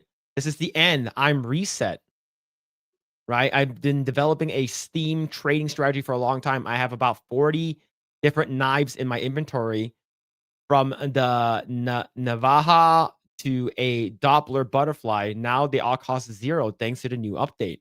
Yeah, there's what, if you want, it's a bit more heavy. I think Pirate Nation posted one. It's a very long, one long paragraph where it's family generational wealth that he put, that amount of money that he put into them. Yeah. And like, so this is just a few examples too, right? Yeah. On the behalf of the Matsuoka community, I would like to sadly announce that our main administrator committed suicide during a live Discord conversation. So he was on a call that he committed suicide, right? Our condolences go out to his family. Take care of yourself and your loved ones, right? Like, why? Like people are spending a lot of money on this kind of stuff, right? And like this is all digital assets, right? You're not talking about Bitcoin here. You're talking about a game asset, right? Yeah, so it's just very for me, weird to crypto's spend a lot already of very money. bad. Crypto's already, for me, I don't see innate value. There's no actual value in there, for regardless what people say. But I think it's like, wait, that's like the next tier. It's worse. These game assets are much worse. So it's like, I would never engage with them, honestly. It's like, whenever I get one of these items on Steam, I don't take it seriously. I just leave it there because I really don't care for them. I really don't. Yeah. So basically now players can trade up to 5 covert items colored red into their Star Trek knives, regular knives, and regular gloves. Covert items are not a penny, but nor are they anywhere near as rare as the top tier items. Therefore, CS2 has added a relatively achievable route for any player to work their way to get the desired or high rarity items, right? Basically, people are holding on to their stonks and not, they're holding it. Do not sell. And with that, basically it lost anywhere from $1 to $2 billion market cap. The gap of the mere billion between estimates is why I'd urge extreme caution over some of the sums being thrown around here. Bloomberg reports that 1.75 billion in market value fell out of CS2 skins overnight following this update. But these estimates always lead back to the third-party skin platforms and traders who self-evidently have an interest in inflating values, and high-end prices are so entangled with crypto and other speculative assets that I'm not convinced that a firm dollar amount can be assigned to the market. So yeah, so a lot of it. So when you get those stories about a $400,000 gun skin, which is fucking crazy, right? Crazy. Dollars to donuts. That's 400,000 in entirely a majority crypto-based transaction. That is absolutely wild stuff. And this is the Pirate Nation one right over here that you're mentioning. Is it this one? I'm not sure. It's a CS2 leading people to suicide after Valve destroyed the economy overnight out of nowhere. And an unannounced Valve dropped an update and completely changed the CS2's economy. So this is on CS. So this is a CS:GO market. This is on Reddit. Reddit. There's another one that's on Steam. He did it on Steam. Yeah. So basically, guys, all money is temporary. Things come and go. Let's be honest. These degenerates will be buying up knives at these prices. Just relax. Don't look at your portfolio for a week. Take a walk outside. Hug your loved ones. Extra pets for your dog. Appreciate things you have. Yeah, I think it's just very, very sad that people are like spending so much money on this kind of stuff. And you don't think that just because one thing can happen can completely like ruin your life. And the fact that you spent like you said, like generational like wealth into the guy putting that even kind of broke stuff in there. It was very specific. It's like I did my entire family planning based on it. It's like, bro, why? Like it's wealth that his dad and his grandfather like spent their entire lifetime accumulating. He put it all on it. It's crazy. Yeah. It's like, guys, don't do it, man. There are better Yeah. there are better, safer securities to, invest your money that's actually, safe. And like, let's say something happens to that company, there's ways for it to get it back. There's ways for you to get it back legitimately without having to, risk it all because of what? For the sake of possibly easy gains. It's not worth it. Yeah. Yeah, I think that this article is pretty long, but I just think that like if you're gonna invest in something, like invest in something that like that's like I understand like digital currency, digital assets like Bitcoin, Ethereum, even Dogecoin for that matter. Like those are even, in my opinion, this is not financial advice, but in my opinion, I think those are probably better investments than CS2 skins. Yeah, it's like weeks ago, right? Like before I went to Japan, there was one big time Bitcoin trader who took his own life inside his Lamborghini, I believe, when Bitcoin crashed a little bit. I think Bitcoin went down a little bit, and he took his own life, which is there was a thing it's not worth it. that even like Charlie Moist Critical talked about, right? And he basically bashed on Trump and stuff like that, saying that they knew that was going to happen. Like they were doing this market thing, and then like all of a sudden, like Bitcoin went down by a lot. Like I think for me, I have some Bitcoin. Last time I checked, it was like 111,000 per Bitcoin, and I think the highest I've seen it was like 125,000. Right, so like right now, it's still hovering at around like 111,000. Right, but within about a week ago, like it dropped significantly. So it went up to 126,000, and then it dropped down to like 104. But a rebound back to 111. Probably the time. Yeah, it dropped by a lot, right? Time. That's probably the time when the guy did it. Yeah. Yeah. That's sad, man. That's very sad. Let's see. Gold and silver are best investments if the sun releases a perfect solar flare and hits a planet that all digital currency and data is gone forever. Yeah, that's true. Yep. That's very true. Imagine paying money for a cosmetic in game. Yeah. Invest in hookers. Hell yeah. Would have been better. Definitely would have been better. At least you would have been happy. Imagine you lost all your money in crypto and foreign exchange, and that would make more sense than losing your value in skins for CS games. Yeah, like for me, like I've lost what's it called again? I'm not sure it's FTX, but like Forex, like I've lost money in foreign exchange before, right? Yeah. Like it's like what you're getting into, but like a video game skin, right? That is very odd for you to spend a lot of money on. I'm not saying that, I'm telling you what to do with your money. I just think it's weird. Phil and Grae, this is the game that you could probably wish this right now. This is called Beta Decay. It's heavily inspired by Siphon Filter. Oh, I remember Siphon Filter. So it's single player? FTX with the, I don't know, maybe. Oh, the FTX was the Bank Friedman. Oh, crypto. That one. Yeah, okay, yeah, that one. I remember that. Oh, one. that. Yeah. There are rumors that Trump wants to pardon him, but I don't think that's true at all. I could be wrong, but yeah, there's rumors rumbling that Trump may pardon him. But yeah. Yeah, I never understood dumping money into games like this. Yeah, like I know people that spend It's like over like $100,000 on a gacha game, yeah. right? Like, here's the thing. I've spent $800 in Genshin Impact, but that was a year. It took me an entire year for me to spend that much, Yeah, right? that's not so bad actually. Yeah, Like if you think I about it, wanted you to divide that I into like wanted to yeah, I wanted to support Nikkei, but literally everything was just too expensive for me. It was too yeah, much money. Yeah. When I was still playing Nikkei a little bit, but it was just too much money for me to put out. yeah. These guys got hit with the shock. Don't you move from your spot? Yeah. Good thing Kirsche isn't here when you said sounding. I'm glad. Sounding update? No, no more sounding updates. All right, nothing. I'm not talking about that. Film finding 200K for that shit? No, I don't know what you're talking. I don't know what you're talking about.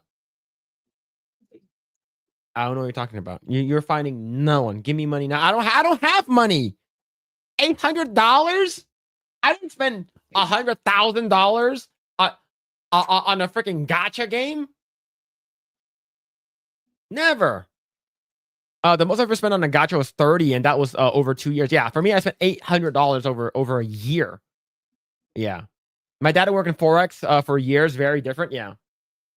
Let's see. I have all my money in V-Bucks. Look, do not put your money in a skin. Okay, in my opinion, do not put it in the skin. I think that's crazy. Oh, did you see that we actually got a new Call of Duty? Call of Duty box Really? art? Yeah. Oh, I guess no. I guess this is the new one that nobody saw that dropped.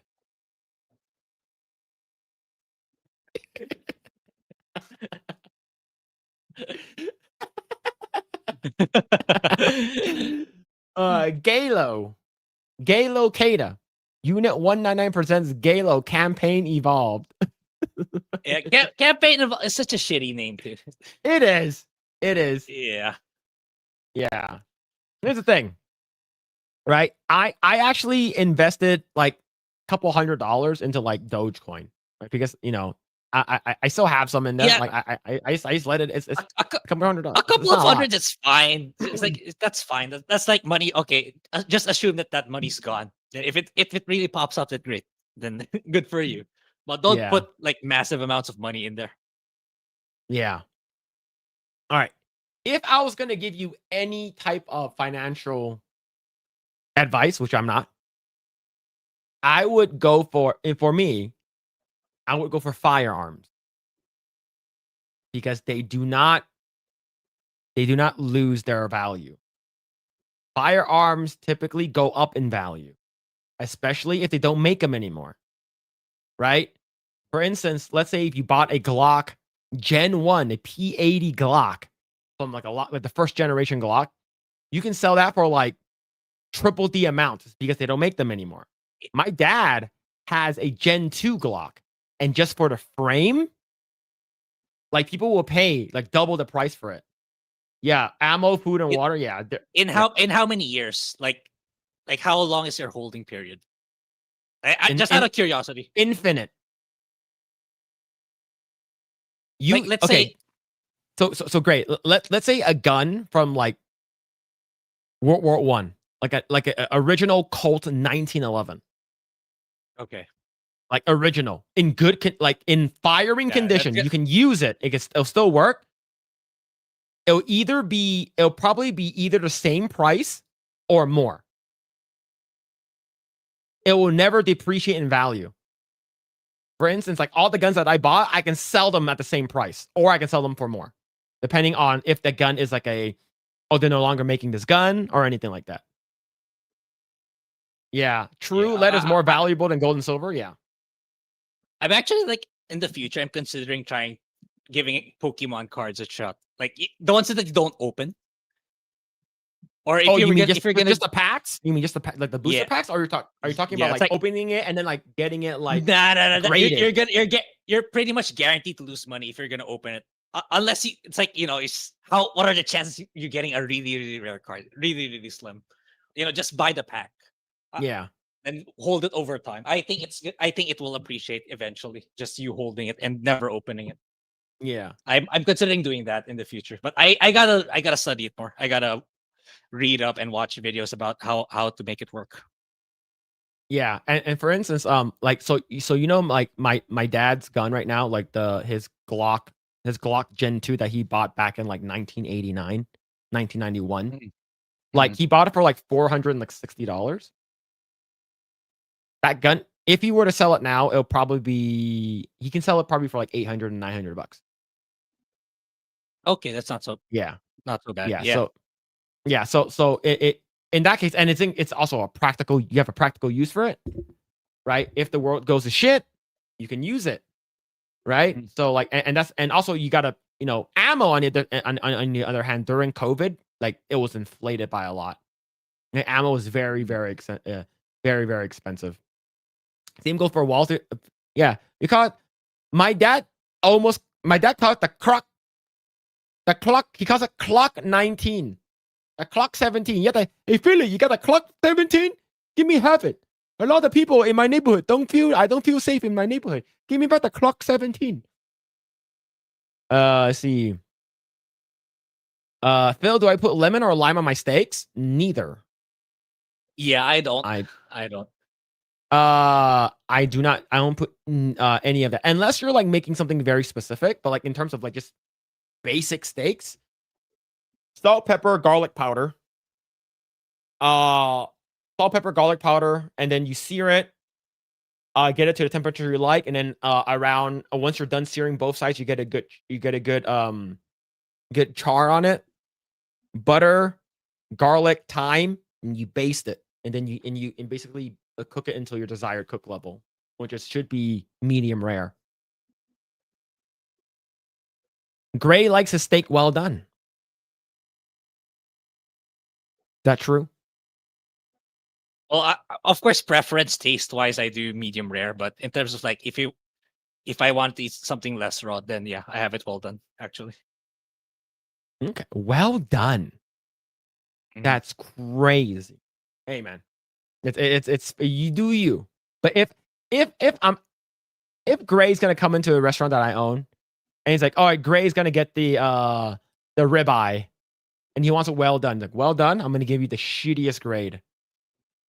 Right? Because there's like choice grade, select grade. I'm gonna give you like the basic, no marbling, because you're gonna cook it. Like, I'm gonna give you like, and here's the thing, you don't know, you as a customer do not know that.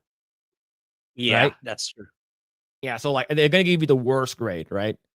Let's see, Phil, you've got to try lemon or lime on your steaks. And like, wait, when you're talking about squeezing the lime or the lemon after or during the cooking process, right? Like, are you talking about the cooking process, or are you talking about like after you give it like a little zinger Yeah, in the end? there's a difference. Yeah, but for me, it's like I don't really like having that lemon taste in my steaks. I prefer the full all the meat.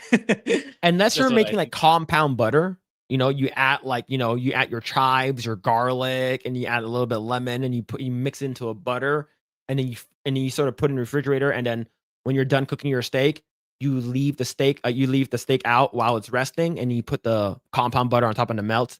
Then that's different. You can try after or during. I'll consider it. I'll try it because I've been putting weird shit on my steak. Like recently, I've been experimenting, right? So I put like Old Bay, I put soy sauce, I put like random, like this is like Just to try it before the out. cooking. Yeah, so basically I put like just a little bit salt, right? Garlic pepper, garlic powder, pepper, and then I put prior to that I based it with soy sauce, right? So it has that like smoky umami. It's like very savory afterwards. It's actually not bad. No MSG. I don't have any MSG anymore, so but I would recommend MSG if you do have MSG. I recommend it. Do not put citrus on uncooked beef unless you are making a razor-thinned slice carpaccio. So during cooking, adding citrus should be making a carne asada. Hey, I'm a marinated steak and lemon and lime juice. Okay, if you're marinating steak like a skirt steak, then yeah, I think it's cool. Obey is more for fish, shellfish, and chicken. I know it is. Because like if you guys don't watch Google Foods, I highly recommend you to watch Google Foods because he experiments it, and if he says it's good, I will try it. I will try it. MSG makes Asian food great. Yeah, it's good. I cook steak both sides and then pour in the thickened cream and let it simmer for a few minutes. Chef's kiss. Yeah, that's good too. High fat steak should be cooked a grade higher than your normal cook to get the fat to render. I agree. Do you put MSG in your food after cooking or during? I season it with MSG. So you put so basically if you're gonna dry brine your steak, right? You put in salt, pepper, whatever, and then like during that time you put in the MSG and you sort of like coat it, and then you put it into your the pan. So you do it prior to you searing it. Guga's the mad scientist. I love Guga Foods. I watch him and sous vide everything as well. Well done steak with some barbecue sauce is not a fan of steak in general. You're not a fan of steak, then you probably never had great steak. Yeah, I was gonna say that too. I watch Guga look like Buddha. Yeah, I do like him. The MSG during cooking, so the protein breaks down. Yeah, one of my favorite steaks to cook now is tomahawk ribeye. It's so fucking good. I think tomahawk ribeye is great, but I've never cooked it before. But it's just like the bone is fucking huge, right? Like you can get one that's like this big, but like I need like you're basically searing it inside the house for me, so I don't have like a barbecue outside or anything. Guga and Uncle Roger collab is funny. Yeah, they're pretty good. Oh, they had a pretty damn collab. good together. Yeah, they had a collab before, which is pretty awesome. But yeah, so Grae, what you do in Japan, man? You were gone for like about a week. What'd you do? Yeah, it was fun for me. I was with my cousins, so it's like, when it comes to vacations, I'm like the black sheep in the family because like all of them they measure their enjoyment on their vacations based on how much stuff they buy. They like to shop till they drop. Yeah, they buy a lot of their really expensive apparel, their watches, maybe sometimes even wallets, and sometimes maybe even watches. That's how they measure like their vacations based on how much shopping they do. That's how they measure if a vacation is good or not. I'm the exact opposite. I don't need it. The only thing I like buying that's expensive are video games. And that's about it. I don't care about apparel and all that other stuff. So I'm usually the one who does. I bought a Chainsaw Man T-shirt in a small bag. That's it. That's it. That's all I bought, man. It's like, I don't really give a crap about other stuff, honestly. I did buy some gifts for some cookies for family members like my grandmother, my grand aunt. But for myself, I just bought a Chainsaw Man T-shirt in a small bag at Uniqlo. Not even the expensive one. Not even the expensive stuff. You didn't buy any like games? They're in Japanese. I'm supposed to understand it. So you didn't buy any vending machine underwear? I didn't see any, dude. I've been buying a lot of vending machines, but for coffee. I didn't see any underwear vending. It's like we were in Fukuoka, so it's more of like it's more rural compared to Tokyo and Tokyo, Osaka, Kyoto, etc. So it's like it's more calm, it's more quiet, which is my preference actually. It's like we went to this. The best part about it was we went to this place called the Forest Cafe. It was like imagine going to like a Starbucks, but instead of it being a Starbucks building, it's a forest. You go buy your coffee, your cake, your sandwiches, whatever. Then you get a chair, and then you place your chair wherever you want in the forest. Like there's wooden stands or wooden they build this wooden structures where you can in different angles of the forest, so you can just chill out there. It's like I do want to go back just for that. Like I just want to go there, like stare into the forest for like 5 hours, which is great. So it's like that's me. that's me compared to other people where they define their vacation with how much shopping they did and how much money they spent and how much goods they bought. It's like I'm like the exact opposite of that. It's like for vacations, like I don't like what you do is up to you. It's like it's not considered a waste, like especially if it's unwinding. It's like because like I don't know what are you guys like that? Feels like you measure your vacation based on how many places you go or how much I time you I squeeze. okay, so let's say if I were like for instance, if I like for instance, I went to Hawaii, right? So you go to Hawaii, like what would I consider like if that vacation was great? It's if how much activities that I was able to do and were they fun, right? For instance, like one thing that I wanted to do was like I wanted to go to Kualoa Ranch, which is where they shot Jurassic Park. I want to go I want to go to the North Shore to eat like Giovanni's what's it called shrimp truck, right? I need to go there. I need to go and eat like legit poke. I want to go to a luau. Like I forget that's all like a touristy stuff, right? And then I want to go to like the Mermaid Cove so I can and were we able to go to the Mermaid Cove? I want to see a like a giant sea turtle that's beached that we're able to see that. I want to go Yeah. and check out like I want to go kayaking. I want to go like all were we able to do it? And if we did, were they fun? Did we have fun doing it? Right? That is what really counts. And it's like some I know like for me like oh when I got to go to like Disneyland for that's different. For instance, if I were to go to Disneyland, I want to make sure that I do as much as I can because I'm paying like $200 Yeah, or something for like that, right? that case, yeah, Yeah. I'm on board with that. With the theme But parks, during yeah. like vacations, like, do you want to Yeah. do like do you have like a bunch of lists that you have? Like you have like if I do at least 5 things on my list, I'm good. Anything more, that's great. But if you fall short, or when you go to those locations, you don't have fun, would that be considered a W, right? Would that be Yeah, considered like right. a good That's vacation, right? So yeah, that's the thing. It's like I think my family kind of takes it too far when it comes to maximizing the time. Like that, I feel mm, like I don't know. That's just me. It's like it's like for me, vacation's meant for you to unwind. You do whatever you want. It's like you don't need to squeeze that 24 hours as much as possible. But yeah. that's how my family generally thinks. Like they have to do as much as it's gonna end up feeling like actual work instead of you Mhm, actually unwinding. That's how I feel. But for yeah. them, that's how they feel that vacations should be spent. But anyway, It's like yeah, like I I had a understand great like, where you're time. coming from, right? I understand so it's like some people like I go on vacation so I can rest and just chill and look at the Yeah, scenery, like that kind yeah, of stuff, right? that's You me. go on a vacation to actually have a vacation versus I go on vacation to like fucking do a bunch of shit, right? Like Yeah. I understand like the tourist destinations and stuff like oh because if I'm gonna go to Japan, there are a couple of things I want to do, right? Mhm. I want to go to some of the Your Name spots in Kyoto, right? My wife wants to go Yeah. to Okinawa to visit some of the Torii shrines and stuff like that. She wants to go to like Deer Island or something like that, right? She wants to go to like the Yeah. specific spots. Like the thing is that like if I'm gonna go, how long do I have there? Right. So someone asked me, where did I go when I was in Hawaii? I was just on the main island, Oahu.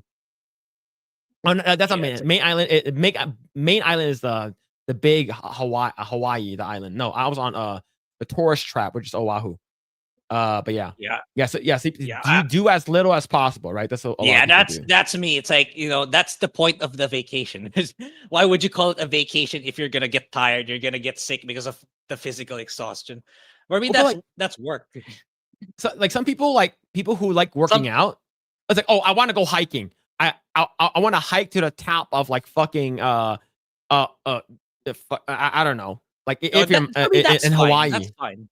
That's right? fine. It's like for me that's still different compared to like, buying all these, in, insanely expensive apparel. For me, it's still different. For me, it's like that's for me. That's the gap between me and the rest of my cousins because they all like doing that. I really don't. And yeah, What about this, but anyway, Grae? Did you I go? had a really good. There wasn't any. Okay, there wasn't any. Would you have gone into one if there was one? If there was one, I would have. I would have, man. Ooh. I would have taken pictures, and I said Phil forced me to do it. What? That is crazy. I would have. You forced me to do it, man. He was gonna Uh kick me off this podcast if I didn't do it. That's wild, man. Junebug with the 2. I want a film on Hitman versus Batman. Oh, we all know that Batman's gonna win, but that could be pretty interesting. Typically, when it comes down to these versus stuff, and when it comes to superheroes, at the end they team up. That's usually what happens. They team up, right? But thank you for the 2. Thank you, man. Appreciate it. Nobody has spoken with the 5. Thank you. As a fellow streamer on a scale from 1 to 10, how embarrassed are you when you go on X while you're streaming and your DMs are open? I'm not embarrassed about it. It's because like it's nothing that we're talking about is inflammatory. For instance, my most recent video that I made on one of the most recent videos I made on my channel, I accidentally pressed the DMs button, right? And my DMs popped up for like 2 seconds. So if you go back and you can pause it, it's nothing I'm saying that's inflammatory, right? However, if you're sharing a bunch of like Fudanari pics and stuff like that, dick pics, ass pics, chocolate starfish pics and stuff like that, saying a bunch of mad shit, then that's different, right? So for me, like I did it one time, like, and it's recent, so I can actually tell you. And but other than that, like it's not really that embarrassing unless like you are embarrassed that you said something, or like, oh, I'll get canceled if someone saw me typing the N-word, right? Yeah, as long as like you have nothing to hide in your DMs, you have nothing incriminating, it should be fine. Look, I haven't streamed for the longest time. I'm making videos, and yeah, it's like for me, it's like I know when I was streaming myself, I kind of showed some of my personal folders, but I was like, yeah, there's nothing there. There's nothing there you can use. So I was like, I don't give a crap. Yeah. Yeah. When I cook steak, I cook it in turmeric and that yellow color and fight against parasites. Never tried turmeric with that. Yeah, don't say anything in private you wouldn't stand by in public. Yeah. For me, like my Twitter DMs is pretty neutral. I don't say anything crazy. Instagram DMs, that's different. That's different. Now, I don't say anything crazy either, but like the reels that I send to people are so fucking racist. They are so racist and they're so funny. That's the reason why I use Instagram now. Like I don't even post anything on my page. Yeah, it's more okay to do that stuff in Meta's platform compared to the others. Yeah.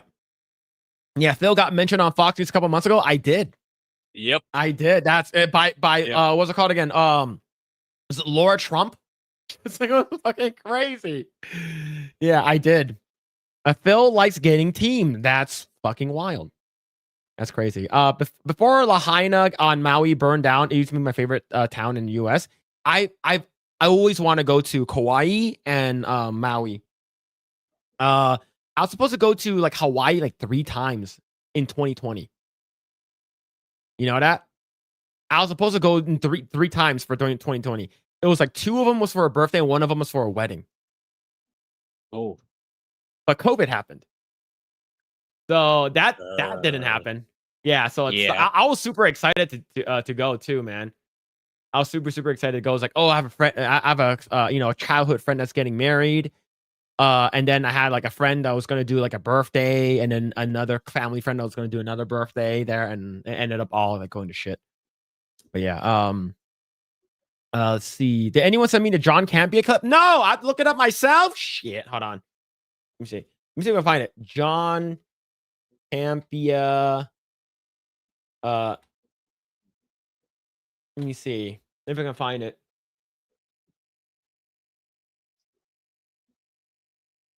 Someone needs to find it for me. I don't know where I can find it. All I'm getting is a bunch of like gay stuff. All right. I need to show it to Grae before we leave. All right. Is there an emoji for Asian stereotypes?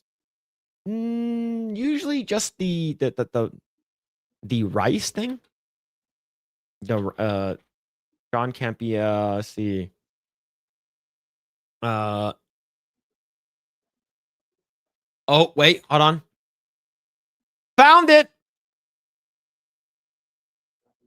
Grae, you ready for the best thing ever? Okay. All right. Smelly Negro. I love that name. Which hockey movie chant I swallow knickers come? No idea. All right.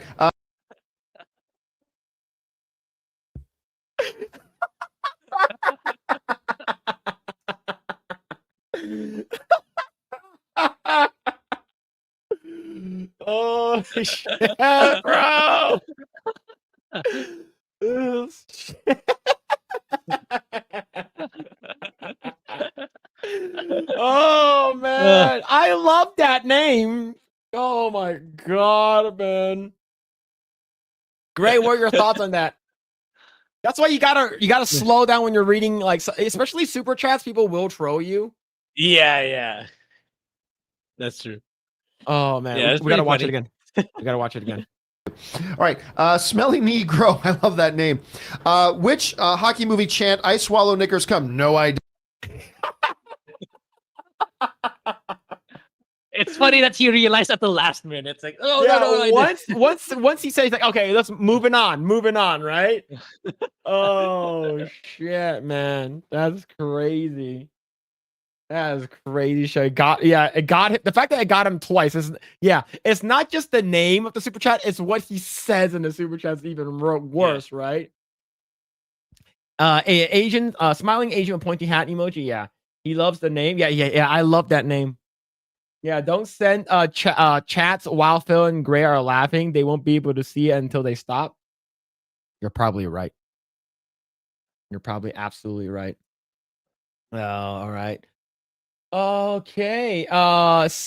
Justin Martin, thank you so much for the 7 months, man. Thank you. My monthly food attacks. There's no food attacks here. There's none of that here. All right. Thank you. Really appreciate it though. I do. All right, chat. There it is. There's the stream. Thank you so much again for each and every one of you for hanging out. I really do. We're we can't, we're nothing without you guys. We're nobodies. We're small time streamers and stuff like that. And the fact that we were able to get Kirsche on and many others, we definitely really do appreciate each and every one of you guys. We got a crap ton of new subscribers today. Grae, how many subscribers were we right before we got started? Do you remember? It was like 60. We're at 6.5 right now. So we got over 200 subscribers just from Kirsche. Yeah. And the raid. And thank you. We really appreciate you guys. We really do. And shout out to everyone that's been supporting the channel. Shout out to all the new subs. Shout out to Kirsche for coming on. I know that she had a sore throat and she was sick earlier. And the fact that she still came on is really freaking awesome. We really appreciate her. Hell yeah. And Grae, what are you doing, man? Where can people find you? Yeah, so I finally got to start playing Digimon Story last night. It's actually pretty good. I heard it's good. It's Shin Megami Tensei, but in Digimon. So I'm liking it so far.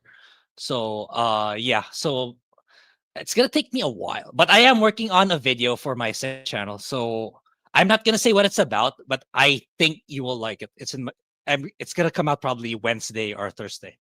So that's a good thing that's what I like about vacations too. It's like, especially when I'm as someone who makes YouTube videos, like it gives me time to like get out of my usual environment and think things through. Like, what's a good video that I want to make? And sometimes you think I figure things out when I'm outside of my usual environment. So I think it'll be good. I won't say what it's about, but if you like Phil's content, if you like my content, if you like Project Eggroll, you're probably gonna like the video I'm about to release on Thursday on my second channel. Until then, yeah, I'll work on finishing Digimon Story.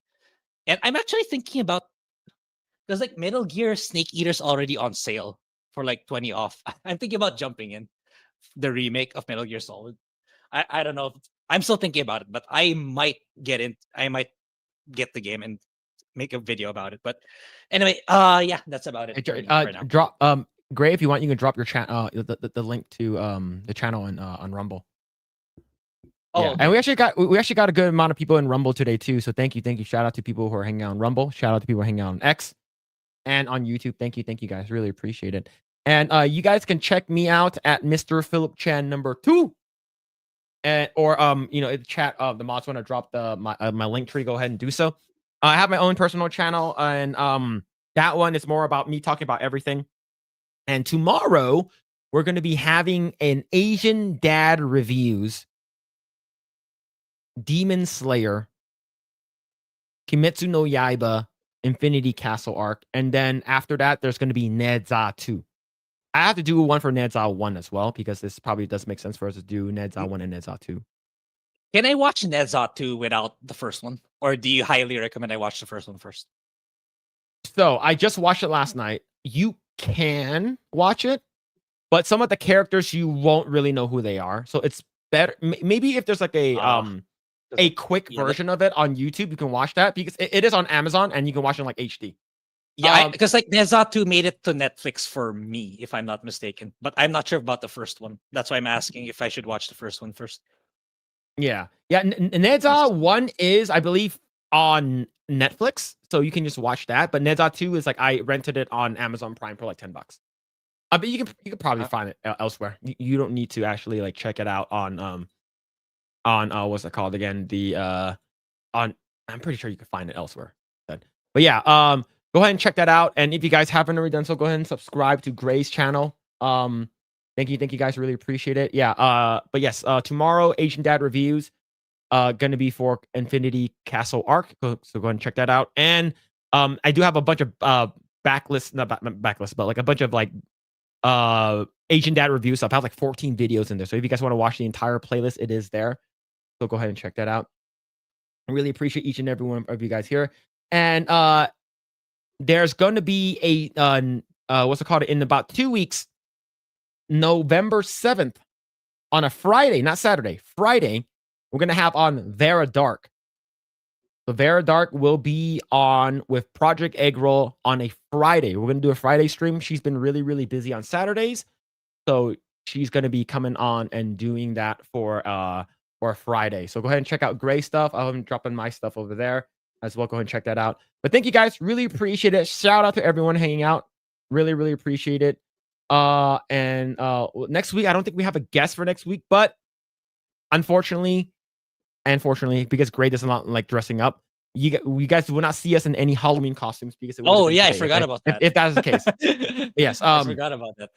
Yeah, go ahead and checking out Grae's channel. Go ahead and check out my channel. Go ahead and subscribe to all of that. If you guys want to check out what's it called, Geeks and Gamers, I am a part of Geeks and Gamers.